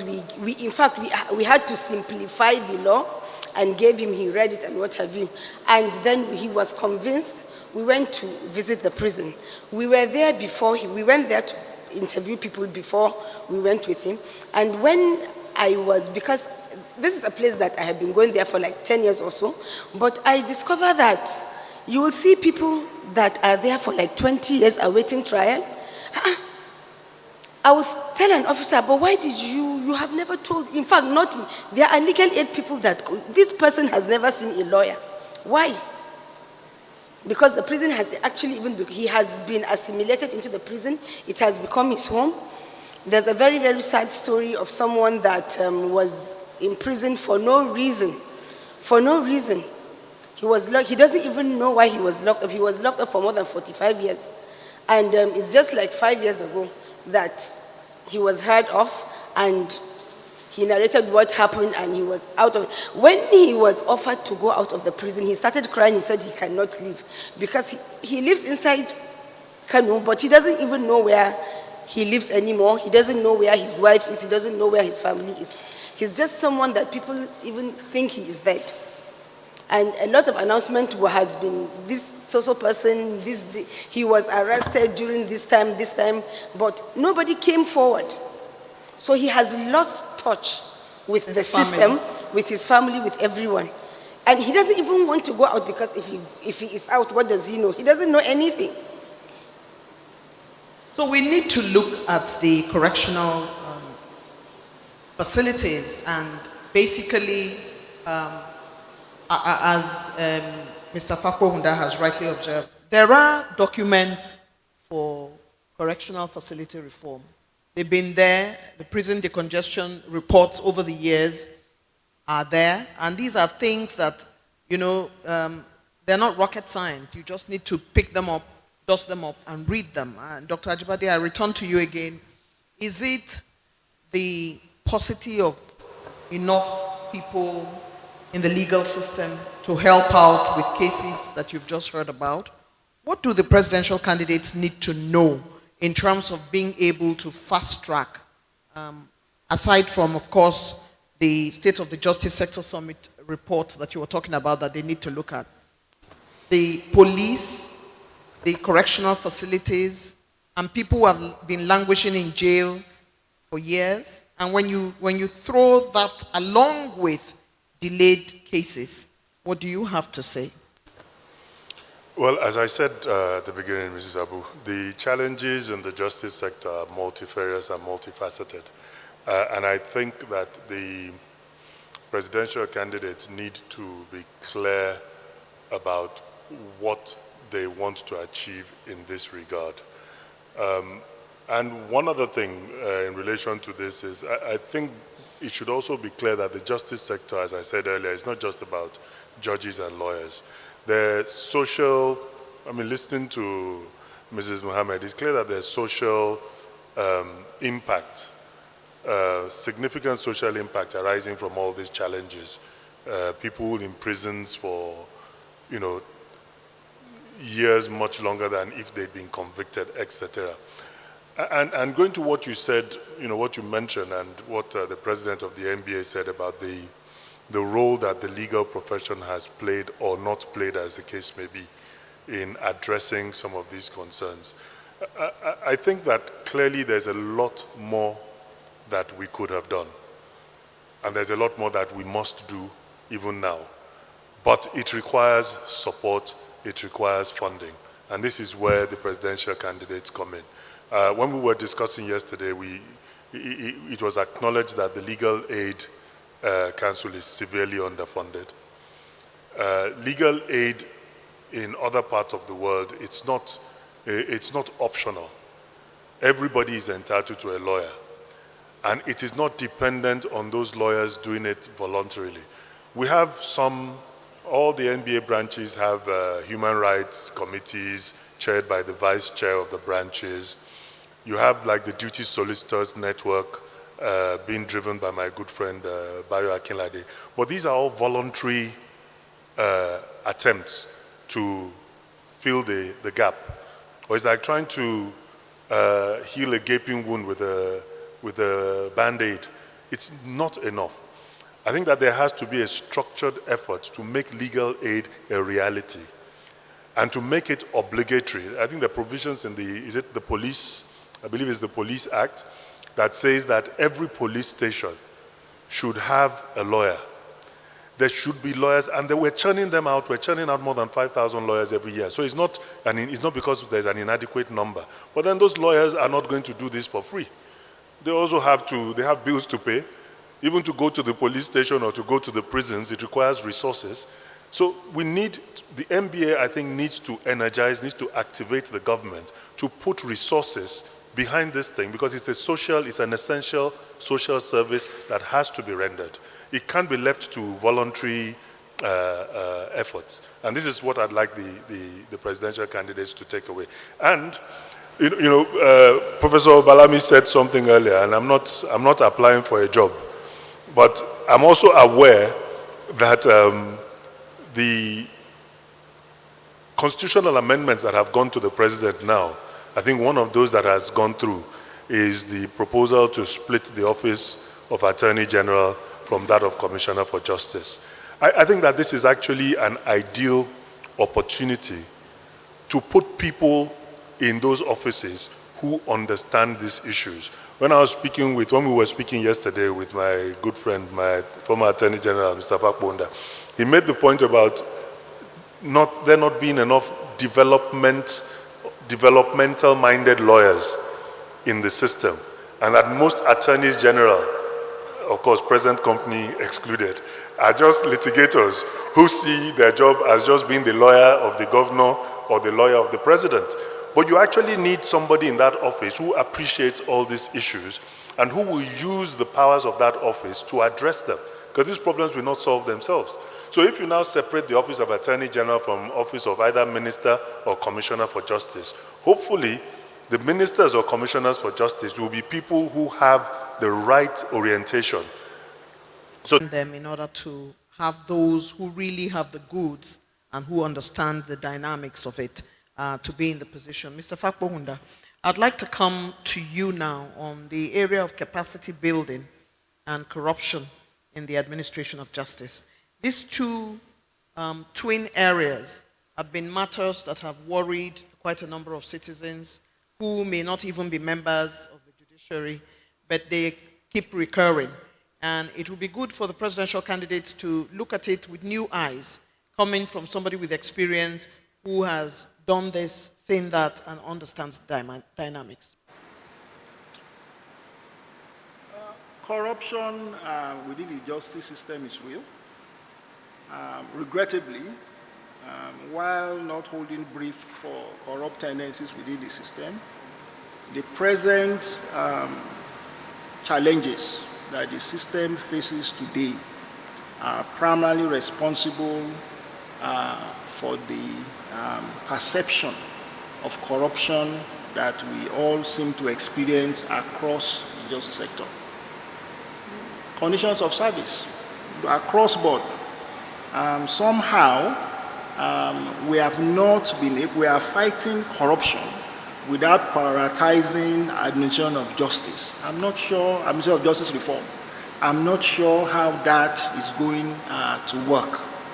It is crucial that in our fight against corruption, the core, which is the justice system, how, because the only way you can stop corruption or limit corruption, if we agree that corruption cannot be stopped, is to ensure that there's a heavy price to pay for corruption. So if the system itself that we rely on to stop corruption is itself struggling with not only perception of corruption, but real corruption, then we have a problem. But you know, broadly, I think for me, and we can have this conversation back and forth, the crucial issue for me is who leads? Where is the leadership in the justice sector? Because, you know, since 1999, and frankly speaking, many people are like me, just tired of having these conversations over and over and over again. I was sitting with the presidential candidate of the SDP this morning, and he said, look, you know, that he's getting tired of coming. He doesn't think that he can learn something new from these issues. And I was saying, yes, because the same issues we've been battling with in 1999 when we got democracy are largely the ones we are still dealing with now. But where is the leadership? Who is going to lead and set the agenda for the justice sector? With profound respect, it's not the office of the Attorney General of the Federation. And that is where we keep pushing the thing to. It's not. Because of the federal system that we have and the multifarious parties, the Attorney General of the Federation may not have, you know, the confidence of all the 36 states, because it cannot simply be a federal thing. It has to be a federal and state thing working together in unison. So it has to be the Chief Justice of Nigeria. Regrettably, over the years, and I think the NBA too has some blame to take from this, we've allowed the Chief Justice to see himself, if not and herself, as just Chief Justice of the Supreme Court. That is not in the interest of the justice system in this country. We need a Chief Justice of Nigeria to lead this effort. And when I say Chief Justice of Nigeria, I mean specifically, the Chief Judge will not sit in Abuja and limit the role to oversighting the Supreme Court and delivering judgments. There is nothing wrong in our Chief Justice going to prisons. What is happening in prison? Visiting the court, paying unscheduled visits to courts across the country to see what is happening. That is the way, that is the only way the country can feel that we are on a path. What is happening now is that, you know, we have these ad hoc interventions. The Attorney General of the Federation does one thing on Monday. When I was AG, I would do my own on Tuesday. Lagos will do our own on Thursday. No, there is nothing really that brings us, even at the federal level. Even at the federal level today, there is no platform that brings the judiciary, legislature, and executive together to discuss or deal or implement justice sector reform agenda. So in my view, I think an immediate takeaway from this to the presidential candidates is, you know, it's crucial. First, we cannot deal with corruption without solving the problem of the justice system. We keep just going around, and I'm sure the executive secretary of the EFCC will tell you that. It's like we're just going around and around in circles. But what we need more than ever now is leadership. Somebody has to lead. And in my respectful view, the appropriate person to lead is the Chief Justice of Nigeria, not the Chief Justice of the Supreme Court. Thank you very much indeed.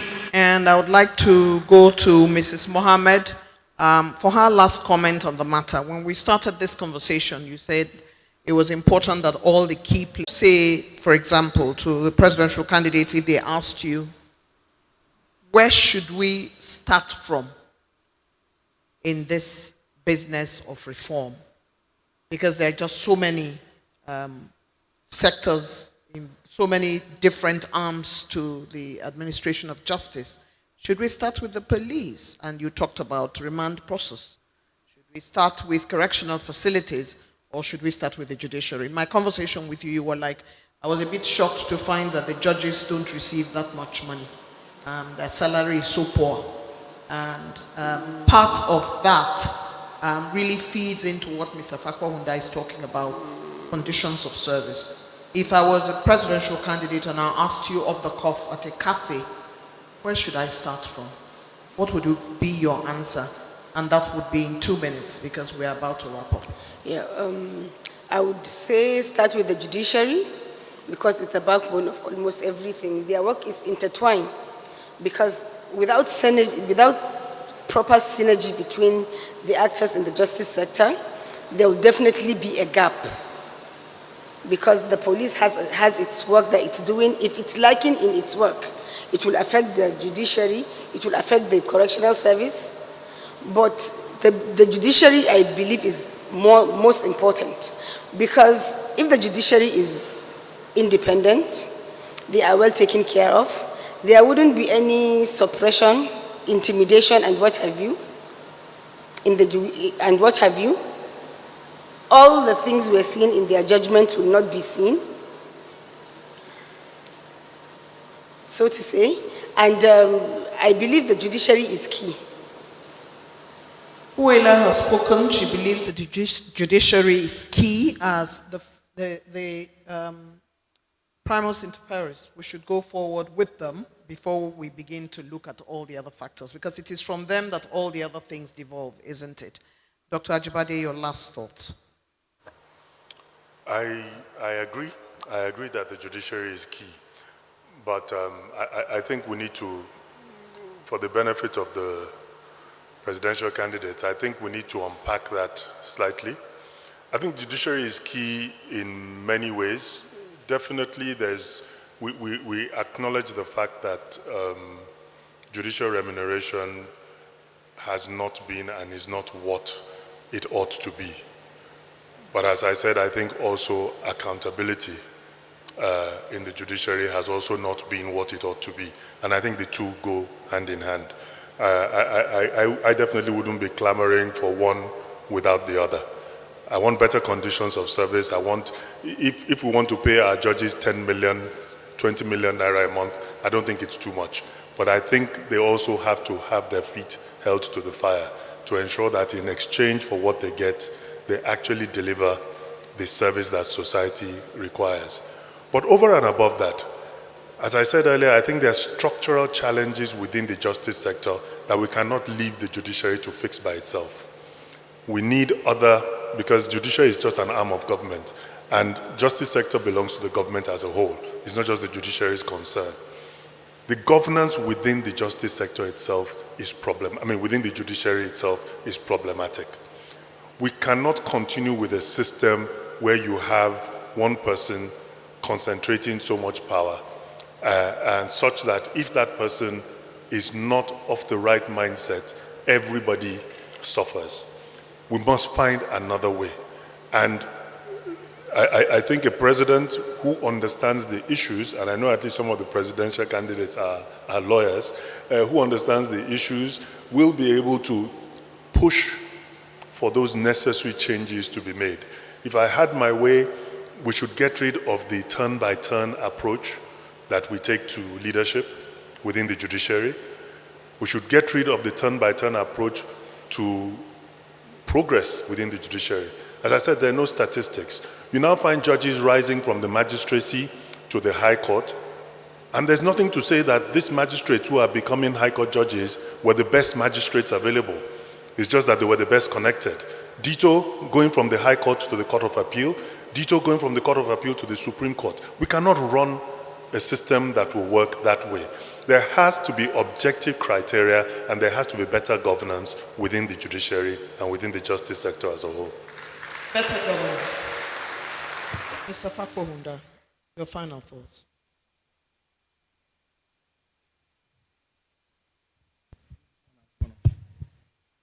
Okay, first to the presidential candidates, because we say in law, you cannot give what you don't have. From now, I think if you don't have so already, you need persons with subject matter appreciation. I've looked at many of the manifestos. I think it's only 2 or so that I've seen a focus on administration of justice, and that is President Showore. And I'm sure it's because he's always in conflict with them. I don't know. But, it is important that we have you within your party structure. And I'm not talking about this election, because we are building institutions, as they say, we are building parties. From now, there should be a clear explanation of your vision for the justice sector and how you want to achieve it. That is paramount. Well, if you don't win this election, let it be there. let it be a subject for continuous debate. Secondly, we've said it here, there is no need to reinvent the wheel. Absolutely nothing. There is nothing new that you want to say that has not today been subject of extensive committee consultations. And as I said, please, we are tired of committees. What we need today in this country more than ever is to begin the process of implementing. So I would say, the election is what, February 25.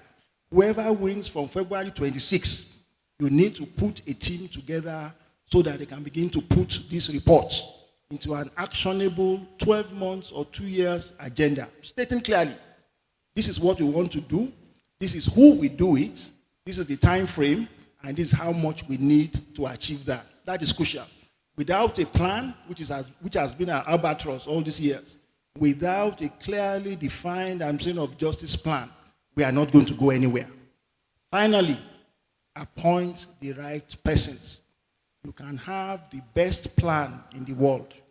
If those who are going to take the plan forward either have no passion or no understanding of it, it's not going to happen. And as my learned brother said, it is not every lawyer that understands what needs to be done in the sector. We have brilliant lawyers, who are litigators. But litigation and admission of justice reform, they are not the same thing.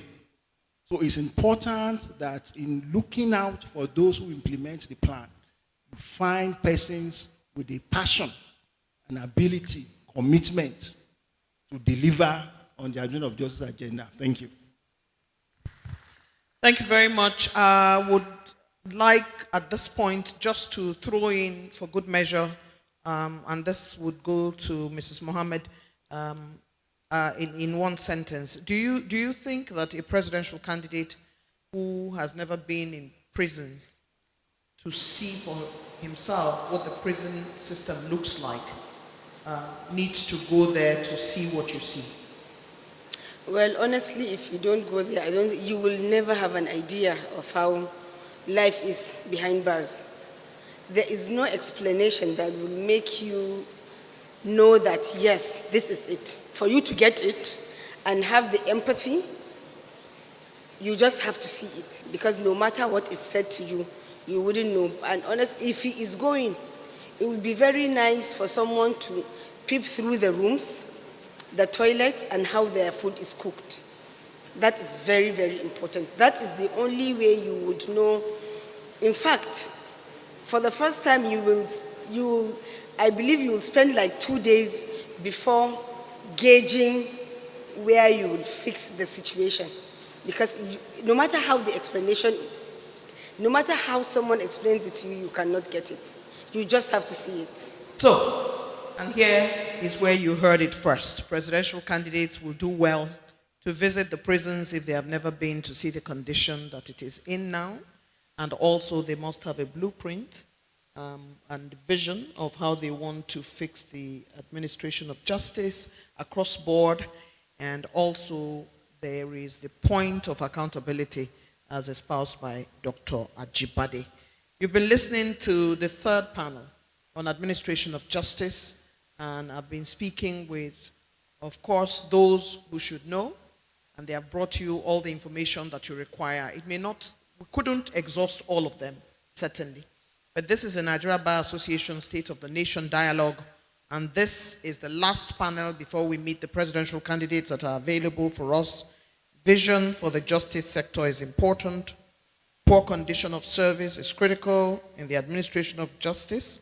Let's not reinvent the wheel, and all the players within the administration of justice sector must be looked at critically, and there should be synergy between the actors in the judicial sector. My name is Eugenia Abu. I've been speaking with Mrs. Huela Mohammed, Dr. Ajibade, and Mr. Fakbo Hunda. Please give them an afternoon round of applause to show that you appreciate them. I thank you so very much. Thank you. Thank you. Oh, yes. I'm not going to let them go because we do have questions which should last maybe 5 or so minutes. And it's important just to have some interaction. So we're going to take I can see the hand of a lady. That gives me great joy. If everybody who speaks across are women, it will be good. But we'll take the lady out there. Please, I'd like you to introduce yourself and go to your question. I can see you're wearing glasses. There you are, absolutely. And so I'd like to hear from you. Please keep it short. We do have another panel to go before the day is over. Thank you. Thank you very much. My name is Jessica Odudu, and I work with the Center for Journalism, Innovation and Development, also a lawyer. And my question is about this issue of transparency within the judiciary. I actually read the transcript from the Justice Reform initiative that was made, and I saw that between 2022 and now, one of the greatest gifts of that meeting was that judges are speaking out. Usually they do not do that because the MBA was considered their mouthpiece. But there was also a report recently, I think 2 weeks ago, made by the ICPC that showed in their ethical, kind of like they reached out to all the MDAs. I'm sorry, the name is not with me. And the judiciary, 4 of the institutions in the judiciary, 2 of the courts, the Legal Aid Council and another one, did not even answer to see the level of compliance they have for ethics. And a lot of other institutions, as you have rightly pointed out, are nowhere near properly accounting for the funds they have. We have seen a steady increase in the amount of money they are being allocated. And my question is, what are the steps we can take now? Because it seems like the executive has tried in its own part to reach out to ensure this transparency, and it's not happening. Since 2021, there have been stories about this lack of transparency being an issue. Still nothing. Is that something the NBA needs to do better? Is there a hack that some of our presidential candidates can take up when they get into power? If not, we might still be here having the same discussion in 2027. I know we don't want that. Thank you. Thank you very much. The gentleman in the suit, I'll return to you because your quota is over, but if we still have some time, I would return to you. Let's go to the middle group. The gentleman in the back.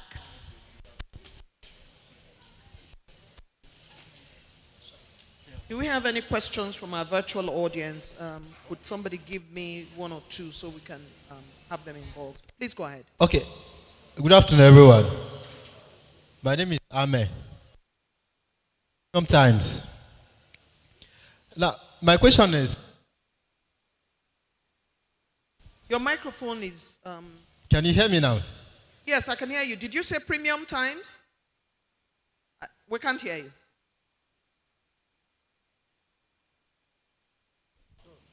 Okay, you can hear me now? Yes. Okay, I write for premium times. Okay. So, my question is simple. It's related to what my colleague said earlier.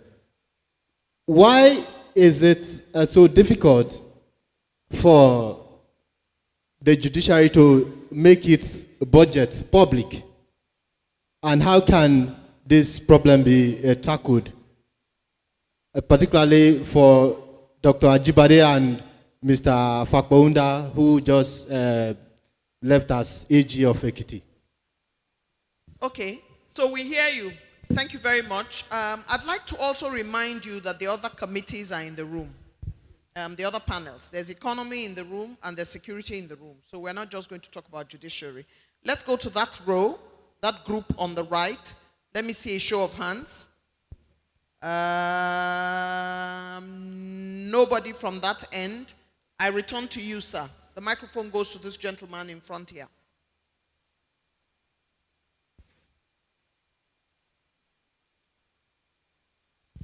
Thank you very much. My name is Haruna Magashi, a private lawyer and the vice presidential candidate of African Action Congress, AAC. My own is a very little contribution on factors that hinder smooth administration of criminal justice.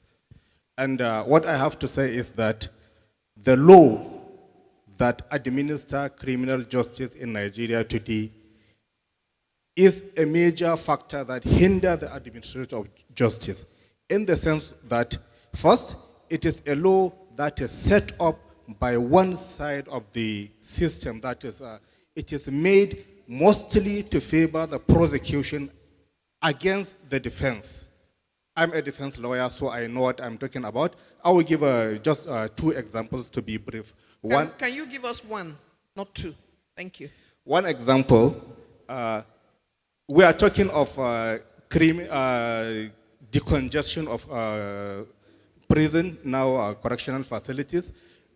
One thing is that under the Administration of Criminal Justice Act, which has been indigenized by most states, including my state, Kano, where a defendant is arraigned before a court, a magistrate or a state high court for a financial offense, the magistrate or the judge, while granting the bail, have the discretion to say that, for instance, I'm the defendant, I'm accused of probably misplacing 10 million naira. Part of the bail condition would be for me to deposit 5 million naira to the court. If I am innocent, I didn't siphon the 10 million naira, I don't have the 5 million to deposit to the court.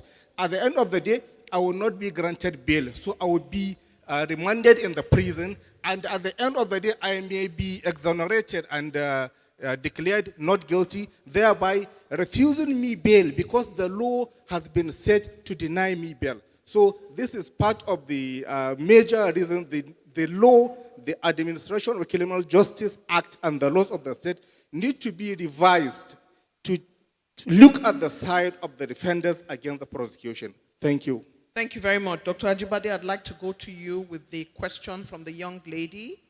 Let's have the continuous conversation on this, because we do need to go to the presidential candidates. You know, they've been waiting and they've been pretty patient. So I think we'll stay with those 3 questions, and then I'll go to Dr. Ajibade, and then I would go to you, Mr. Fakwahunda, with the last comments that gentleman has made, so we can close this in the next 5. Thank you very much. I think the first 2 questions are actually quite closely related, and they're fantastic questions. They hit right on the button, and I note with joy that the young lady said she actually read the resolutions and the recommendation of the Justice Sector Summit. So what I'll tell you is what we've tried to do since then. Because if you follow that summit, we're very proud of what we managed to achieve there, because we got all the players in the room. The executive was represented, the vice president was there, the CJN was there, the legislature was there, the budget office was there, and these same issues arose. Because we, as the legal profession, were complaining, the same complaints you've heard here, about the inadequacy of funding of the judiciary. But then all the other players in the government, the executive, the legislature, raised the same complaint about the lack of transparency, saying, okay, if the judiciary, you say that the amount of funds that are made available to you is inadequate, you can only make that case if you let us see how you have disbursed what was given to you previously, and that you have refused to do so. Now, that is not the end of the story, though, because the judiciary has also consistently maintained that its books are open, and that the executive has, the office of the Auditor General of the Federation has officers in each of the courts, so that it cannot be right to say that their books are not open. And what the NBA has resolved is that we cannot continue with this he said, she said. Let us have a round table. Let the executive and the judiciary, with the NBA playing the interested third party, let's all sit around the table and thrash out this issue. What is it that the executive expects in terms of transparency? And as the gentleman from Premium Times has said, in any event, what's the secret? I mean, these are public funds. The money that is voted to the judiciary is taxpayers' money. So there's no reason why it should be, secrecy. There should be no secrecy around it. It should be published so that everybody can see exactly how the money is being spent and why it is inadequate. And as I said, more importantly even, to see how the allocation of the funding is prioritized. Because that will then explain to us why some courts or some portions of the justice sector are in such poor shape, while some appear to have a surplus. So for the presidential candidates, I think your question and the answer I've given is a clear pointer as to what the direction of travel should be. The funding for the judiciary may be inadequate, but the judiciary also has to be more accountable for what has been made available to it. Thank you very much, Mr. Fakonda. Thank you very much. I think, and this is addressed to the presidential candidates, we cannot, and I'm not again holding brief for the judiciary, we cannot insist on accountability of one arm of government if we are not going to do the same across board. Every arm of government must be accountable for public funds. Now, what I find so distressing is that ours is probably one of the few countries, even in Africa, where something as easy as an annual report is difficult to publish. Look at the executive. Look how many ministries today publish annual reports, even with the Freedom of Information Act that was passed. How many? When last have you seen the annual reports of either the Senate or the House of Representatives? The same thing also with the judiciary. You know, so if we don't have a culture of report back, that what have we even done this year? What have we done this year? For me, I'm even more interested in the activities than the funding. Because the activities will at least show whether we are moving forward or we are not moving anywhere. So why is it difficult? As Attorney General in Ekiti State, I developed having annual reports every year. And my colleagues were looking at me and saying, is this guy okay? Because it's new. Of course it's new. But we need to develop the culture of saying every year, let us have, it's simple. We call upon as presidential candidates or, presidents in waiting, that is the culture we should have. Mandate all ministries to publish annual reports. Don't let us wait until a request is made or based on the Freedom of Information Act, they will now say, annual report. So we need to have a culture of annual reporting, yearly reporting, as you say, both the narrative and the funding. With respect to the presidential candidate's question on aviation of criminal justice, well, I've not read the Kano version of aviation of justice. I think for the benefit of the presidential candidates, we've had a national aviation of criminal justice act that was passed, and it was based on that act that many of the states began to draft or implement their own laws. Now, it's the first time, actually, that I'm hearing that the avenue of justice law in your state is inimical to the interest of the defendants. What I hear most often by prosecutors, because I've been in that shoe, is that it's actually pro-defendant and anti-prosecution. And there are a number of innovative provisions. Again, I've not read the Kano version. For example, victims of crime.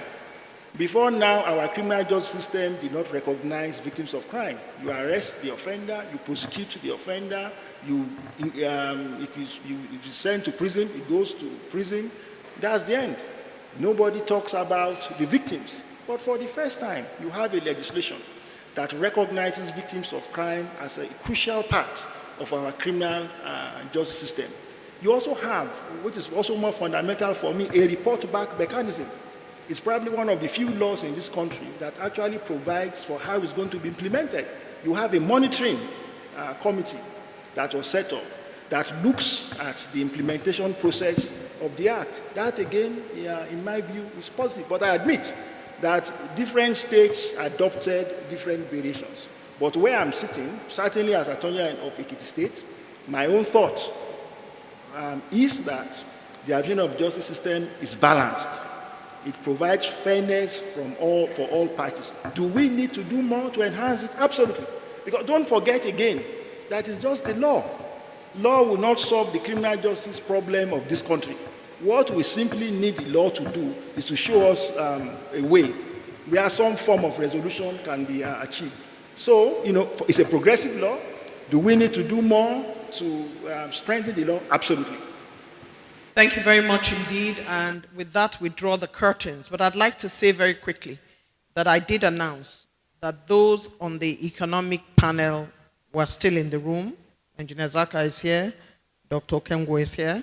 All those who served on that panel are still in the room. All those who served on the security panel, not all of them necessarily, but some of them are still in the room. And therefore, I would have thought that there would be questions that would come out of there. But I do not want the gentleman whom I didn't let take his question to bite me and then say, actually, I had a question on security. I want to say that we have most of the panelists in the room, and there will be time for engagement. But this is where we draw the curtain, and thank you very much for being attentive to this third panel, and we congratulate you all. Thank you so very much indeed.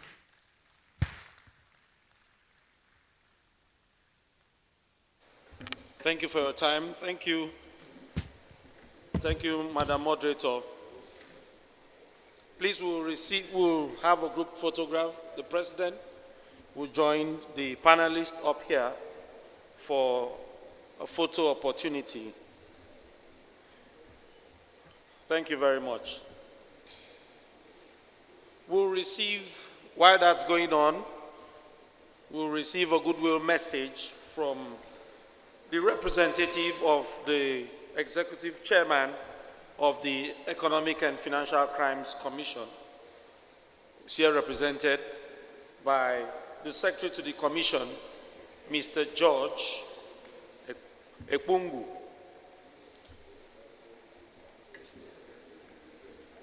When the photograph is done, the representative of the Executive Chairman .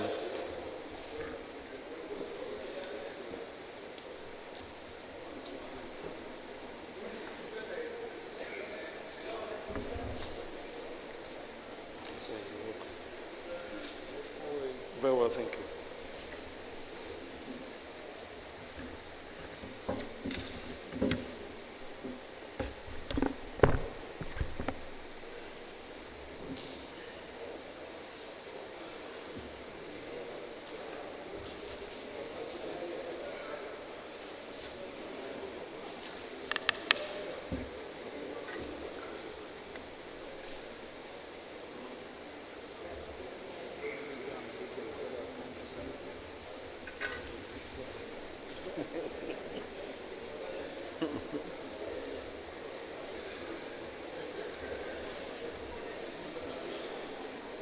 In a little while, we'll have the presidential candidates who are here present.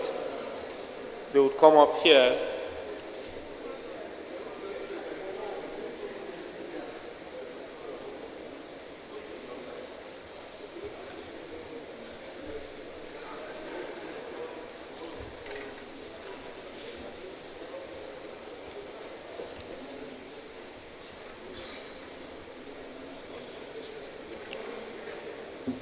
Ladies and gentlemen, this is the State of the Nation dialogue put together by the Nigerian Bar Association, the largest bar association in Africa.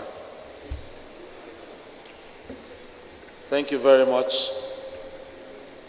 Thank you, sirs. Thank you, madams.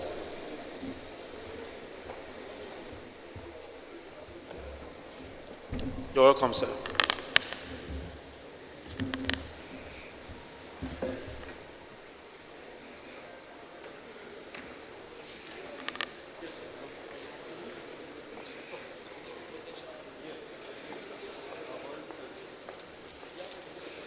Thank you.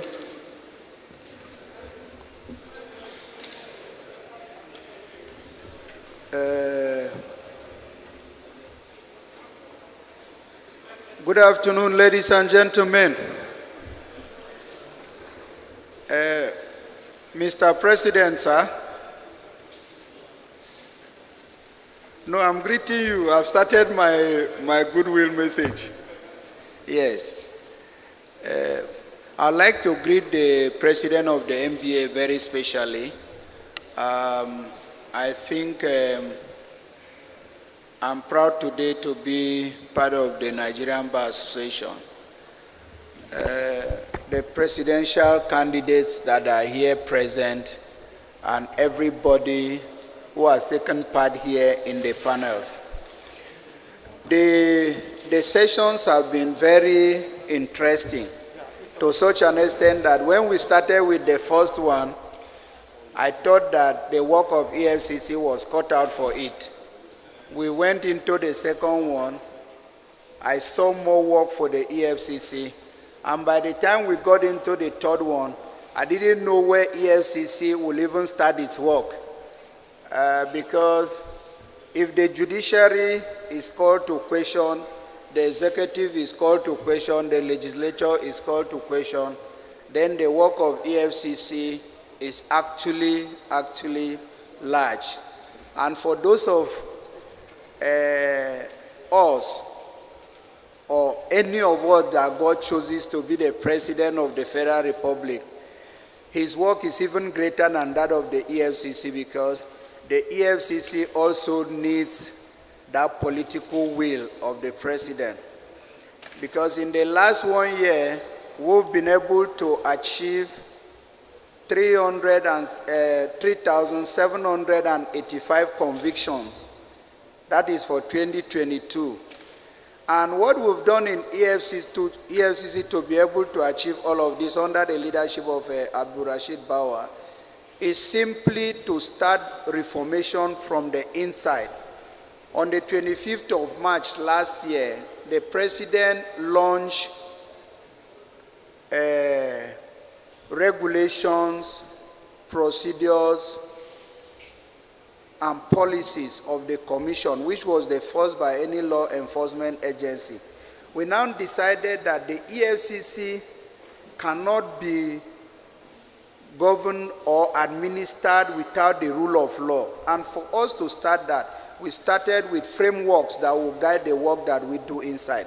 And that is why you have a quiet, a mature, and a hardworking EFCC that is not having conflict with anybody.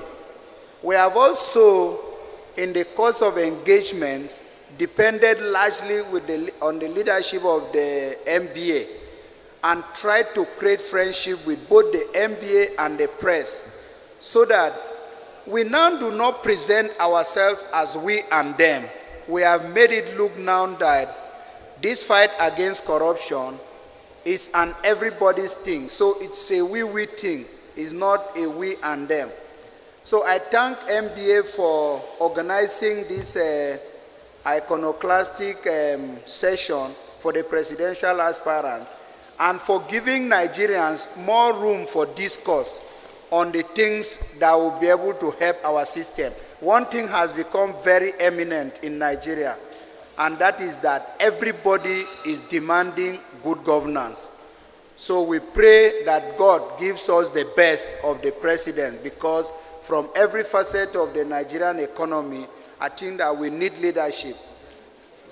And leadership is what we pray for. And EFCC is willing to work as hard as we have done, and to continue to collaborate with agencies like organizations like the MBA, so that we'll be able to improve the justice reform system. And then fight corruption, because usually we say it, EFCC will catch you any day, anytime. If not now, certainly in the future. It may not be with us, but it will certainly come to pass. And this will be done only with the reformation and transformation of our processes. Thank you very much, and welcome, ladies and gentlemen. Thank you very much, sir. Your Excellencies, ladies and gentlemen, we receive yet another goodwill message from the representative of the Honorable Minister of the FCT. You're welcome, sir.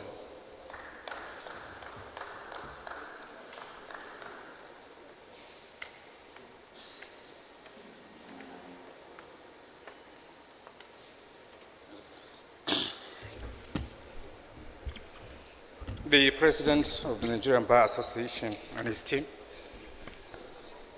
the distinguished panelists, distinguished presidential candidates, distinguished members of the bar, members of the press, distinguished ladies and gentlemen. The Minister of the Federal Capital Territory, Alhaji Muhammad Musa Bello, had wished to be here personally, but he is unavoidably absent because he has some national issues to attend to. He has asked me to represent him here, and I have with me here his prepared written goodwill message. On behalf of the FCT administration and the residents of the Federal Capital Territory, it is indeed my honor to be here today for the Nigerian Bar Association's National Dialogue taking place at our nation's capital. Let me begin by welcoming you all to Abuja, Nigeria's beautiful capital city. All of you who have traveled from across the country and even beyond to be at this event. I am quite delighted to note that this event is designed by the Nigerian Bar Association to, among other things, generate discussions that will provide Nigerians with the information that will enable them to make the right decision during the upcoming general elections. Permit me, therefore, to commend the President of the Nigerian Bar Association, Yakubu Chunuku Mekeo, SAN, for convening this national dialogue, which will afford Nigerians another opportunity to interact and interrogate the various candidates on their thoughts and intended actions on how to further develop our country if elected into office. The Nigerian Bar Association has a very rich history of fighting for social justice and national cohesion in our country. The bar's role in the struggle for the entrenchment of democratic rule and its unrelenting quest to ensure that the rule of law is ingrained in our democratic culture are very well documented and recognized. Convening this national dialogue is therefore in keeping with a tradition that is years. Convening this national dialogue is therefore in keeping with a tradition that is years in the making and has further consolidated the bar's place as one of the pivotal pillars supporting our budding democratic experience. Distinguished ladies and gentlemen, the focus areas of this dialogue, which are security, economic, and administration of justice, are essential spheres for national growth, as no nation can successfully manage its affairs without them. President Muhammadu Buhari's administration, since assumption of office in 2015, has also put this cardinal principle of governance on the front burner of its development agenda, and through their instrumentality has firmly placed Nigeria on the path of growth and national development. All that the incoming administration has to do is to build on the achievement of Mr. President in these areas to ensure a steady climb to the attainment of a secure and prosperous Nigeria. Here in the FCT, we are committed to ensuring a free, fair, and credible electoral process that is as seamless as it's transparent. That has been the culture of elections here, and it is our intention to make sure that the 2023 election is not a different one. It is our fervent hope that this NBA National Dialogue will meet its noble objective of helping Nigerians make informed choices while electing their leaders. It is on this note that I once more welcome you all to Abuja and wish you a productive and rewarding convergence. Thank you for your valued attention. May God bless you all. Thank you.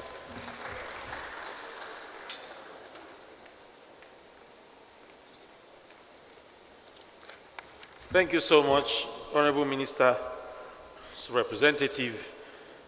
Your Excellencies, ladies and gentlemen, the moment is here for us to have this very important interaction with their Excellencies, the presidential candidates. I have a personal conviction, I always say, that everything rises and falls on leadership. It's a time-tested and proven conviction of mine.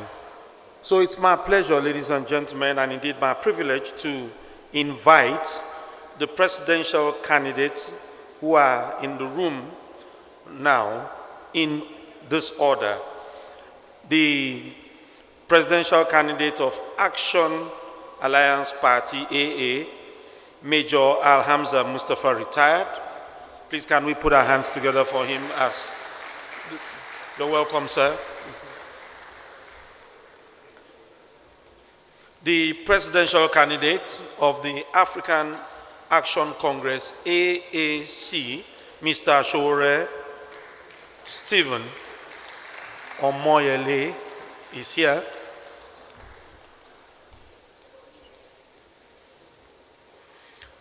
The presidential candidate of the African Democratic Congress, ADC, Mr. Kachuku Dumebi. Please put your hands together as they step forward. Thank you. The presidential candidate of the Action Democratic Party, ADP, Mr. Sani Yagbagi Yusuf.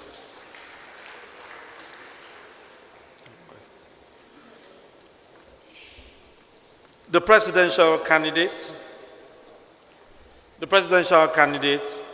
of the All Progressives Grand Alliance, Professor Peter Umadi.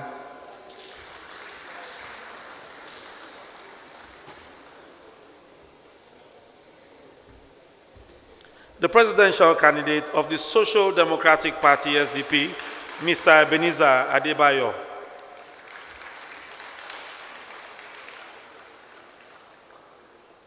And the presidential candidate of the Zenith Labour Party, ZLP, Mr. Dabere Chukwu Daniel Inwayang.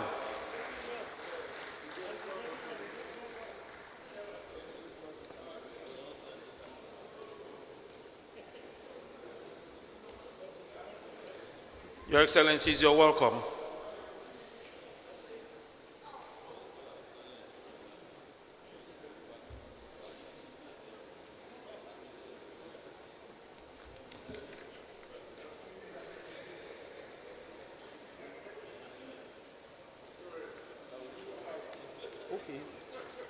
Okay. The presidential candidate of the Young Progressive Party, YPP, Alhaji Abdulmalik Ado Ibrahim, I understand he's here. You're welcome, sir. They didn't take that from me.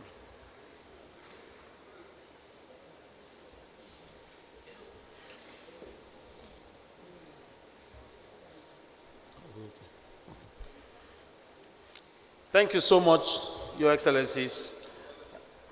And again,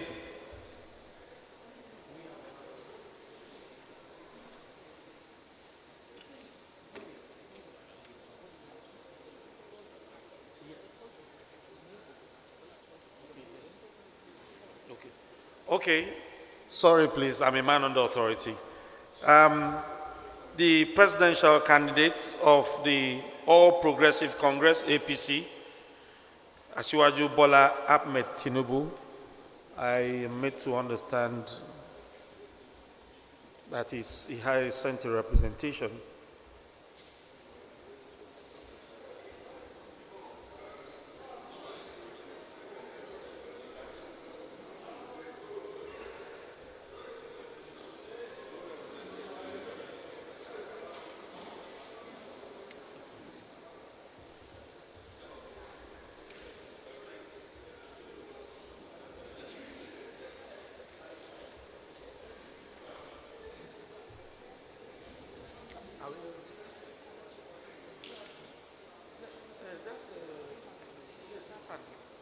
President, yes. Where is it? Where is it? Switch it off now. Where is it? What is his name? So where is the name?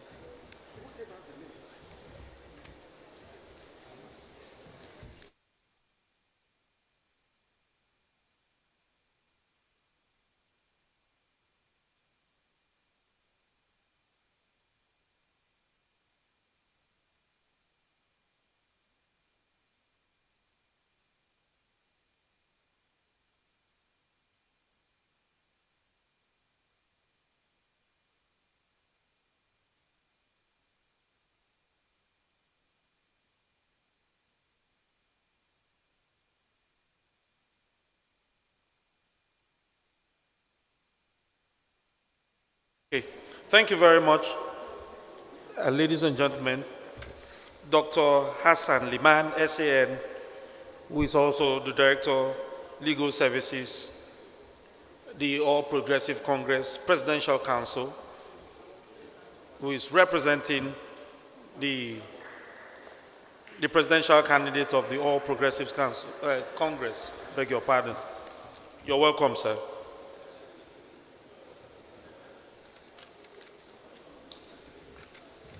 Thank you very much. Again, it gives me a very great privilege to invite back to the stage the moderator of this session.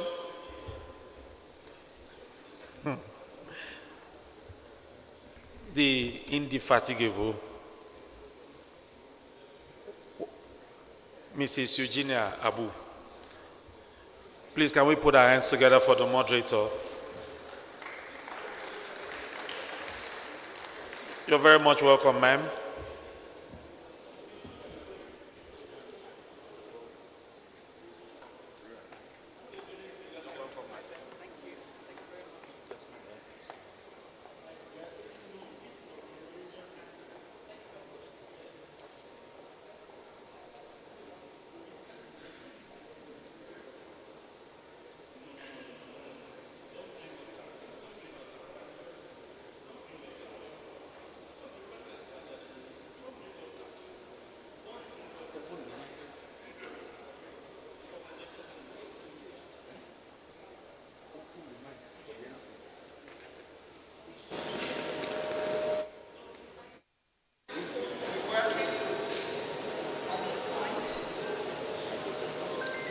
Thank you very much. A very good afternoon, distinguished ladies and gentlemen. Mr. President, should I proceed? I should proceed. Thank you, Mr. President. May I, as the moderator of this session, say that I am particularly pleased to have the array of presidential candidates in the room. And in terms of percentages, I would say that if we have all those who are here at 98.5%, then the MBA has done very well, because those who are here are physically present at 98.5%. If there is a slew of complaints or anomalies, it's an error of margin of 1.5, and I would like to crave the indulgence of the presidential candidates as peace-loving persons to allow this panel to go forward. And having been decorated by one of the panelists many years ago as a chartered moderator, chartered master of ceremony, I'd like to crave your indulgence and appeal for calm. And in that appeal lies the most important reason for which we are gathered, which is really for us to look at the issues that bother Nigerians and to say that it is critical that these stellar group of Nigerians who are courageous enough to go forward and say, we want to lead our fellow citizens, for me, is a big deal. It requires courage, it requires single-mindedness, it requires consistency in the case of some, and it requires a consultation with the people who are your followers to say, I am ready to breast the tape and go forward and be ready to have anything thrown at me because I've chosen to serve. President of the MBA, distinguished ladies and gentlemen, it is at this point that I call from an MBA welcome to the Nigerians who have dared to walk on the back of the tiger. Our presidential candidates here present, all of them in their finery, please give them an NBA round of applause.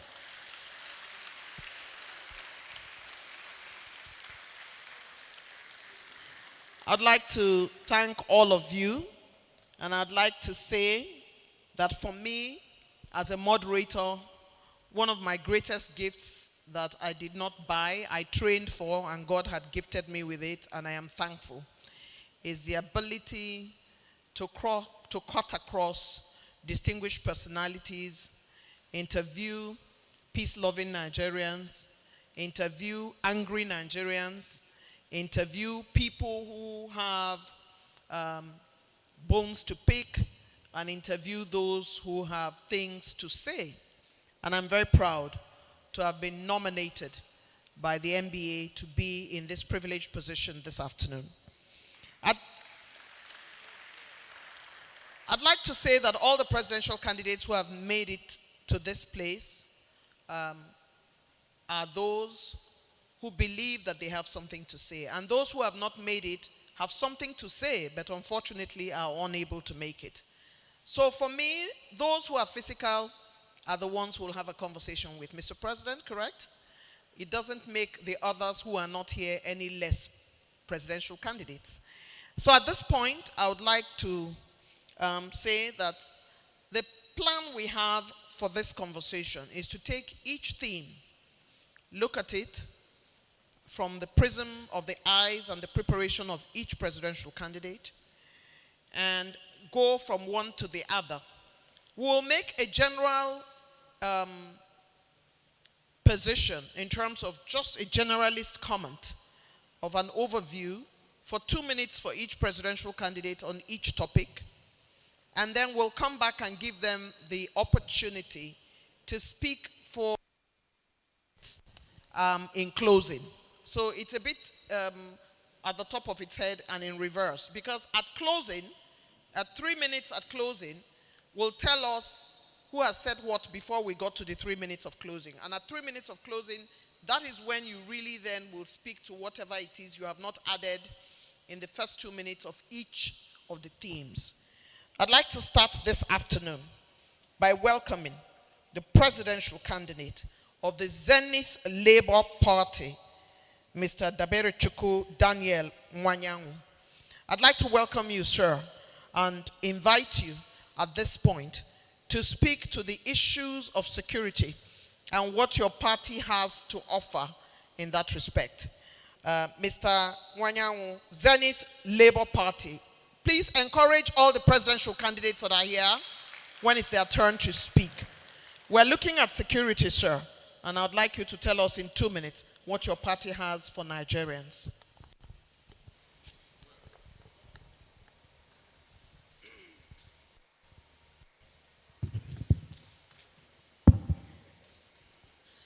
Well, Mr. President,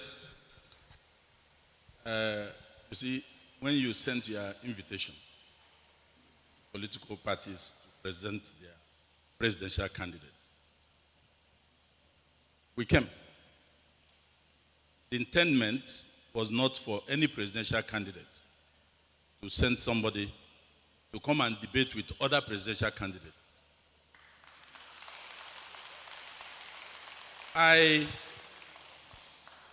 As a lawyer, we don't sit down addressing the court.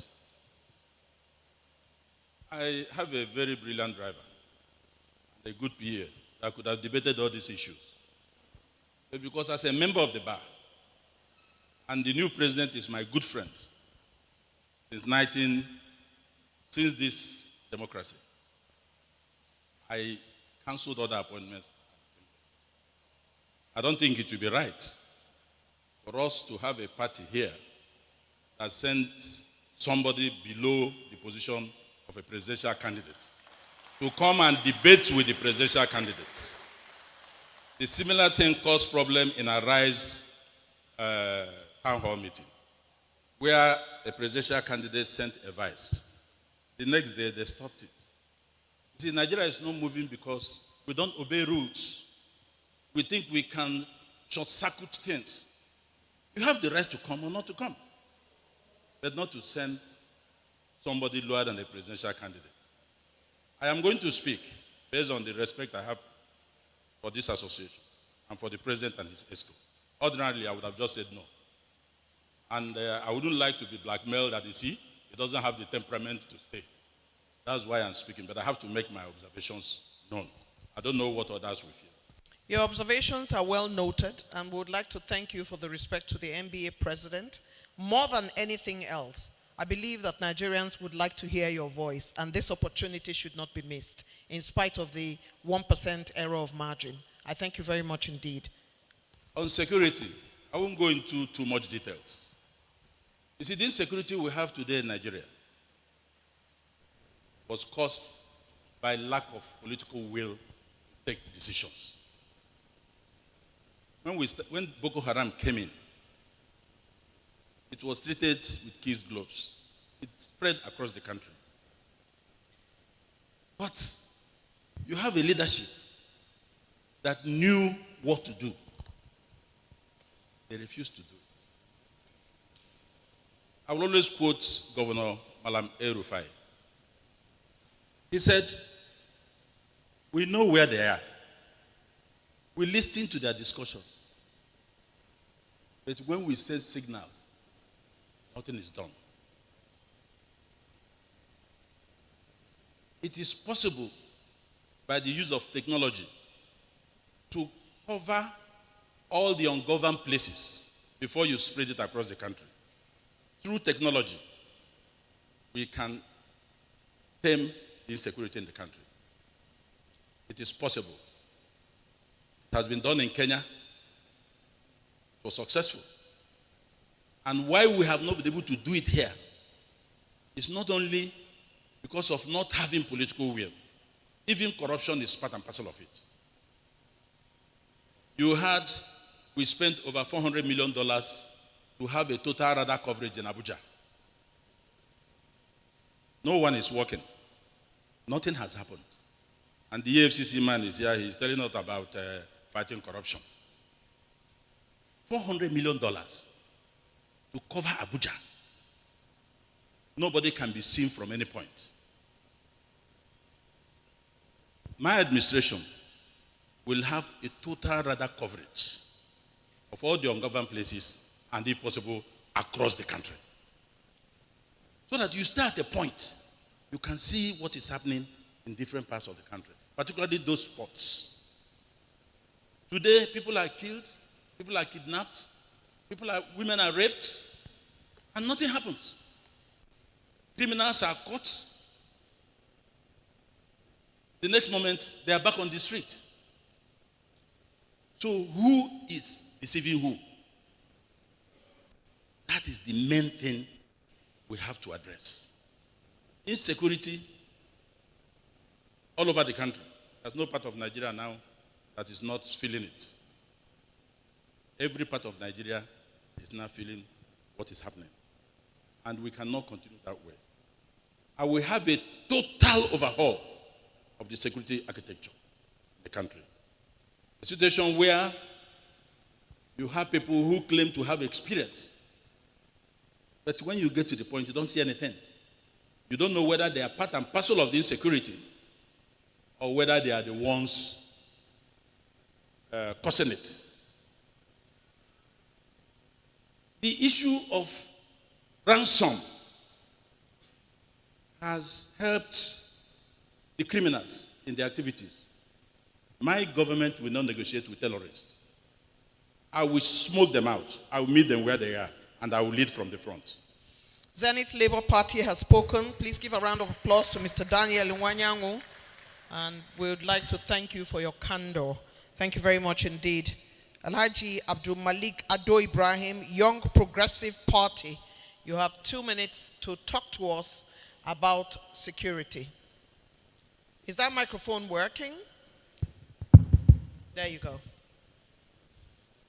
Mr. President, members of the NBA, my fellow presidential candidates, thank you for having us here. The word security for me in the African context always connotates men with guns, women with guns. The biggest problem with security in Nigeria is the lack of power, electricity. Because there's no way you're going to have all the technology we have and talk about all the ways to listen in and hear people, see people, even this 400 million that was spent in Abuja. Without power, it's useless. A camera without power is useless. A phone without power is useless. We need to get the security profile of Nigeria back on track by providing that human right of power, and that will give us better security. If we miss this opportunity, we're going to find ourselves in deeper trouble than we already are. Power gives you the ability to see things, to hear things, and it also gives you the ability to react. And react is what we don't do on time. We see things after the fact. Why don't we see them when it's happening? The panel earlier on security was talking about England and how in London, within 200 meters, another camera will carry you or catch you or do whatever it needs to do. But without power, you can have all the cameras around this hall. Without electricity, nothing would happen. So we cheat ourselves, we use the wrong kind of analogy, and we don't look at the fundamentals. And the fundamental to building a great nation is power. And that power also helps you when you're talking about prisons. How do you know who is the prisoner? How do you know who is even the culprit? If your judicial system is not well powered, if the servers do not work well, if you cannot rely on the information that has been gathered, that is not on a piece of paper that can be easily eradicated. When you have an automated, electronically functional system with national servers, you get the kind of rule of law you need because there's traceability. And this is a fundamental element. But one more thing in security that's important, it's not just about the man and woman carrying a gun. Food security is important because if you have a full stomach, you're less likely to do something stupid. Criminality can also have a root cause in hunger of the stomach. This is a fundamental part of what we miss as governors, as administrators in a country such as Nigeria. Food security is important. Health security is important because if I cannot get my mother into a hospital, I'll do whatever I can do. If criminality is involved, I'll do it. But if there's a healthcare system that I know at least gives her a fighting chance, I will take my opportunity because I have a good job and because I have a system that takes care of the needs of my people. I'll have to stop you there, Prince Abdul Malik Adob Brahim, Young Progressive Party presidential candidate, speaking on security. I'd like to adjust the plan in timing a little bit. We will all do 2 minutes on each of the topics, and then everybody will then have 3 minutes of an overall conversation. So that gives you a little more time than just the 2 minutes on each of the topics. I would like at this point to invite Mr. Ebenezer Adewole Adebayo, presidential candidate, Social Democratic Party, to speak in 2 minutes on security. Okay, thank you very much, the President of the MBA and the NEC members of the MBA. Before my 2 minutes starts, let me associate myself with the position taken by my colleagues here. Out of respect for the MBA, that's why we're here. But in similar fora, we've always told them, if you invite presidential candidates to discuss, it has to be somebody who actually is contesting, not somebody who can be denied. Okay, but with respect to security, the first thing that will guarantee security is to elect a proper commander-in-chief. And that commander-in-chief will set up a proper government. Now, there could be differences in stylistics, in doctrine, in methods, that if you elect, for example, if you elect my brother Malik, he's not going to govern the way I will govern. Same way for any other person. However, fundamentally, there must be a government in place. And once you have a government in place, you will not see many of the elements that you see today. What is happening in Nigeria is that because we have incumbents, but there's no government. That is to say, people are not manning their posts.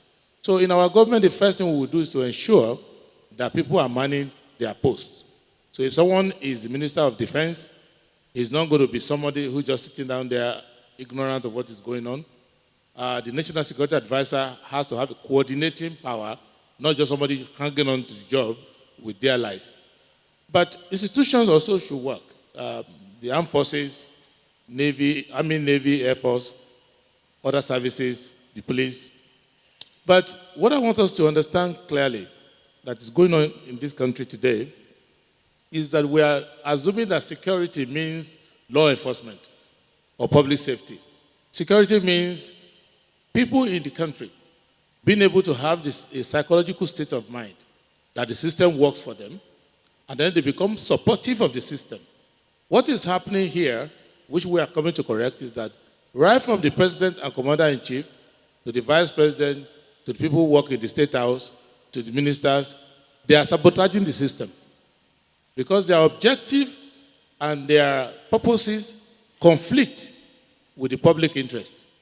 If you are using security to raise funds for your party, already there's a conflict between your partisan interest and the political and the public safety.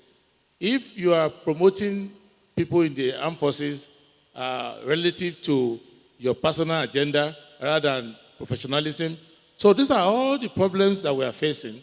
So in essence, let me summarize by saying that we don't have any unique security situation in Nigeria. Our security situations are mild compared to powers of our size, Turkey, Egypt, South Africa, and all of that. What is giving us headache is that we don't have a government in place. So a simple situation that should be dealt with by a constable or a divisional police officer is now becoming a major crisis, and that is the system we need to put in place when we come to government. Thank you very much indeed. You have heard from Mr. Ebenezer Adebayo, presidential candidate, Social Democratic Party. At this point, I'm going to go to the presidential candidate of the Action Alliance Party, Major General Alhamza Mustafa. Major Alhamza Mustafa retired.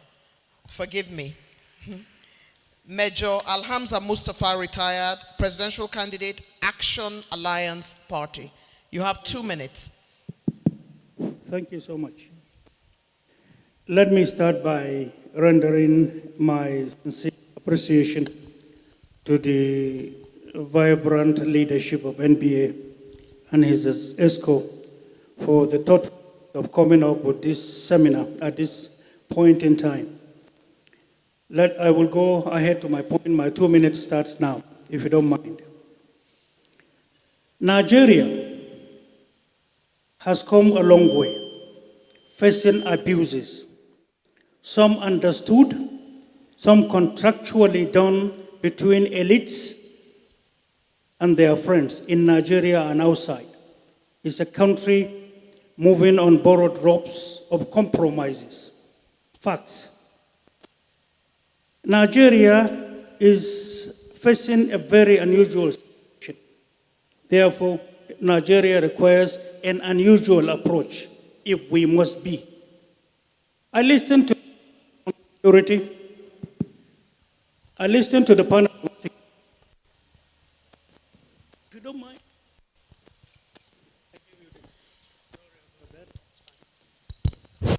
Thank you. Sorry about that. I listened to the panel on security. Let me say with all sense of humility, looking at Nigeria from the immediate issues will just take a president, no matter how vibrant, into the office, but just there doing the routines, and you will not see any result. Nigeria is a target. It is a country that is endowed.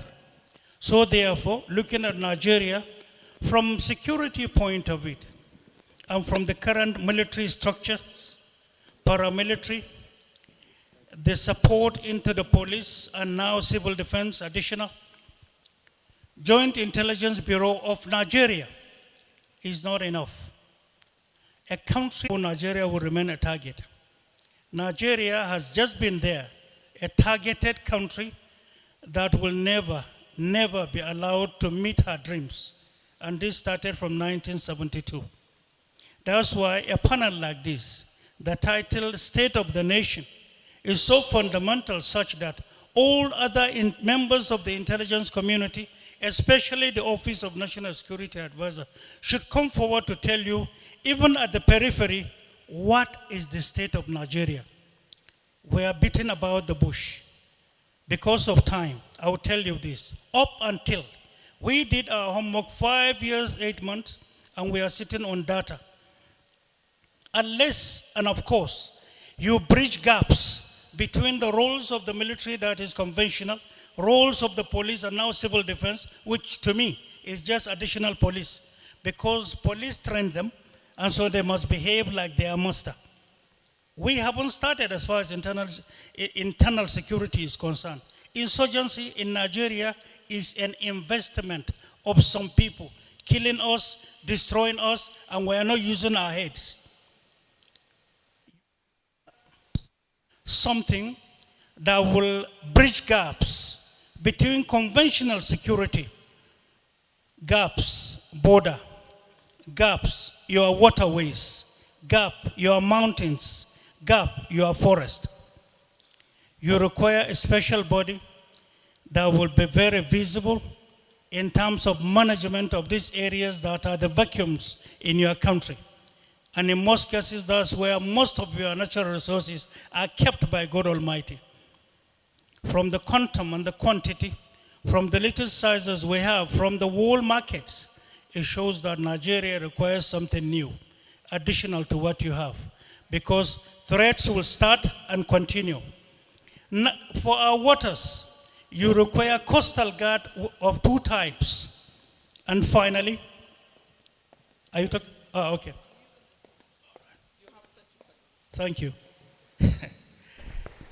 Well, coming into the country, we require new orientation if we are sincere. This country is very sick. There are numerous facts that we don't know yet. As far as our security is concerned, we require total review, and we should not be a copycat. Electronically, you don't have a satellite. So Nigeria requires national electronic agency that will provide the electronic services not only to security, but your economic management, including the law and dispensation of justice itself. I need to stop you at this time. Thank you so very much. Thank you. Appreciate it. That's your intervention. You have heard from Major Alhamza Mustafa, Action Alliance Party presidential candidate. And I would like to go straight away to Mr. Showore Omoyele Stephen, African Action Congress. Presidential candidate, would like to hear from you in 2 minutes on security. Major Alhamza had some interruptions with his microphone, so it gave him a little bit of an edge of like maybe 5 or 10 seconds. So there you go, sir. Thank you very much. I think I want to thank the leadership of the NBA for inviting us. The last time this was in Lagos, it was pre-planned that some candidates will appear, get clapped for, and the NBA will end its NBA conference. Thank you for bringing all the candidates. You can see these are the real candidates in this election. But I think you did one thing today. You went out to see if any of us will fall asleep so that you can compare us to the old candidates. And I hope we disappointed you. Let me say very clearly, because there's no time, we must understand fundamentally what the Nigerian security architecture is about. Nigeria security is not meant for Nigerians. Nigeria's security system is for the elites, those in power. Nigeria's security system, therefore, operates what is known as a police state. All our policemen, our electronic system, our investment in recruitment, the judiciary, is meant to protect those who are in charge of Nigeria, the owners of Nigeria. Abuja tells you all of it. You can find more policemen about 1 mile square here than you can find where Boko Haram is ravaging Nigeria. I drove from Zamfara, or was it Kebbi, to Sokoto. There was no single checkpoint. But if you threaten the Nigerian ruling class today, you will find that you have security in this country. And as most of you know, I'm a regular with the courts. I have over 3 criminal cases, including one that will come up tomorrow for cyber crime. I have another one, treasonable felony. My prosecutor before is seated here, S.A.N. Liman, who prosecuted me unsuccessfully for treason. And after that, he abandoned the prosecution. I haven't seen him until today. So I greet you. You are welcome. He's now representing Emilocom. And I must say to you as well that for us to get a Nigerian security system for the Nigerian people must be able to vote for a Nigerian leader. Because any leader that is voted for religious reason is going to be the leader for the religious movement. That is voted on ethnic basis can only represent his ethnic concern.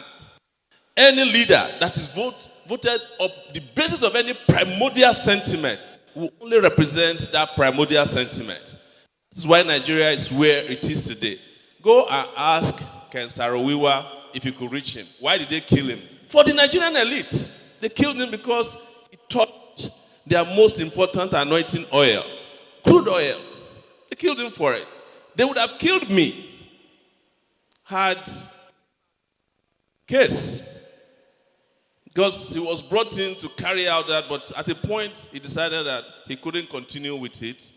And I must tell you that they will kill any one of you. And let me say this, because I know time is running out, that when it is time to protect the elite, you will find some of the best lawyers in this country.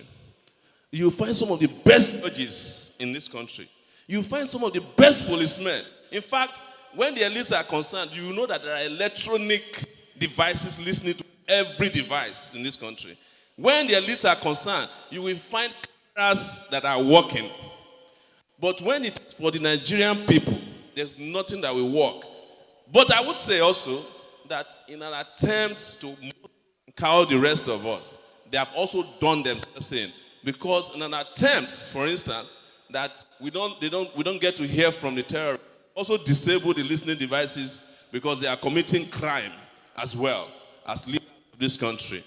One last thing I will say, which is important, is that we have not gotten to a point where Nigerian leaders understand security. Because the first security, which I agree with everybody here, is that human security. You cannot push 133 million people into multi-dimensional poverty, and you are talking about security. It won't work. You cannot have an account general stole 150 billion naira and spend only 2 days in detention. And it's likely to be the governor of his state next time, and you can have security. You cannot have people above the law and some other ones beneath the law and expect security. So, what Nigeria needs is a leader who understands the importance of human life first and foremost. Not a leader who has a high number of lawyers defending it. As I said, and I'll say finally here, there are great lawyers in this country. But ask yourself, which lawyer has a pro bono service to defend poor people in this country? Most of them know. When NSAS happened, the Nigerian Bar Association did not raise a team to defend. Dumebi, African Democratic Congress, African Democratic Congress presidential candidate, Mr. Kachiku Dumebi. 2 minutes. Security. Thank you very much. In addressing our security challenges as the President of Nigeria, you must first of all begin to understand the root cause of our current security challenges. One of the major problems we have, or we've had in the last 8 years, is the body language of our current president, President Buhari. A body language that seems to suggest that his kith and kin, wherever they are, wherever they come from, that they are welcome to waltz in through our borders, attack our farmlands, kill our people, and nobody can do anything about it. Law enforcement can't take them on. We also have our diversities as a people.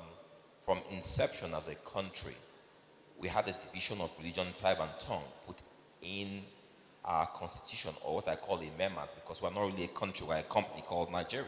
So those diversities are still there, are affecting us.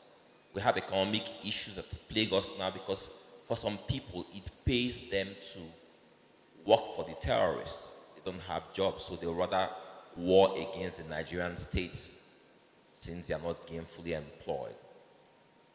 What will I do in the short term?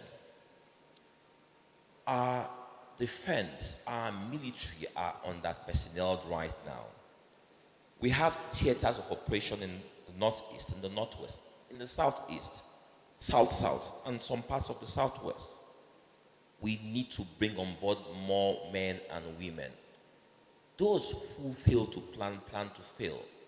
When the war started in the Northeast, they believed that it will go away in 6 months, in 1 year.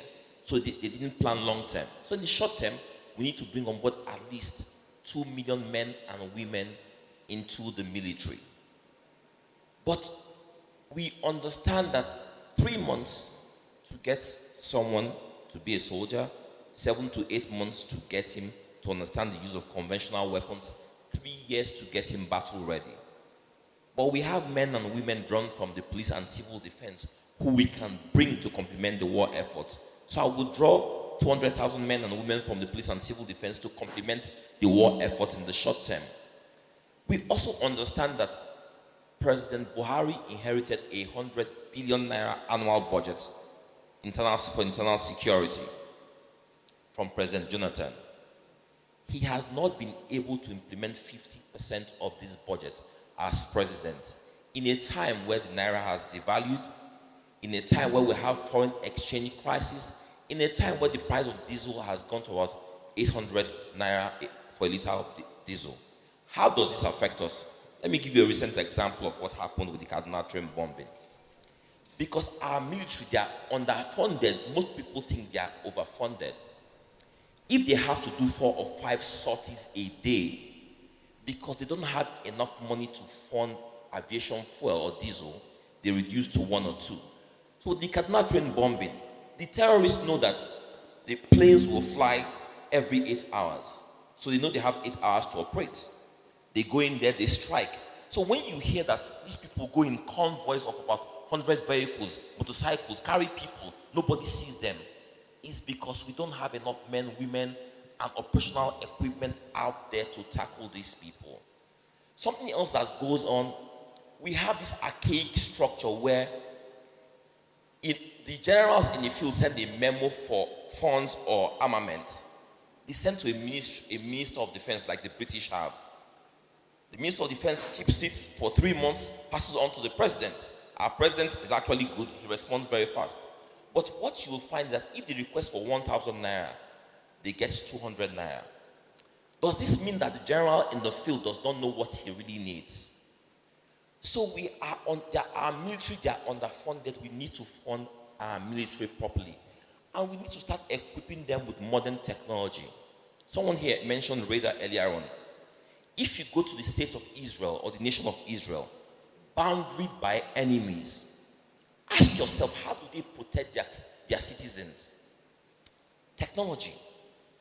We need drones with huge payloads that can stay up in the air 5 to 10 hours. But what happens is that because there's a commercial component to our war, defense contractors who are elongating the war because of the money they are getting.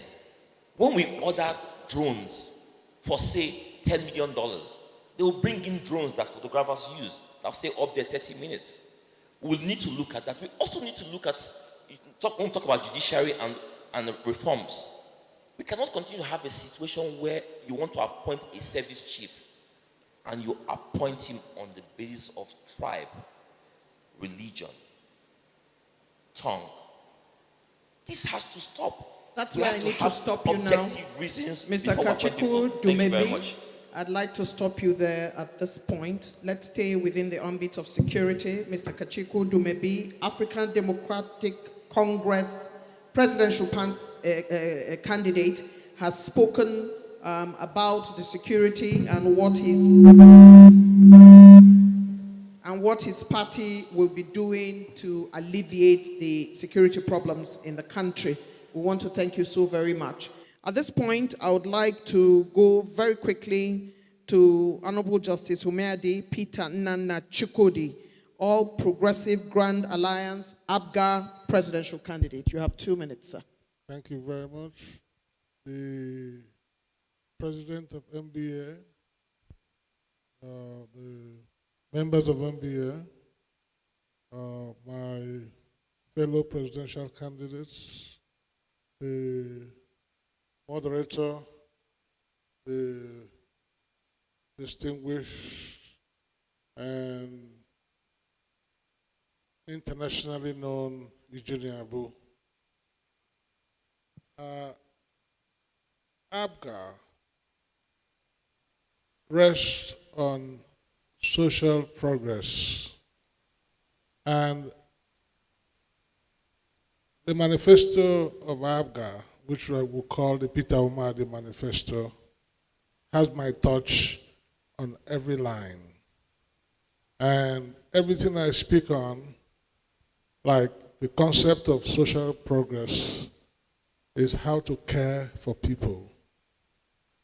If you come to security, I've said somewhere, and I'm toning it down because I'm not against the establishment, as it were, but all of us know that what is happening in Nigeria police goes up to the top. So, ABGA presidency, with all sense of responsibility, will look for a worthy police officer who is ready to give protection to the people of Nigeria. That is the first thing. Then we had a panel earlier that spoke on security, and I give them full marks, just like I gave to the other panels that spoke. I'm in tandem with them when in fact, on the 19th on Radio Nigeria, the question was put to me as I was answering questions, who would I pick to police Nigeria, the military or the police? I said the police. I will reinvigorate the police, and I won't use the military as a first line. And then also you must bring in the issue of compassion. You must treat police officers with respect, compassion and respect. And then you must cater for them. But then above all, like we also heard from the panel, away from the numbers, my principle will be that police officers will have to stand and fight. I said it first on Arise, and it was like a chase me, I chase you thing on television. And they said they are running because armed robbers have better guns than they do. I said, why do armed robbers have better guns than police? If you get the point. So you equip them, you overwhelm them, and you get a police that will be proud to be Nigerians because they are catered for. And also the issue was raised, which I agree, about the futility of the methods we're using, keeping young men in the sun for days. And like I had said here by my brother Shaware, going to the north, if you go to the north, they don't stand in the sun, maybe because there are no vehicles to extort money from. They stay in the shed, put a log in the road, and you dodge the log to go where you're going. But why put them in the sun? The method is wrong. So the point I'm saying is that we must put our heart into what we're doing. There's a lot of killing going on in the villages. What you see in the newspapers are version that you want to hear. I get told that people are slaughtered in their hundreds in the village, and help come too late. So that's not the type of country I want to administer. I want to administer a country that I will be there physically. I'll be first to get there, and I will do everything in my power to make sure that these palliative measures for the force are done. And then finally, that the police, like you see in the movies, are able to overwhelm a troublemaker. When there's trouble in the movies and you see police coming from 8 angles with their sirens, it's not a joke. There's only one power in the state. That is the state power. If you get beyond that, then you abdicate. Thank you. Thank you very much, sir. Honorable Justice Umadi Peter Nana Chukwudi, presidential candidate, All Progressive Grand Alliance, ABGA. It's time now for us to hear from the Action Democratic Party. Presidential candidate, Mr. Sani Yabagi Yusuf. It's over to you, sir, to speak for 2 minutes. Tell us what your party will do for security for the nation.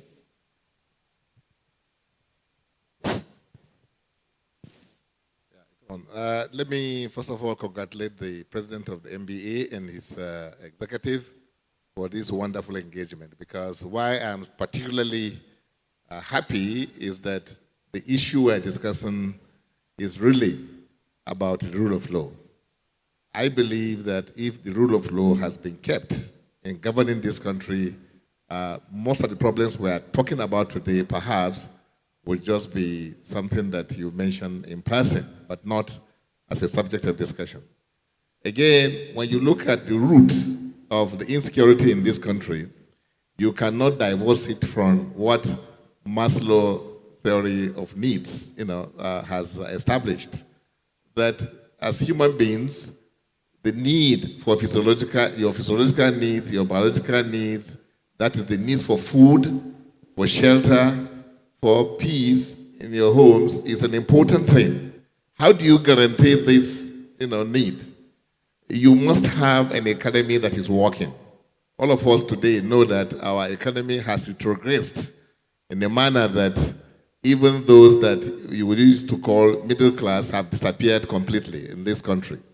We are all now battling with the basic needs. How do I even secure, food, shelter, and then other things that you physical need. So, and when human beings are denied these basic needs, believe you me, they don't think normal anymore. That is why the number of people that are being recruited into banditry and other forms of insurgency is ballooning. And that there's nothing government can do. You have to first of all address this issue of needs. That is the basic need. Again, we have to look at the issue of corruption. Corruption is so endemic.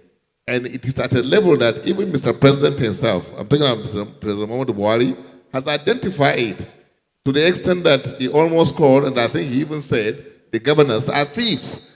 And a situation where people that are supposed to address those basic needs are running away with our money to Dubai and other places, and everybody seems to be helpless. It's a situation that you cannot but find yourselves in this dire situation that we are in today. So to us as government, we will first of all address those root causes of the problem. And Nigeria is so blessed, we all know. That's what most of the members that have spoken here, the panelists, they all talk about the fact that this is the country that God has given so much to in terms of natural resources, in terms of human capital, in terms of anything you want to talk about that will stand this country in a very high pedestal. But what is happening today? We are becoming a laughingstock. We are becoming the capital, the poverty capital of the world. And this is because, yes, you have a government, but there's no governance. I, as Engineer Yaba Yusuf Sani, I have the intellect, I have the knowledge, and I have the health that I can engage, the good things that God has given to this country and turn it for the benefits of people of this country. I will not allow a situation where poor people are being killed like fowls, and I pretend that I cannot do anything about it. Mr. President confessed that he spent over $1 billion, on solving this insecurity. What have we got to show for it? Nothing. You look at, I listened to the panel here. There are many reforms that are just, gathering dust on the shelves. Why can't we summon that political will to bring about the reforms into our security architecture? Because security is not peculiar to Nigeria. Even America, you hear from time to time that people go into schools and what are doing, just shoot people unnecessarily. But they have a standard. They have a standard of security. They have a standard application of those, the method of application of those standards, and they have a goal. What is it? To detect a threat before it happens. And when it happens, immediately, quickly, it is arrested. Not in this country. Because of corruption, because of what I have said, our armed forces, our police, our paramilitary, they just lament that we can't do anything. It is not true. They can do something. It's because there's no discipline. It's because we're not governing in the manner that we should govern. I want to, there's something I remember which I want to mention here, which is the fact that security is all of us. It belongs to all of us. We have one thing or the other we can do in addressing this security. And that is to hold the power to account, particularly the NBA. I remember the late Fayomi and the people like that who will engage the government. They will hold the government to account on issues like this. SERAP is doing a lot, but I would have loved MBA as a body to really hold government to account, because if that is happening, perhaps who will they arrest for you? They can't arrest everybody in MBA. So I think, I congratulate you for what you have done, but I'm also asking that there is a role for MBA to play to bring sanity into this, a very important God-given country that we have, which is Nigeria. Thank you. Engineer Sani Yabagi Yusuf, presidential candidate, Action Democratic Party.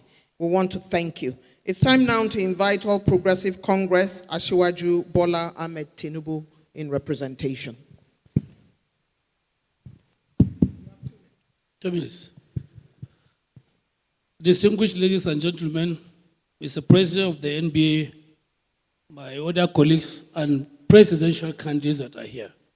I must start by putting on record the apology of His Excellency, distinguished Senator Ahmed Bola Tinubu, for being unable to attend this program. It's not out of disrespect for the NBA or for the organizers of this program, but for certain reasons that are beyond his control.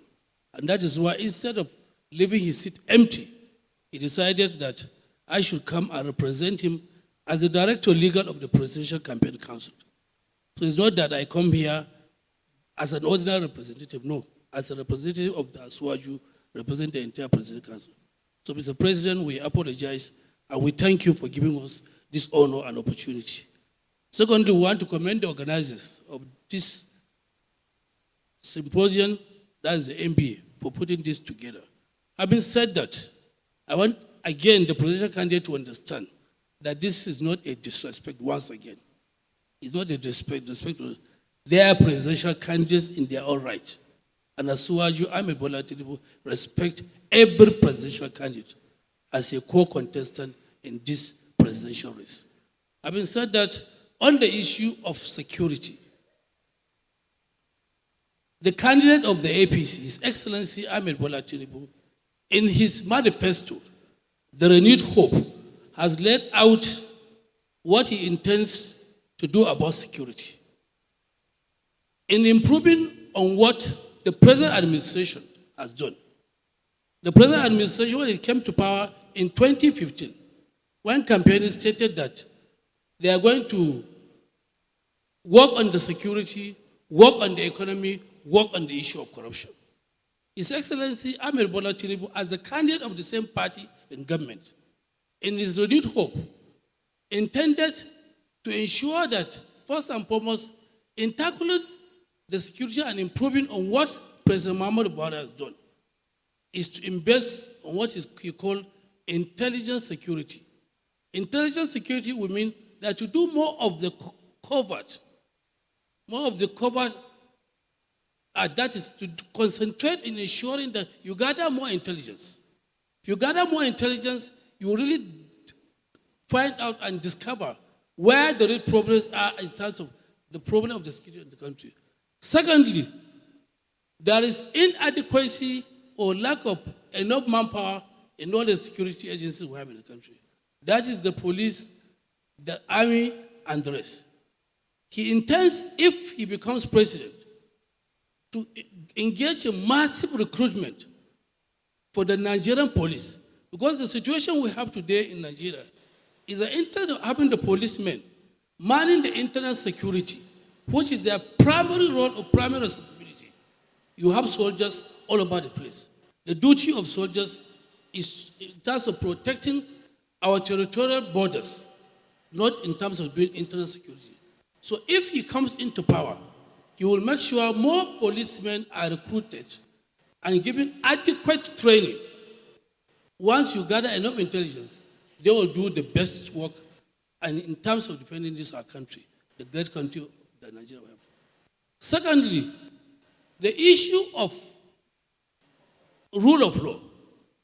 Like one of the presenters said, that if you have respect for the law, do respect, as far as the law is concerned, taking every citizen of this country as equal before the law. Definitely, the issue of very serious security problem will be solved. So it is the hope and prayer of the presidential candidate of the APC that when he comes into power, if the needed things are done, equip the security men, that's the police, the armed forces, as well as do covert acts, definitely most of the problem we have will be solved, and there will be improvement on what President Muhammadu Buhari has done in terms of security of this country. Thank you very much. Presidential candidate of the APC in representation has spoken. I'd like us to go quickly to the economy, and this time it's 2 minutes per person, and I'll be a little more stringent now at the point of the economy. Please stay within the ambit of the topic at hand, and also let me remind you that the NBA as a body has frowned at the campaigns that have been a bit unpalatable in the last couple of months. As a result of which, I'd like to crave your indulgence to ensure that language is one that is well thought out before we speak, because as you know, this is part of your constituency. Everybody here represents a whole family. If you multiply them by their friends and their family, this is really mini Nigeria in this place, in the NBA house. And the NBA has provided an unflappable platform for us to have this conversation. Let us use it as best as we can by not hurting the sensibilities of people and using language that is unpalatable. Having made that point, I would like very quickly to start the next round of conversation by inviting to speak on the economy for 2 minutes, Prince Abdul Malik Ado Ibrahim. What do you have for us in the economy? Thank you once again. When we look at the Nigerian economy, we have this very unfortunate mono-economic outlook, and it's the oil and gas sector. And it's very unfortunate because we keep talking about how blessed our nation is, and we've seen the problems of oil and gas. It's used for governance. 70% of our budget is used in preparing 1 million people, from the presidency to councillors of local government. And the people of Nigeria do not get to appreciate that we're living in an oil and gas country. For us at YPP, our indulgence in the economy of this country is to build growth sectors. Farming, we talk about it all the time, but we are not doing anything. We've got 54 million hectares of arable land, and we use very little of it. We need to mechanize and modernize our outlook towards agriculture and prepare ourselves for the climate economy. Living 1 degree above the equator, we have very little difference in our weather, and so we can plan and we can execute a global economy that's focused around food security. And I'm 100% sure that this can be done because I'm actually practicing just that in the northern states of this country, in Borno State and in Adamawa, providing and preparing for this climate economy. So it is doable. The other part of our economy is definitely what is beneath us, the raw minerals and vital minerals for a modern world. We have them here, products like lithium, cobalt, rhodium, but we will make a mistake by doing what we did with the oil and gas sector, which is to take it out of the ground and sell it and not beneficiate. And in beneficiation and production, we create jobs, we grow our economy away from a mono economy, and we create the kind of ventures that Nigeria can be proud of. Why take the gold out of the ground and sell it? Why not produce the Rolex that is sold for 100 times more than that ounce of gold? So our figuring is to beneficiate what we have, but to move our country, to move our young men and women into the modern economy. But I'll go back to my fundamental aspect of life in Nigeria. Without power, everything we're talking about does not work. We're burning our natural resources instead of using it. We've got the sun above our heads. We talked about the blue economy. I come from an institution at the United Nations where I ran the global economy on renewable and sustainable energy. And I look at Nigeria, blessed with everything we have, and we do very little. In 2016, this administration agreed to put 1.5 gigawatt of power onto the grid from solar. To date, not one piece of glass is on the ground. This would have created a multiple and multiplying effect on the jobs market and the economy of this country. So we must get our act right. We must plan. And if we don't plan for an economy that works, nothing else will work. Because without that planning, you cannot eventually get your company, your country, your people off the ground and look at the economy that we have today and just, we regret all the time. They didn't do this and we didn't do that. Prince Abdul Malik Ado Ibrahim, we want to thank you very much indeed. The presidential candidate of Young Progressive Party, I'd like to advise those who are operating the timer to please be a little more vigilant. When it goes off, you totally mix up my timing. So please stay with keeping it live so that I can see the timing and it will help me do my job better. I'd like at this point to invite Mr. Adewale Adebayo, presidential candidate, Social Democratic Party. You've got 2 minutes to talk to us about the economy and what your party will do. Now, let me just summarize. One, there is the economy for the government. It's different for the economy for the people. And the first thing I need to do is to bridge the economy as understood by those who are in government, those who are perpetually in government.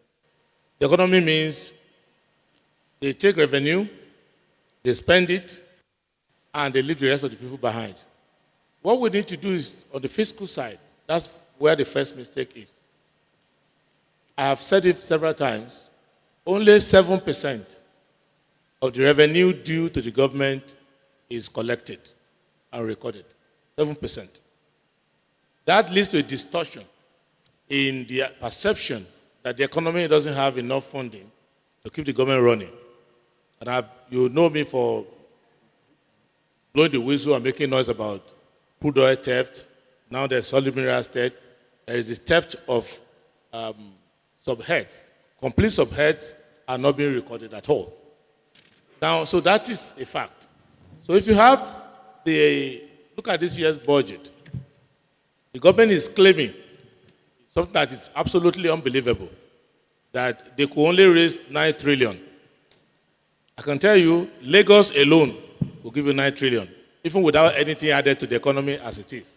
So a lot of money is getting lost. Second, on the monetary side, the central bank has been hollowed out. So as a result of that, all the instruments that we could use to stimulate the economy has been given to the government through the back door by the central bank. So I will take care of those things. 3, we need to create employment. And the way to create employment is to generate works. So by not generating works, you cannot cure poverty. And the idea to rejig the economy is to aim towards poverty eradication.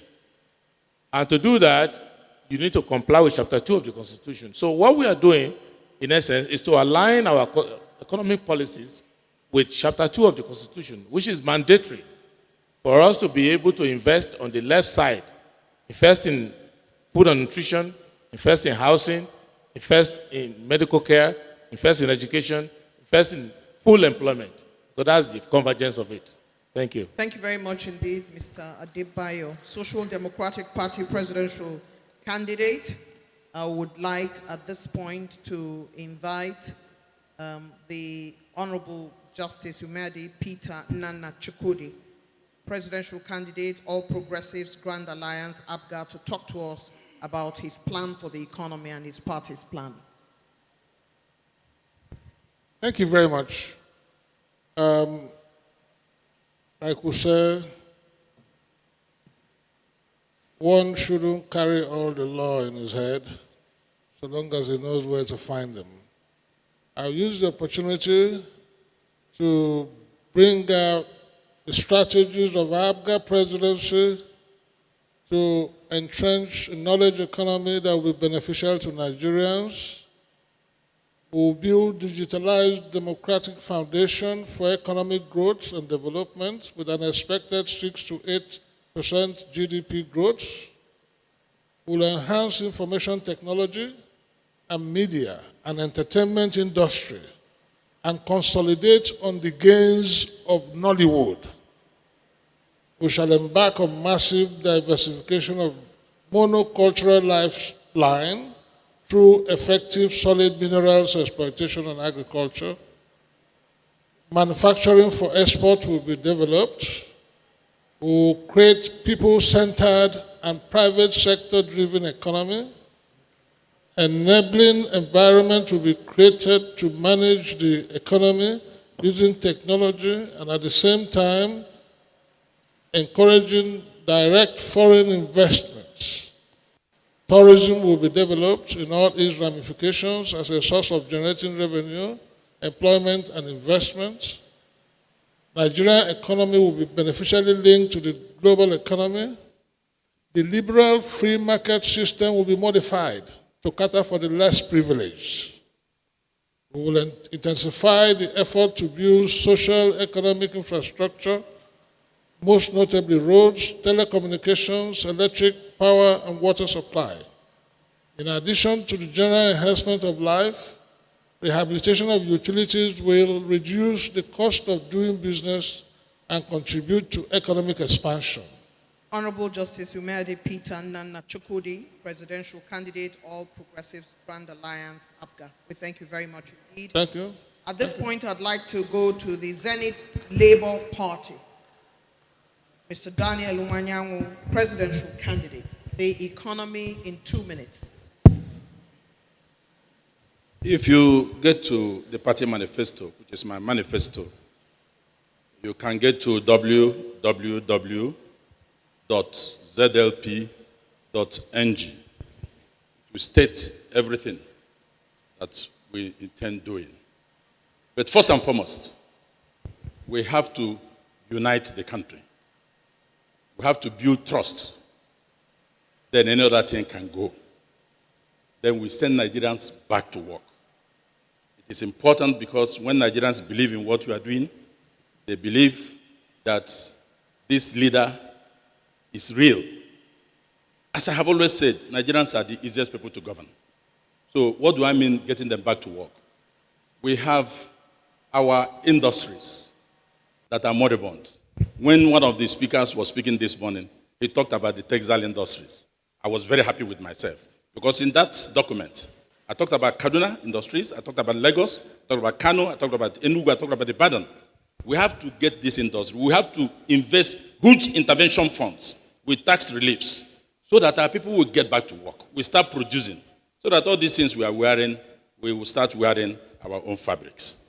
So these are some of the things we have to do, interventions we have to do in the economy. We have to diversify the economy, agriculture, but more importantly, in that document, we must fix Ajokuta complaint. It is there. It has been there since Shagari. They will vote money into it. It will disappear. Every government has voted hundreds of millions of dollars into Ajokuta, and yet we have not produced one steel. The day we start rolling out our steels, we start importation of steels, iron rods, and all that, we have taken off technologically. So we are going to, I'm looking at the time myself, we are going to get Ajokuta to work. When it starts working, I will fix it. I have the political will to do that. But when they budget money over the years, what do? They share the money. It doesn't work. This lady, what's her name, running for Senate now, cried over that Ajokuta steel. What's her name? Remind me her name. This Agoti. She cried. They wanted to kill her. Ajokuta must work under my presidency. And I'm serious about it. So by the time you do that, get into agriculture. Look at our land in Niger State. Not issue of hoes and machetes. You invest heavily, mechanically, in agriculture. Get seedlings to farmers, particularly those in the north. Subsidize their fertilizer. Today, fertilizer is about 30 naira a bag. Farmers in the north don't have access to it. Of course, I must have provided security to enable them to go to their farms. So these are some of the interventions we are going to do on finance. It's elaborate. Go to www.zlp.ng. As I'm talking, go through it. It's elaborate. And it is something new. It is an innovation. It is a radical departure from what is. We are going to go to what ought to be. Presidential candidate, Zenith Labour Party, Mr. Daniel Mwanyangu. Thank you very much indeed, sir. It's time now for us to return to the other end of the divide, to my right, and I would like to start with Engineer Sani Yabagi Yusuf, Presidential Candidate, Action Democratic Party, ADP, the economy. Well, we have established the fact that Nigeria is a promise of greatness because of the natural resources, human capital. In fact, we have young, dynamic young men that are there waiting to be engaged. The unfortunate thing is that in Nigeria today, we are burning the candle from the two ends. Look at the oil and gas sector. There's no way you will talk about the Nigerian economy without making reference to oil and gas sector. And what are we doing in oil and gas sector today? From the crude oil aspect, one of the panelists here mentioned it, about 445,000 barrels is supposed to be domestically, to be refined for domestic consumption. Then you have subsidy there. What are we doing? We don't allow these refineries to work. Deliberately, they were destroyed so that the 445,000 barrels will be available to a clique in NNPC to sell and earn commission. And now they go and then import refined products for you where they again earn commission. That's why I say we are burning the candle from the two ends. My administration will stop that, from day one. By the grace of God, we will do that. Number two, we need to align our fiscal policies with our monetary policy. Look at they were talking about subsidies. Subsidies is a reality. Our administration will ensure that we pay subsidies, but not in the manner we are doing it today. Even in the oil and gas sector, the petroleum subsidy we are paying is not an anathema to economic progress. Why am I saying so? I remember in 1987, when I think Babangida was the one in administration that time, I advised that government, and it worked on how to remove subsidy without hurting the weak in the society. You can do it with the technology we have today. You remove subsidy, and the weak will not suffer, the backlash of removing subsidy. When I say align our monetary policy with fiscal policy, what I mean to say is that our naira, the manner by which we are subsidizing naira for some few individuals' benefit, it's a criminal, and we know it. So I think my administration will definitely stop that. We'll try to see how we harmonize the multi rates you have in our foreign exchange, and that is what responsible for the high inflation we have in this economy. Because if you are a consumption country and you cannot, be able to sustain your naira, what you are doing is that you will be earning everything and be powering other people's economy. That's what we are doing. We're going to stop that. We will make sure that these God-given resources, oil and gas sector, is deeply, and sufficiently made to serve our people. What do I mean?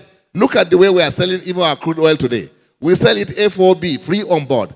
It's only irresponsible nations that do that. Saudi Arabia here, they don't sell their crude oil free on board. What they do, you pay cost of crude, insurance, freight, all in Saudi Arabia, because that money that goes into the freight and insurance is huge. It would have been something that would have been used to boost those other ancillary industries, like insurance industry in this country, like the coverage law. I'm talking about the shipping industry. The amount of money the others come here, take our crude oil, where they're even taking it to, they don't even disclose it. We don't know the ultimate users of our crude oil. That's why the theft is at the level that it is today. I know this for a fact because was long since gone, but now I have the microphone. So Engineer Sani Yabagi Yusuf, presidential candidate, Action Democratic Party, has spoken. Let's give him a round of applause for his intervention. And I would like to go to Mr. Kachiku Dumebi, African Democratic Congress presidential candidate. You've got 2 minutes to tell us what your party and yourself will do for the Nigerian economy. The world over, nations are grappling with the twin problems of recession and inflation. And how nations have reacted to these problems shows you what the nations are about. In Nigeria, in every document in our constitution, we have made very, very clear that our greatest asset in Nigeria is oil and gas, closely followed by agriculture, and then some people say solid minerals. And that's a big mistake. The greatest asset of our nation is the Nigerian people. And as long as we continue to neglect the Nigerian people, our nation and our economy will continue to flounder. I intend as President of Nigeria to invest in the Nigerian people. Investing in them means supporting education, retooling education in the right direction. You take industrial nations like China, they purposefully train their students in the sciences because they want to become an industrial powerhouse. We need to retool our education in that direction. We also say in Nigeria that our naira is suffering. We have the foreign exchange crisis, but we have not really done anything. In the last 8 years, if you were to ask the government, the CBN or the banks, how many new businesses did they support in the area of exports? Because if you look at our balance of trade, if you want to strengthen your naira, you need to export more. We haven't done that. We pay lip service to this. So we need to export more, support businesses to export more. If you look at import substitution, the things we're importing into Nigeria, we need to domesticate that. How are we supporting new businesses to produce, to support these industries? We are not. We are not because we suffer from infrastructural deficits in areas like my friend Malika said, well, power, roads, and what have you. We look at agriculture. In the year 2023, Nigeria still speaks about subsistence farming when the rest of the world speaks about agripreneurship and agribusiness. As President of Nigeria, I intend to have farm service centers in every local government in Nigeria, have industrial parks in every senatorial district to ensure that whatever you produce in your local government, you have a guaranteed off-taker in your senatorial district. We will then export our net surplus to the rest of Africa and the rest of the world. If you look at countries around us, Ghana, Republic of Benin, they are exporting human capital into Nigeria. We have to be intentional about that. We have to train our people, our polytechnics, our colleges of education, low skill sets, train these people, export them into the rest of Africa so that these people can start sending foreign exchange into Nigeria. If we now start looking at our industries, 2023, industries moribund. Banks not giving loans because the economy is failing, they don't trust. They give loans only when they come to committees like this on panels. But in reality, as a business person, to get a loan is so difficult. Then we have to look at retooling and training our people. Retooling and training our people, Mr. Kachiku Dumebi, African Democratic Congress presidential candidate. We wish to thank you for your intervention. You haven't given him a round of applause. You do need to, so that all our candidates are gingered. The time is fast spent, and they're doing their best to speak to you about what their parties will do and what they will do in the various areas that have been picked by the Nigeria Bar Association to unpack, and for us to get to hear after the panels what the parties will do. It's the turn of Mr. Showore, African Action Congress presidential candidate. Let's hear your take on the economy for Nigeria. 2 minutes.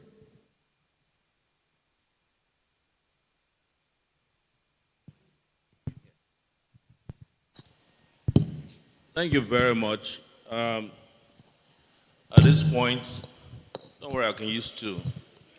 At this point, I want to make a sober reflection growing up and watching NTA. And I used to watch you on NTA as a newscaster. A few days ago, I passed the NTA. The NTA is a shadow of itself.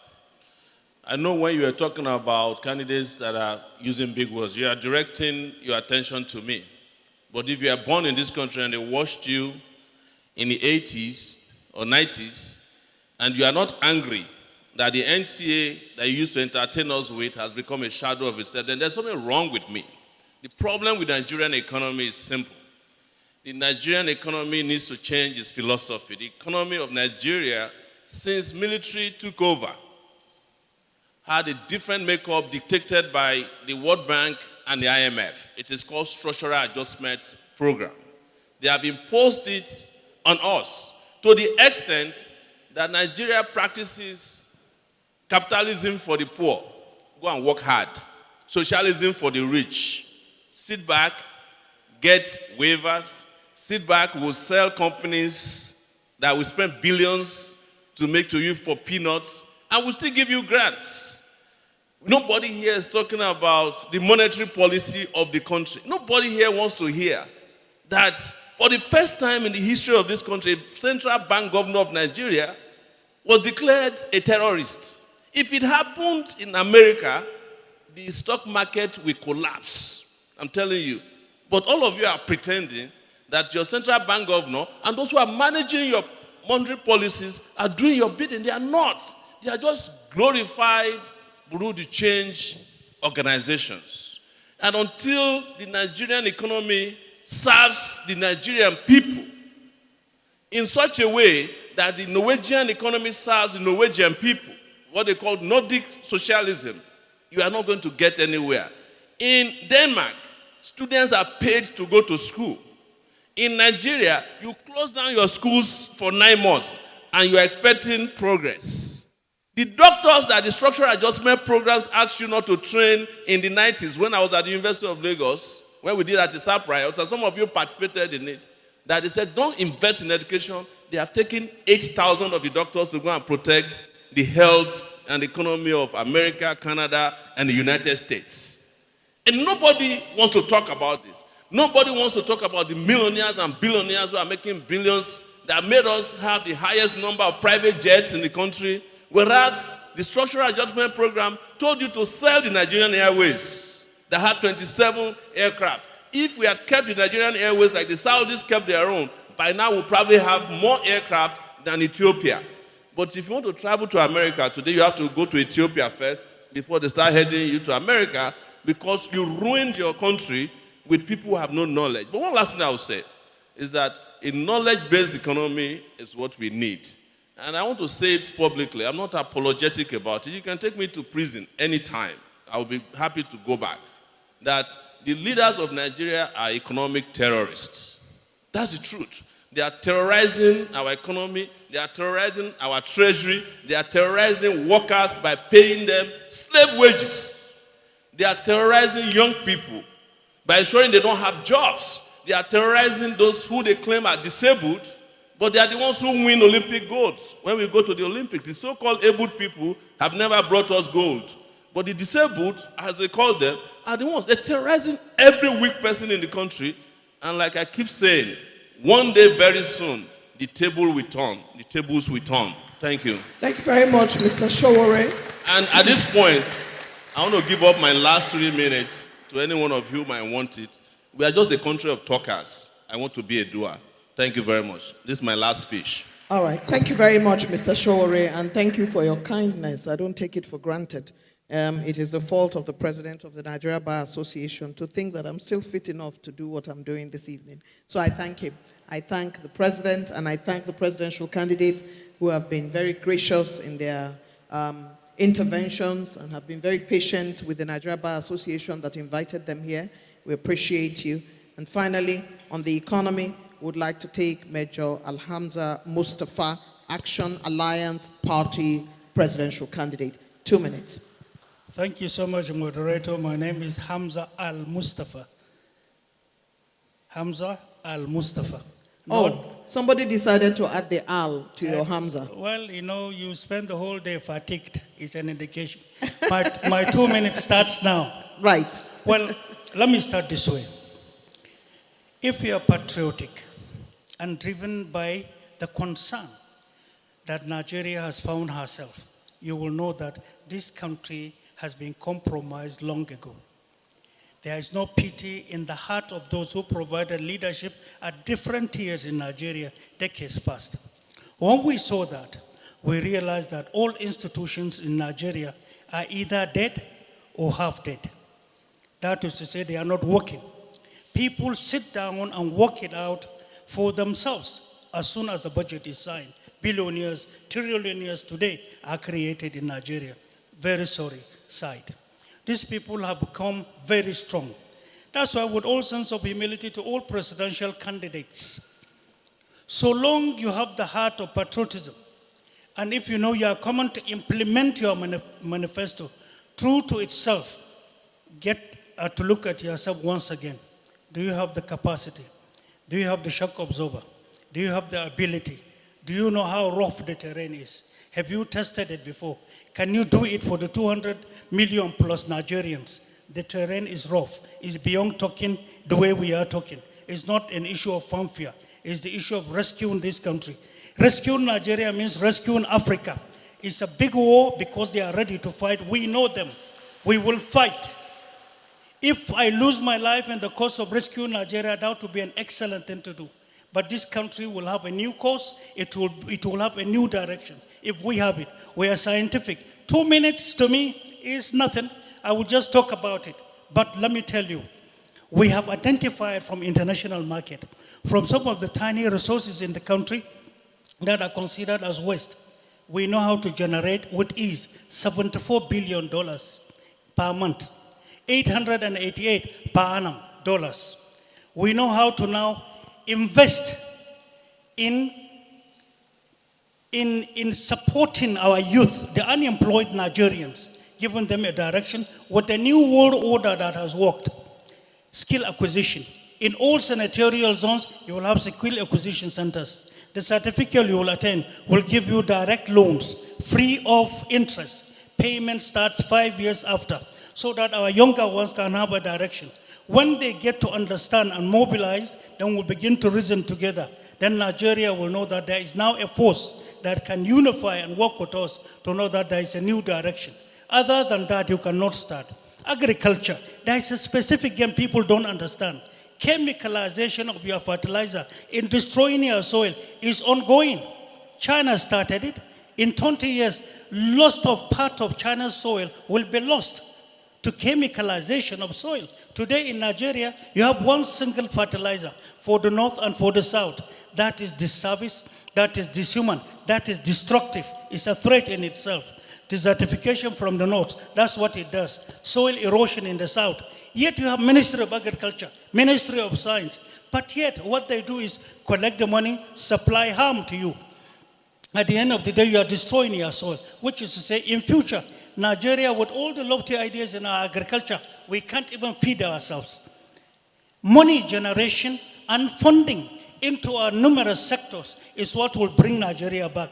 But to get that done, will require hearts, will require an assemblage of patriots. It's much more than the way we are looking at it. I know what is happening. For example, in oil sector, 1977, that's when oil theft started in Nigeria.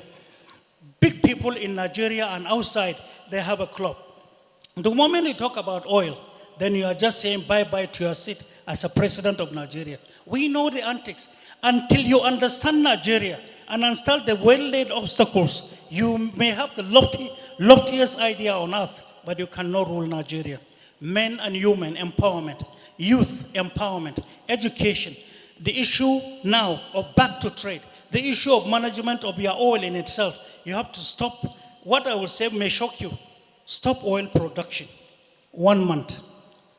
Stop it. Utilize the entire Navy. They will say, I'm talking mad. I have seen it and I know it. There is something called domestic dirty oil politics, game by the insiders, and it's a club. International dirty oil politics is the international collaborators who see nothing in respecting a Nigerian. So long he is a poor, he is a mat to be marched upon. The only people who can defend them are patriots who care for the country. And that's taking it from Major Hamza Al-Mustafa, who is the presidential candidate of Action Alliance Party, and bringing the rare now, we're going to invite Asiwaju Ahmed Tinubu to close this conversation on the economy. Now, to set the rules straight now, we have 3 minutes each, and in those 3 minutes, we'll be talking about administration of justice and your closing comments. So, in the meantime, I'd like to cede the microphone to Asiwaju Bola Ahmed Tinubu in representation.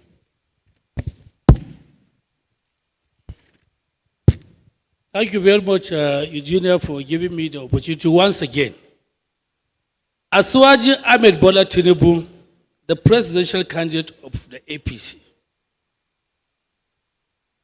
is an accountant, but we say he's an economist. is a person that is tested.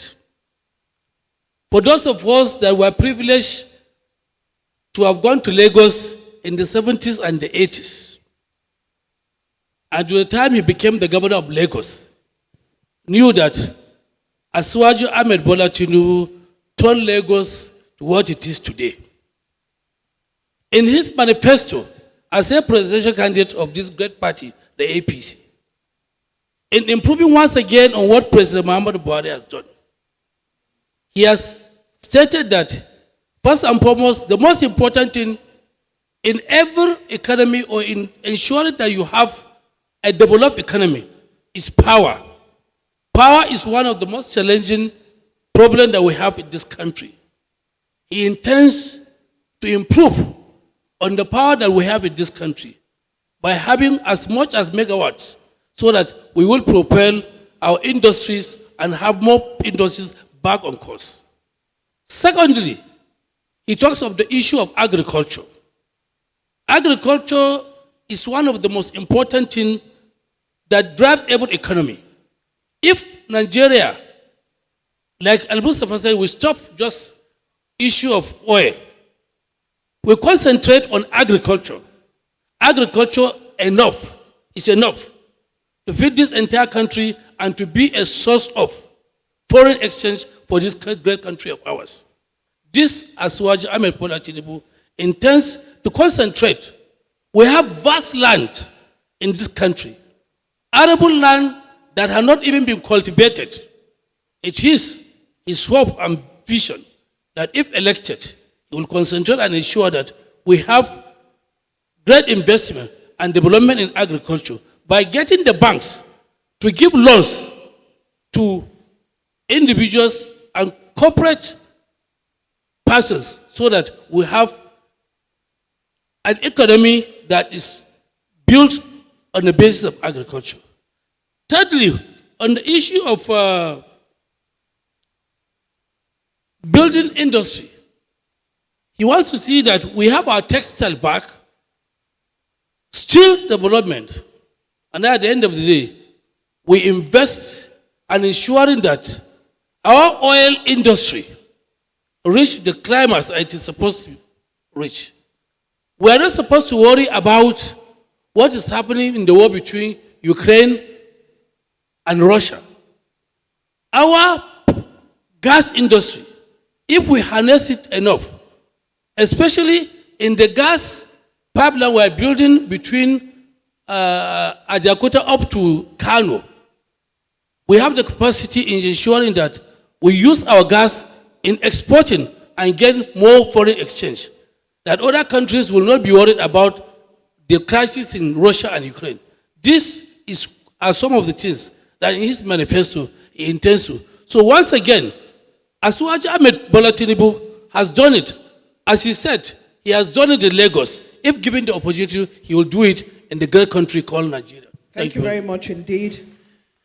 And as we bring the conversation to a close, we're going to cede 3 minutes to each presidential candidate, and each one is going to speak for 3 minutes.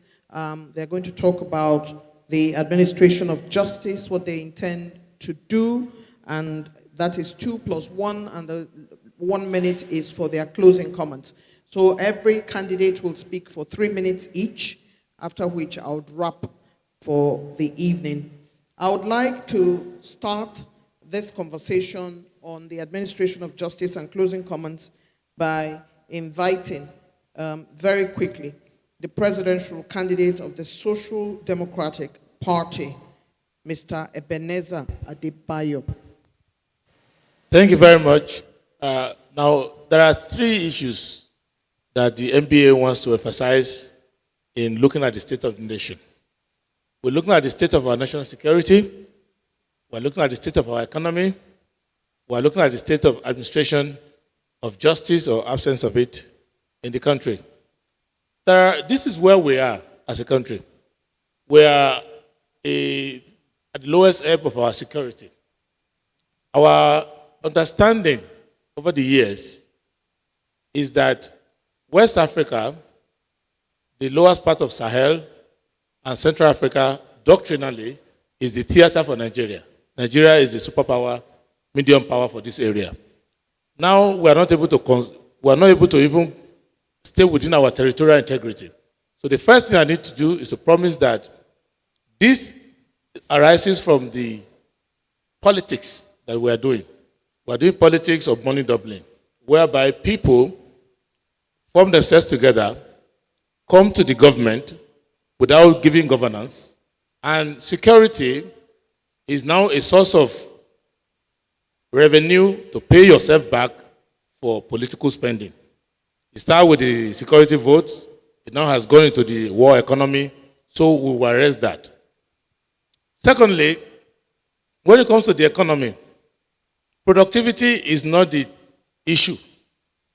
It is to corner the economy is a captive economy, in which case 3 things have happened, and we are going to correct that. One, monies that are supposed to go into the revenue are being portioned out to different contractors and different political sponsors.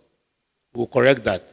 Second, a lot of the revenue that's supposed to be collected is taken away as waivers.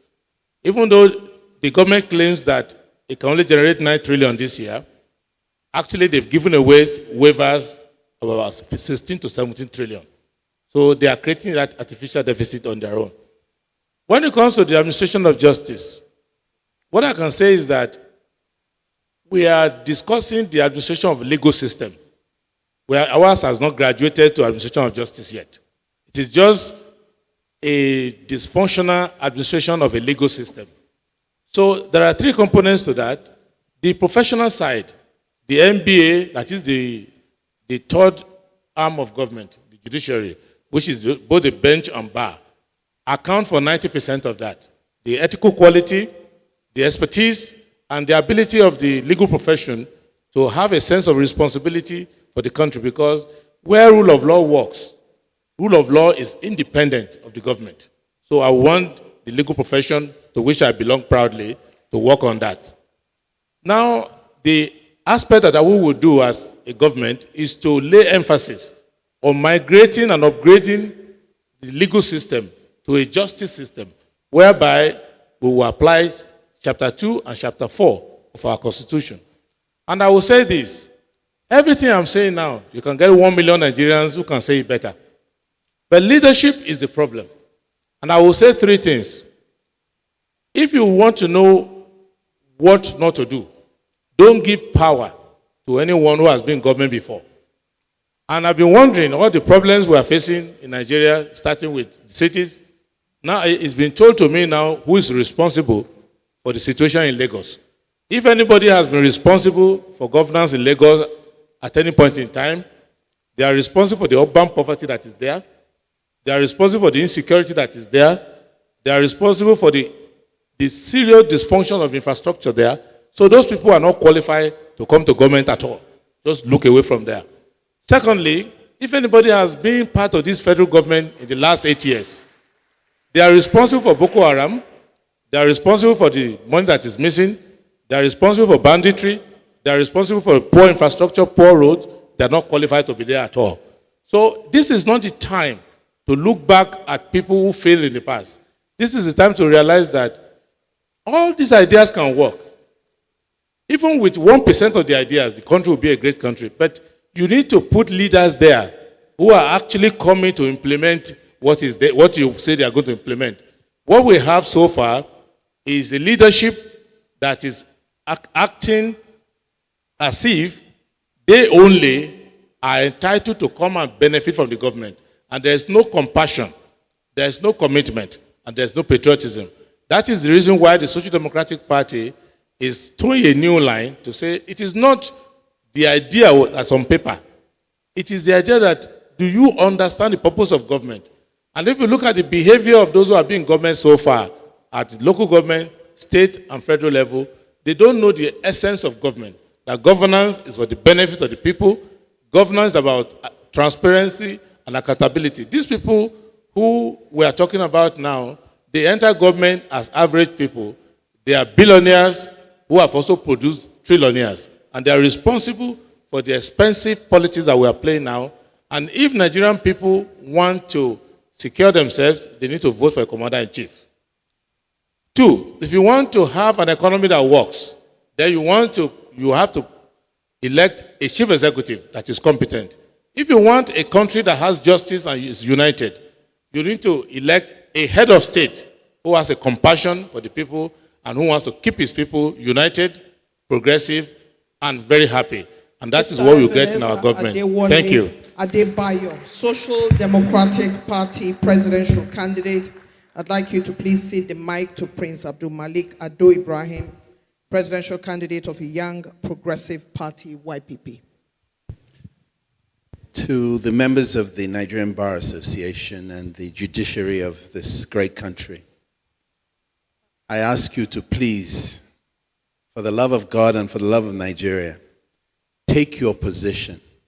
You are the third arm of government, and you're relying on the other two arms of government to fund you, to equip you, to give you the right purpose. You have a purpose.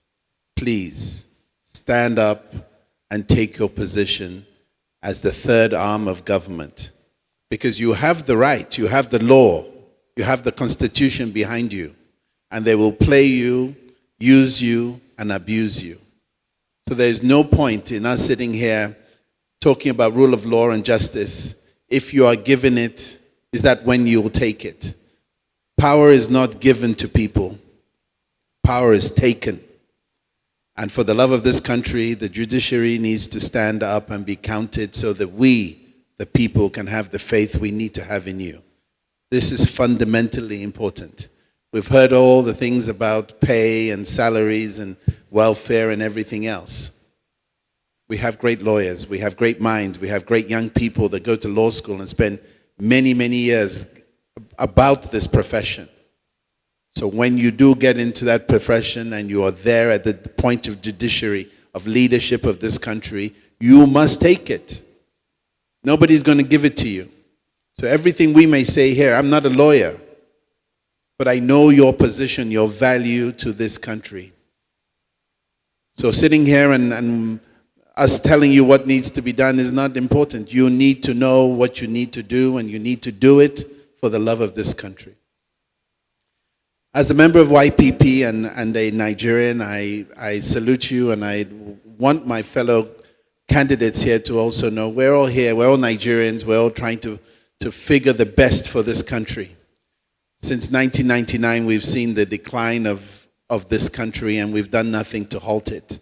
We've had the same people in and out of government in that period of time. No new faces, no new energy. If you stand up, they cut your feet off. This generation is standing up here. We're ready to get our feet cut off. I salute every single one of you on this stage because it takes a lot to be here. The abuse, the insults, the kind of ridicule we get all over the place from the acting leadership. That's not leadership. That's an opportunist trying to put down the young and stay old forever. But with everything, there's a time. There's a time in everything we do, and there's a time for change. And that change, ladies and gentlemen, is coming. You are witnessing it here. And if we do not speak our peace will be taken from us. And that's why we have the insecurity. And I'll ask the people who want to stay in power. We're not blind. We're not stupid. There's a Nigerian joke that goes around, and I always use this in my head. And I want you to ask yourself when you go to vote, did you did it or did you not did it? If you didn't did it, say you didn't did it. And most of the people that are on the old party coming forward didn't did it. They haven't built anything. They haven't created anything. They have taken and they have left you with nothing. A carcass of a country that we want to build. We need your help to put law and order into this country. We need your help to make sure the rule of law stands in this country so that we can beat our chest and say, we came out here to look for the best, and we presented ourselves, not because it's our turn, but because it's our right that is guaranteed by the Constitution of the Federal Republic of Nigeria, and we're all signatures to that Constitution, which states We the people. That is our right. We are signatories to that document. So we shouldn't let it go. We should hold it, we should embrace it, and we should improve it. 1999 was the last major amendment, and we keep referring to that document as amended in 1999. It's a living document that the judiciary should help us create value that represents us in 2023 and beyond. There should be continued amendments so that we can improve as a people. The American amendments on the Constitution are flowing. Ours is static. Ladies and gentlemen of the bar, do your duty so that we can also hold you up as part of what makes this country great. I salute you all. Thank you very much indeed, Prince Abdul Malik Ado Ibrahim, Young Progressive Party presidential candidate. We go now to Mr. Daniel Nwanyanwu, Zenith Labour Party presidential candidate.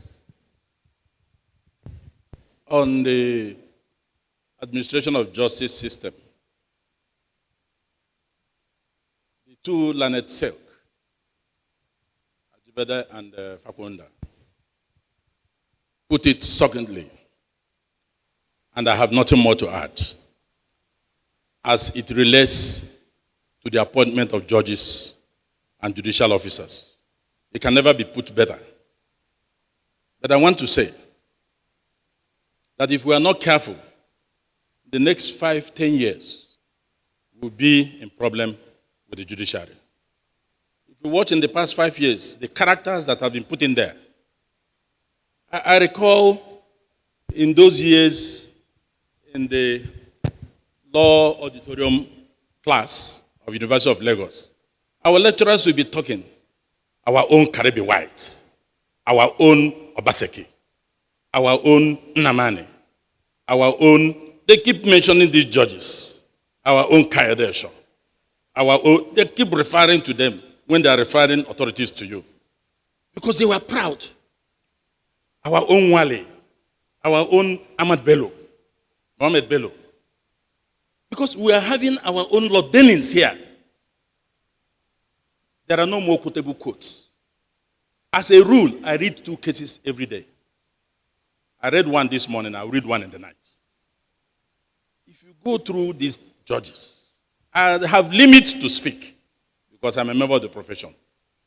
Mr. President, the bar must intervene so that we don't have a precarious situation in our hands.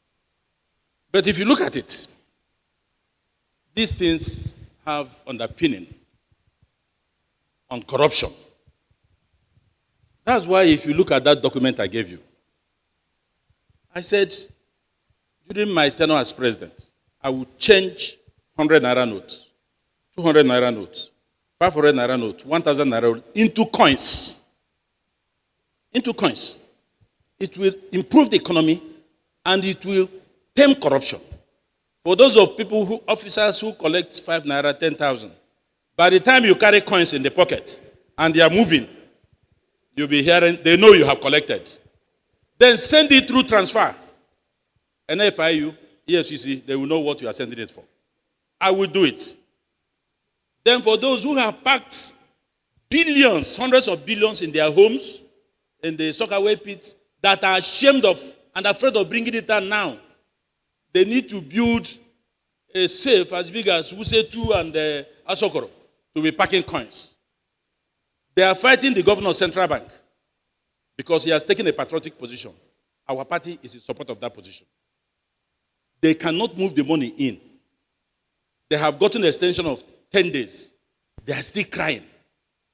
They got the House of Rep to attempt to issue bench warrants on the governor of Central Bank. But House of Rep slept when Nigerians stayed 4-5 hours in the petrol station to buy fuel. The bench warrant should have been redirected to the Minister of State Petroleum and his MD.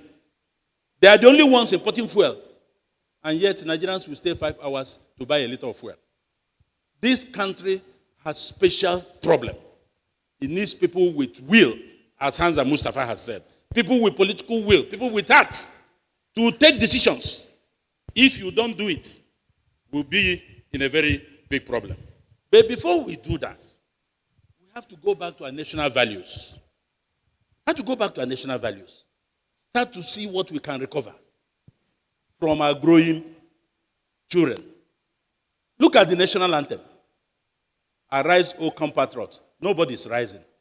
I call, obey. Nobody is obeying anything. And that's why in that document, I said, in my presidency, I will revert to the first old national anthem. Nigeria, we hail thee, our own dear native land. Though tribes and tongue may differ, in brotherhood we stand. That is more, that gets to our heart. Go to the third stanza. Go to the third stanza. I was watching something on the internet. A little boy, a Chinese boy, about 4 or 5. He was crying profusely on bed. So what the parents did was they put on the Chinese national anthem. This boy got up from the bed, got up, saluted the anthem. After the anthem, he got back to bed and continued with his crying. That is how it will be in the country. Get to any function, you are singing this national anthem. Even you see journalists, these people, security men, they'll be moving around. They're moving around. No respect for anything. We just do things anyhow in this country. Where, from what I got from other climes, you dare not move once the national anthem is on. We have, in conclusion, I want to say, we have to be very careful with the promises you are getting from contestants. They will do nothing. They're just saying the same thing. I will give you bridge where there is no river. I will do this, I will do that. I will not sell national assets. All of them believe, those ones you have chosen as preferred candidates, they believe that government has no business in government. I believe government has business in business. There are interventions from governments. They think they can sell off our assets through special purpose vehicles. We will not allow it. I will say no assets. I will turn them around. When I said I will sell fuel for 100 naira within 6 months, one of my friends, colleagues in LLM class in University of Lagos sent me a message. I think that appearance was with Shehu Akimbaloye. He said, Dan, when you be selling your fuel for 100 naira per liter, what will be the exchange rate then? I replied her, I said, exchange rates will be inconsequential because I'm producing what I'm using what I have produced here, local content. She didn't reply me again. These things are possible. And one of the speakers said, modular refineries cannot produce petrol. With greatest respect, it can.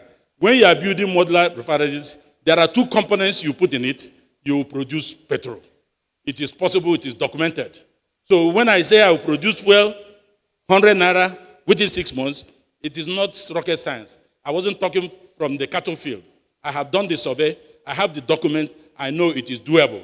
If you are revitalized, if you are working on the turnaround maintenance of all the existing refineries, at the same time putting these modular refineries in each geopolitical zone, I bet you it is possible. This is the only thing God has given the people of Nigeria left for them to enjoy.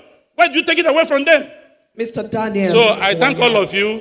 Shine your eyes as you listen to these promises, because all that glitters may not be gold. Thank you very much. Thank you very much indeed, Mr. Daniel Wanyangu, Zenith Labour Party presidential candidate. Honorable Justice Umadi Peter Nana Chukudi, All Progressive Grand Alliance presidential candidate. You have your time now to talk on the administration of justice and make your closing comments. Thank you very much. Let me say with utmost humility that I'm impressed with the package brought to us by the NBA. I say that, as I have shown you in the panels, I was reasoning along with them. That shows I was in the right direction. But of all of them, I give them full marks. And now we're dealing with the one that Dr. Ajibade SN, the Honorable Attorney General SN, and Mrs. Mohammed participated. They were all echoing my thoughts. So let me say that, and this will be familiar from what Dr. Ajibade started with. At the 30th anniversary of Anambra State, I was interviewed. One of the lines I gave was this: the surest and quickest way to attract foreign investments is to have a dependable, functional, fast, corrupt-free adjudicatory system to attend to disputes which invariably arise out of business transactions.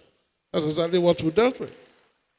And this is a situation which I'm familiar. And let me show you a speech I listened to in faraway Guyana at the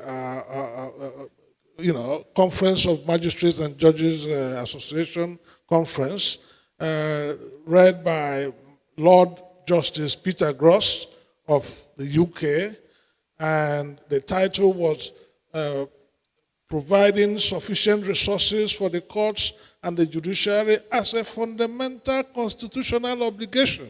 And I quote, a properly independent judiciary is, however, a necessary but not sufficient condition for a robust commitment to the rule of law. It must be complemented by a properly resourced and accessible infrastructure. That infrastructure must be capable of delivering the proper administration of justice, courts, court buildings, court staff, with relevant expertise and so on. It also requires the provision of sufficient resources for innovation, given the place of technology and societal change. That keeps going on. Then, of course, there were many things that came up. I took notes in that regard about the former IGP and the Brigadier General talking about policing, which I've mentioned earlier, and then Engineer Bala, when he was talking about economics, talking about leadership and leaders. I go overseas, I go to the bar to drink, and I don't hear Europeans talking about day-to-day politics as we do in Nigeria. They mind their business, they talk about their lives, because they have bequeathed their problems to their leaders, who now take care of what they do.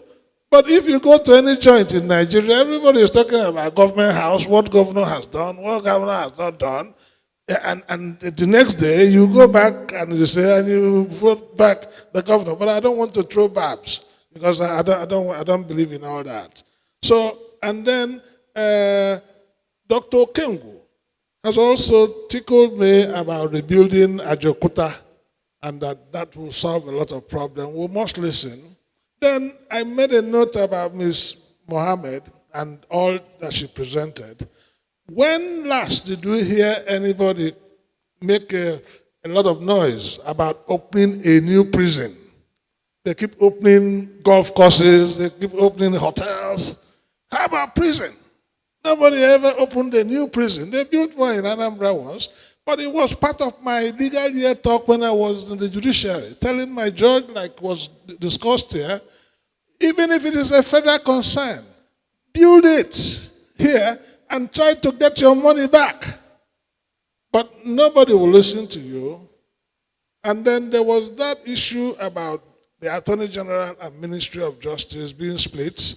I had the opportunity to travel to Washington, led by my Lord, Honorable Justice Aloma Mukhtar, the Chief Justice of Nigeria at that time, who were admitted to the Ministry of Justice of America in Washington.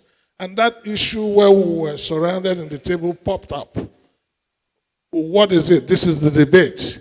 And they found it a bit funny, but what they replied is this, that they are not considering it. And the answer is because whoever holds those both positions has his allegiance to the Constitution of America and to the people of America. and not to the man that is the president that he is serving.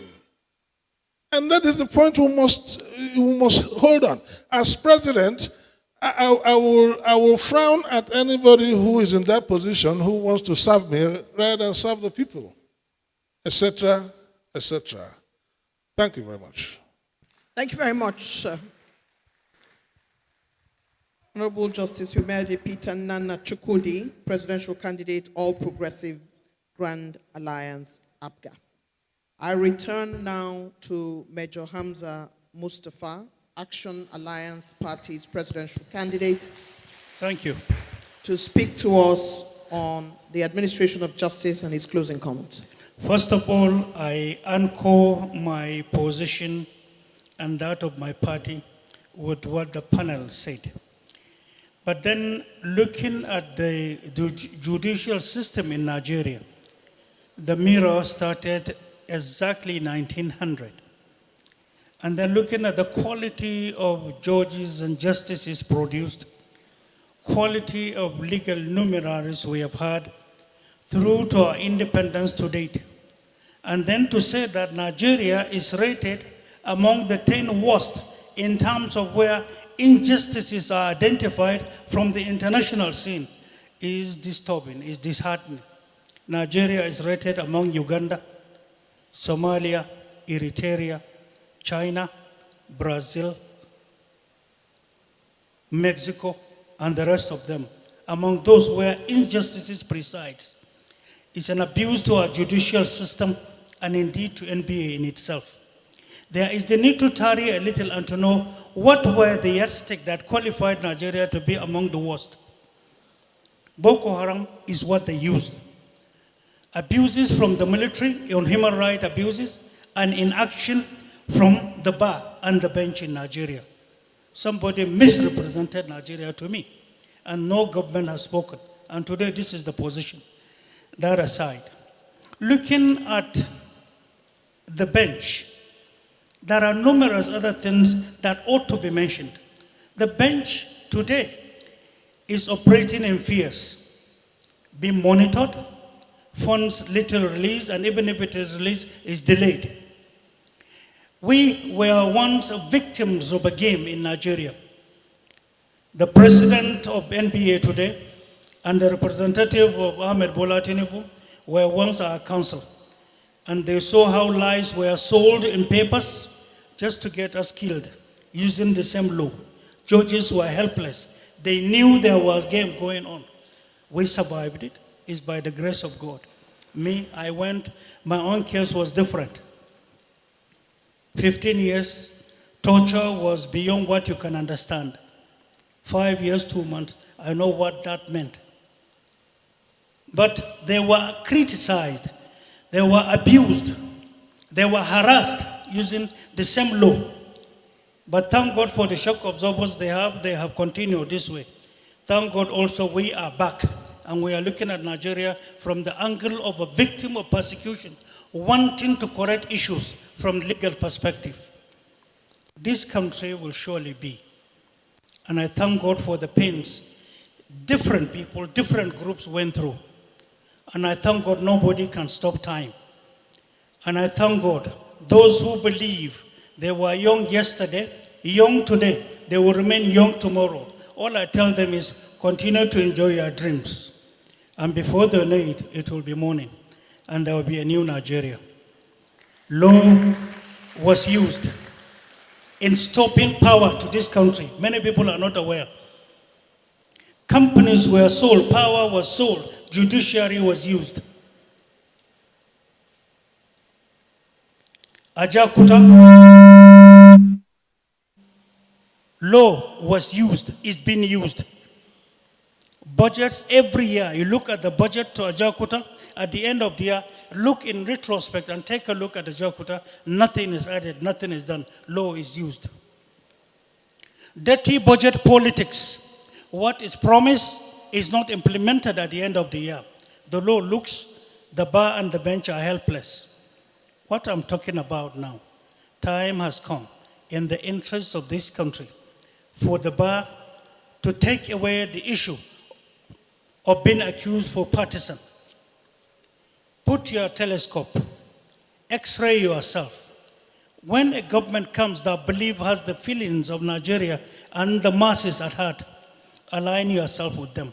A government that knows how to generate wealth, to now refund, redirect our bench and the bar.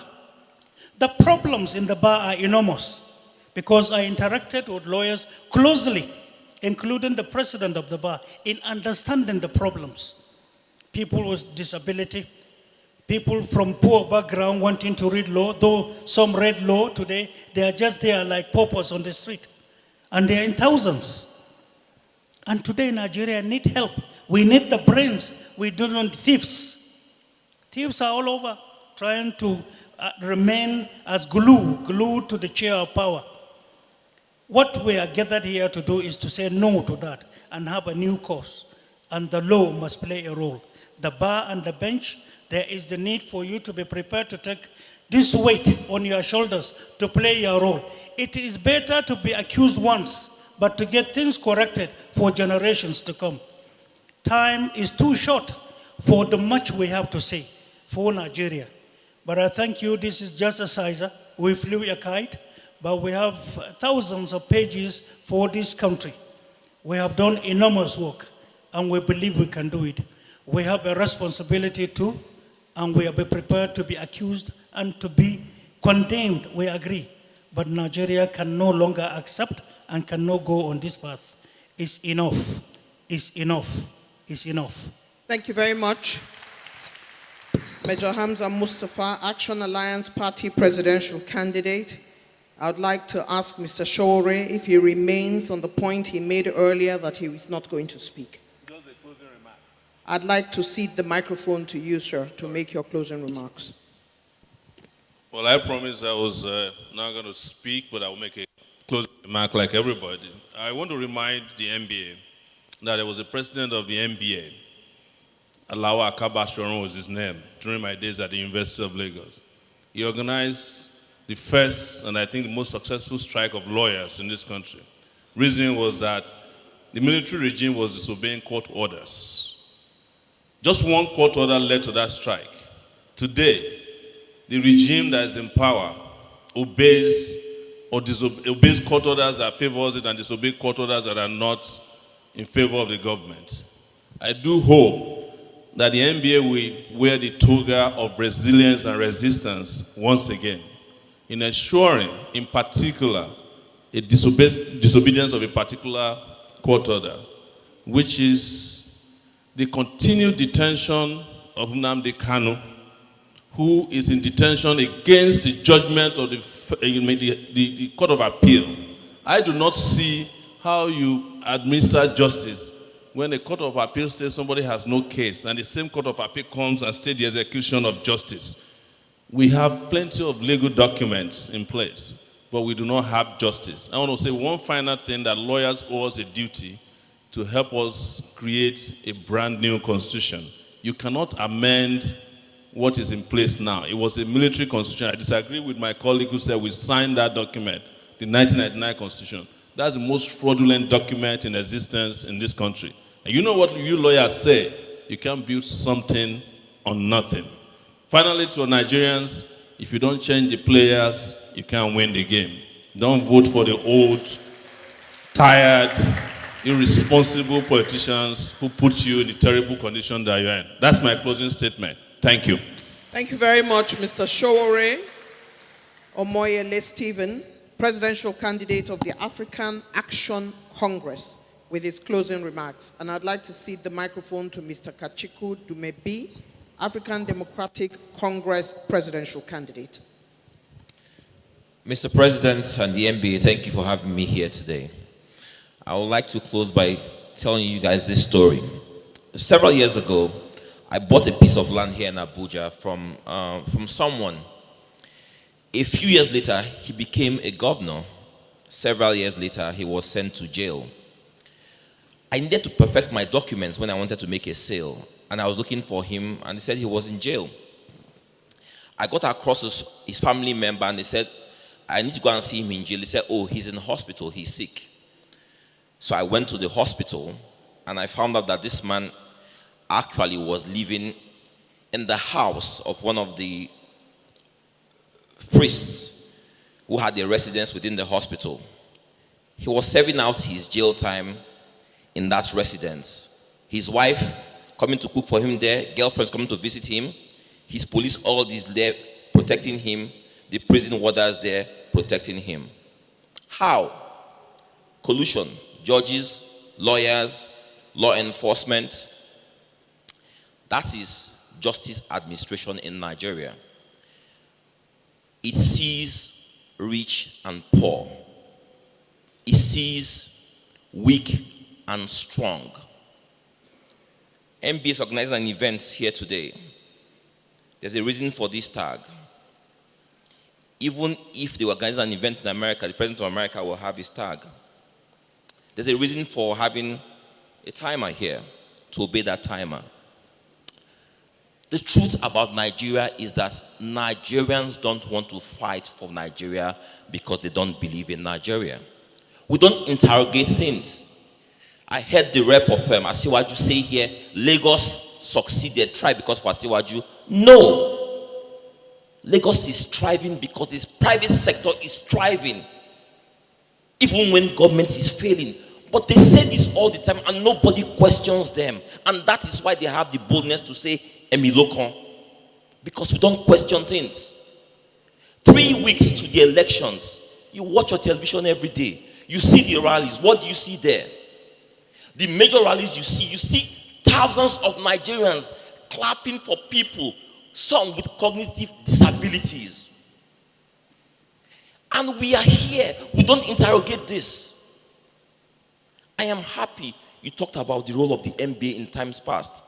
I was a student union activist declared wanted by the Nigerian government. I know what the MBA was then. Mr. President, you rode into office on a popular mandate. Nigeria can't afford to continue in this manner. Over 120 million poor, over 60 million said to be unemployed. A government that has completely failed. We are going into elections. We never interrogated our candidates. What you are doing today is novel. Because the truth is that no one has done it. At least some of you have heard us speak. But I tell you something. 25th of February will come. You will elect somebody who will come into office who has no clue on how to deal with our problems when our nation is on the brink. That's the challenge we face today. And we're not questioning things. We believe in the old order. People have said to me, why didn't you run for councillorship? Start from there. You don't have any experience. And I ask a question, should experience that matters be an experience in failure? Is that the experience we need in governance? We speak to solutions. Nigerians don't want to hear solutions. They want to hear sensationalism. And our country is failing. The poor bear the brunt of our failures. Every day, my greatest fear is driving home from work. And that's the day the poor decide to erupt. And they will eat me. Or that my children will go to school and they won't come back home to me. Because that's the day it's happening in Nigeria. And we all look to self. Some can japa. Some are insulated because they have economic cushions. But the rest of Nigeria, majority of Nigeria is struggling, suffering, despondent. And today, we look, we hear, the media, they tell us the major parties. When I won my primaries, the next week, all the media, all they were showing us 4 candidates. 4 candidates, subliminal persuasion, telling you, look to these 4. Don't look to the new order, look to these 4. The same 4 people who have led us for the last 2-3 decades of failure in Nigeria. Dear President, I come from a family of lawyers. My late father was a federal high court judge. Most family members, lawyers. My father was so proud of the judiciary that driving, he will stop. And when he sees a lawyer wearing black with brown shoes, he'll say, you are disgracing judiciary. The judiciary was so proud of. It's not the judiciary I see today. Rise up, stand up. Don't let Nigeria fail on your watch. Your mandate is popular. Be strong. Lead Nigeria into a new dispensation. Others might have failed. other professional bodies might not be doing what they need to do, but the MBA still has a popular mandate in Nigeria. Question us, speak to the truth in our society. Let Nigerians know that we are getting it wrong because we are indeed getting it wrong. Thank you very much. Thank you for having me here today. Thank you, Mr. Kachiku Dumebi, African Democratic Congress presidential candidate. And we have Engineer Sani Yabagi Yusuf, presidential candidate for Action Democratic Party. Well, once again, let me thank the Nigerian Bar Association for this very, very important engagement. And the lineup of the issues that you want us to talk about goes to underscore the importance of the MBA itself, because if you look at it, you ask us to talk to the issue of security, issue of governance, and administration of justice. And you will agree with me that at the bottom of all these things, security, governance, I believe that it is how we administer justice that will attract the investments required, that will ensure that our society will be disciplined, and will ensure that the issue of insecurity will be a thing of past. So I thank you very much for this opportunity, and I believe Nigerians will be happy that we have an MBA that is alive to its responsibility. Having said that, Nigeria is a great promise, and we need to connect with the international community. That's why I'm underscoring the importance of administration of justice. Today, the whole world is talking about climate change. We're talking about energy transition. The whole world is discussing information technology being the drive behind the fourth industrial revolution. And if you know that this country will have young, dynamic population, and if you know the kind of money that is coming to Nigeria as a result of these new startup technologies, then, and if you know also that the transition, that is the energy transition between fossil fuel and renewable energies that the world wants to go to is gas. And if you know also that Nigeria is a gas country, in fact, we produce more gas than oil, then you will agree with me that this country is a promise of greatness. What is lacking is that missing link, which is leadership. And that's why Nigeria must begin to think of a departure from what we have been doing all along. Otherwise, all these promises, all these opportunities, the potential I've told about, about Nigeria and the opportunities available, it will just pass us by. And that will be a great tragedy that will happen to this generation and generations yet born of Nigeria. That's why I want to salute you, your wisdom, this initiative for bringing us together and asking MBA to please rise to the occasion, because as the national chairman of Inter-Party Advisory Council, I know what political parties are going through in terms of the Electoral Act 2022. It's a beautiful piece of legislation, but we're having problems, especially with the umpire and the political parties when it comes to the issue of timetables, who should be allowed to be on the portal, who shouldn't be allowed to be on the portal. And I think MBA is in the right position to advise properly that there is no act of parliament that allows the umpire to make laws outside that act. It must be within the law itself, what time must allow. I know what I'm talking about. And I think it's not too late. MBA can still intervene because you are a body that your views are respected. So I thank you very much, and I wish you more grace to your elbow. Thank you very much for this wonderful engagement. Thank you so very much indeed. We appreciate you. We appreciate Engineer Sani Yabagi Yusuf, presidential candidate of Action Democratic Party. And finally, we have Asiwaju Bola Ahmed Tinubu in representation, presidential candidate of the All Progressive Congress. Thank you very much, Eugenia. My president of the NBA, our former president, J.B. Daudu, always said that he is a president with a small p, while the Nigerian president is a president with the big P. Having said that, I want to appreciate the panelists that discuss the administration of justice. My two brothers, Silk Ajibadi and former Attorney General of Ekiti and Uwela. I commend you.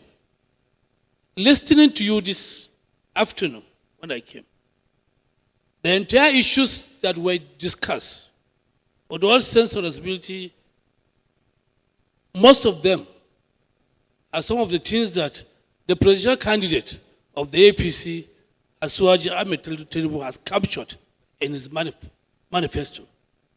I do not intend to repeat them. We accept them, we commend them. And we want to assure you that when he is elected as president of this country, we'll ensure that there is implementation of most of the reforms that have been lying on the pages of the reports. Having said that, I must say that Asiwaju Ahmed Bola Tinubu has set the pace once again when he was in Lagos State as a governor, in terms of upholding the rule of law. It is common knowledge that for almost 6-7 years, that government was deprived of its monthly allocation. Asiwaju did not take to the street or mobilize people to insult the federal government or President Obasanjo at that time. Asiwaju, who believes in the rule of law, approached the courts. And at the end of the day, the Supreme Court gave judgment in his favor. A person who believes in the rule of law, definitely one of the major components of the rule of law is the independence of the judiciary. The Nigerian court, especially the Nigerian Supreme Court, notwithstanding the shortcomings here and there, as a lawyer, I know as a fact that it is one of the most worked Supreme Court in the world. It sits from Monday to Fridays. We may have problems as to the quality of the decisions that are coming from there, but I must say that we must commend them for doing their best. Asiwaju believes that part of the way to decongest the workload at the apex court and in some of the courts is structural review of the judiciary. Structural review of the judiciary in terms of decongesting the court by amending the constitution and taking away some of the cases that will find their way all the way to the Supreme Court. Common land matter. Some are chieftaincy matters. Some are ordinary dispute. Somebody has sued you for just 50,000 and you will have to travel to the Supreme Court for close to 5 or 10 years. Some of these cases have no business going to the Supreme Court. These are some of the reforms, in addition to what has been done before, that he intends to assure he does it. Finally, on the issue of the reform, as a party, we believe that an independent judiciary must be guaranteed. In your discussions this afternoon, which I say I adopt, is that we need to fund the judiciary effectively and efficiently for them to function. It is agreed that there are some of Nigerian judiciary is among the worst judiciary that have been paid for their payment in the world. This, he will ensure that the condition of service of our judicial officers is improved by paying them the needed remuneration when he is elected. On the issue of the fact that Asuwaju, with the respect, cannot claim glory for the development of Lagos with all sense of responsibility to that presidential candidate. It is not correct. Yes, there may be problem here and there, but it is on record that as the elected governor of Lagos State in 1999, up to the time he left power, he set the pace for the economic development of Lagos State.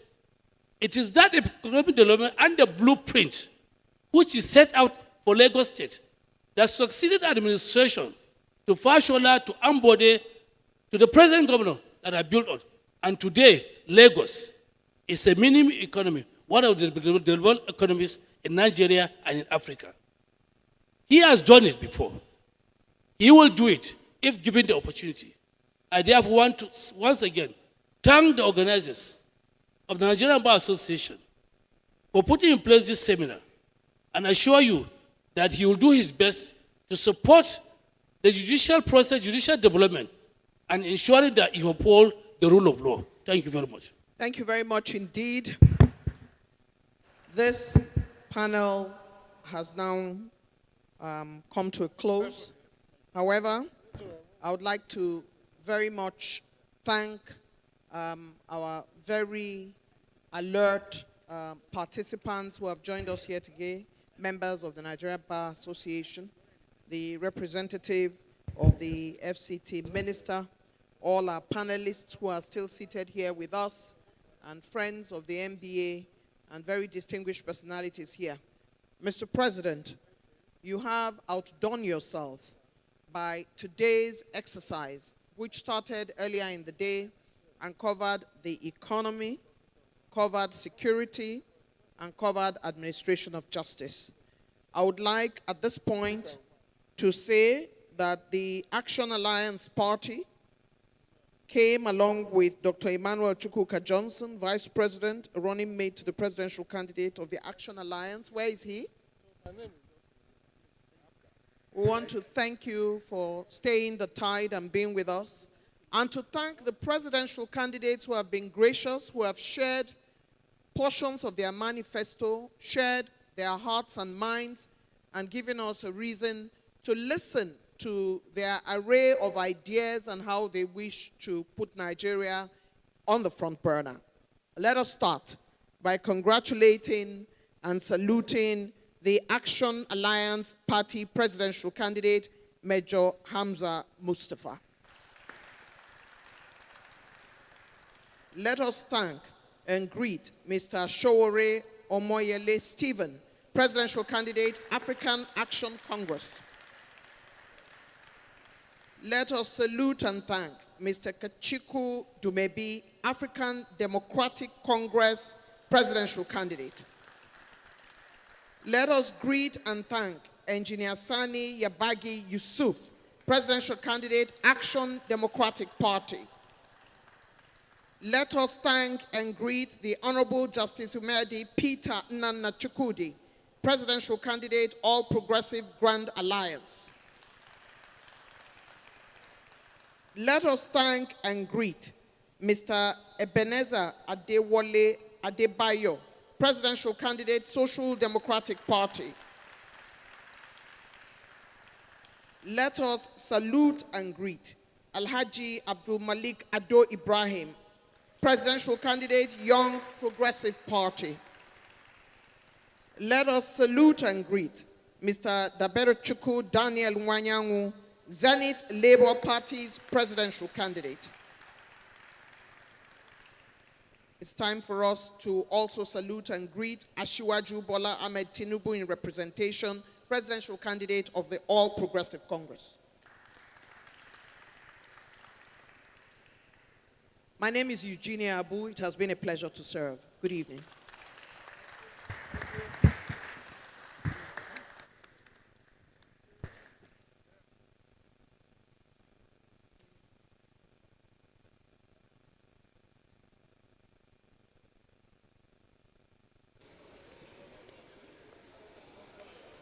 Thank you. Thank you.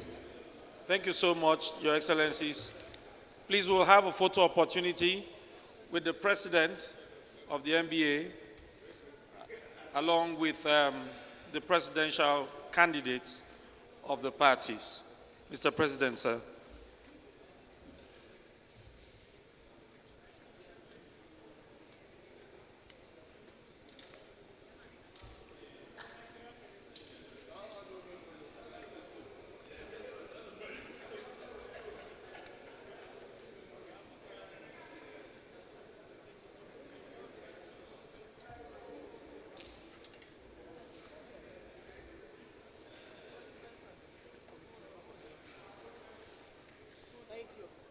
Okay. The President and the Executive Committee members of the NBA, the NEC, please. Thank you. Thank you so much.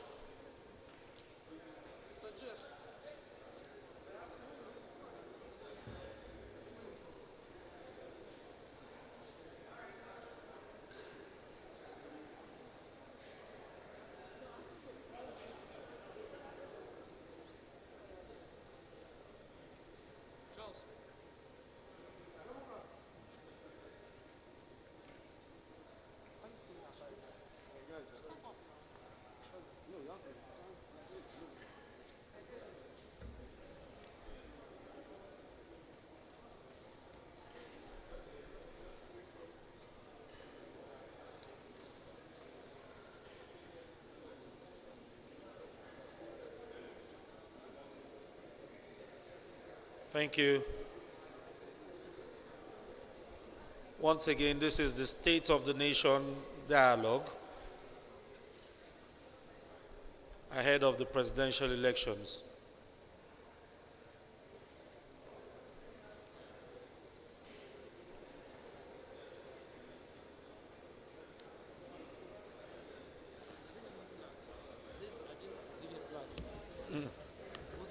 Laura says we are not. Summary, then photo.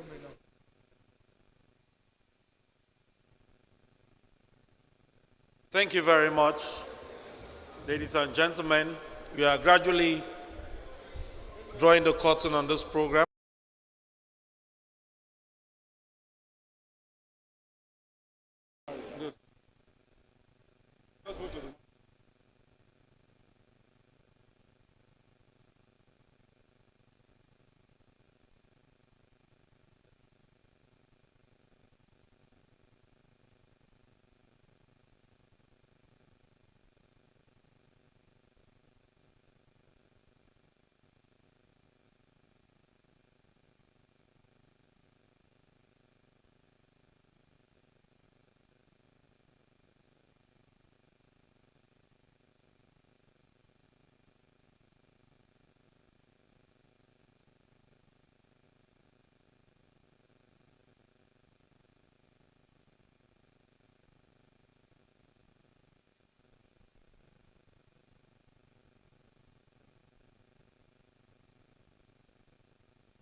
Yes, sir. Where are the names of?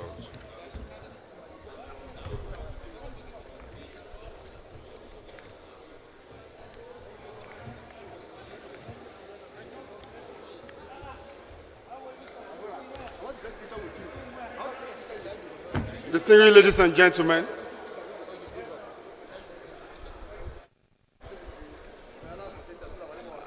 let me start by especially appreciating everyone in the audience for being part of this program since morning and staying back till this moment. This, of course, as we all know, is first of its kind, and we should all be happy to be part of this very great event. It is actually important that we take note of what Dr. Ajibade said. My dear brother, Dr. Babatunde Ajibade, Senior Advocate of Nigeria, said if there is no justice, there cannot be security. If there cannot be security, if there is no security, certainly there cannot be economic development. And that summarizes the entirety of all the conversation we have had here today. So we need justice so that we can have security. And we need security so that we can have economic development in our nation. And I must, on this note, especially appreciate all our resource persons. But let me especially appreciate our delectable and one who has been described earlier here as, of course, properly so described, as internationally renowned broadcaster, Mrs. Eugenia Abu, who has been the moderator of this event, starting from 10 a.m. this morning till this moment that we're here. And I must, through her, appreciate all the resource persons, the members of the panel, every one of them, for honoring our invitation and for doing justice to the topics. I must also appreciate all the presidential candidates who honor our invitation. And this is very important. One of them said that those who came are the real candidates.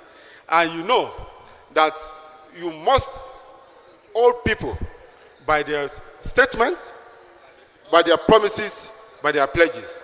They have told us what they will do and what they can do if they are elected to lead the country. So whoever becomes the president of Nigerian Opposition by the grace of God, we will remind them of what they have told us here today. And that certainly should be an agenda for all of them. In close, let me appreciate all members of the executive of Nigerian Bar Association, from the president, the leader of the bar, and the leader of the executive, who had put this very wonderful event together and ensure that we have this wonderful outing that we have had here today.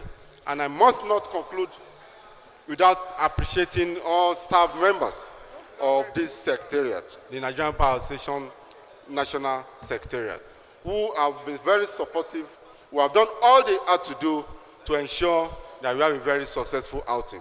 So I appreciate all our staff, appreciate all the National Executive members, and I appreciate all ad hoc staff, particularly the rapporteurs who have supported us in ensuring that we collect all the thoughts that have been expressed in the course of this program. Once again, I appreciate you all, and I must once again appreciate our moderator, Madam Eugenia Abu, for the excellent job she has done in moderating this event. I can only say God bless her, and God bless all of us, and I wish you all journey mercies back to your various destinations. We hope that when we have the opportunity of calling every one of us once again for either this type of event or any other one, we will come not just in large numbers as we experienced today, but in fact in larger numbers. Thank you so much. God bless you all.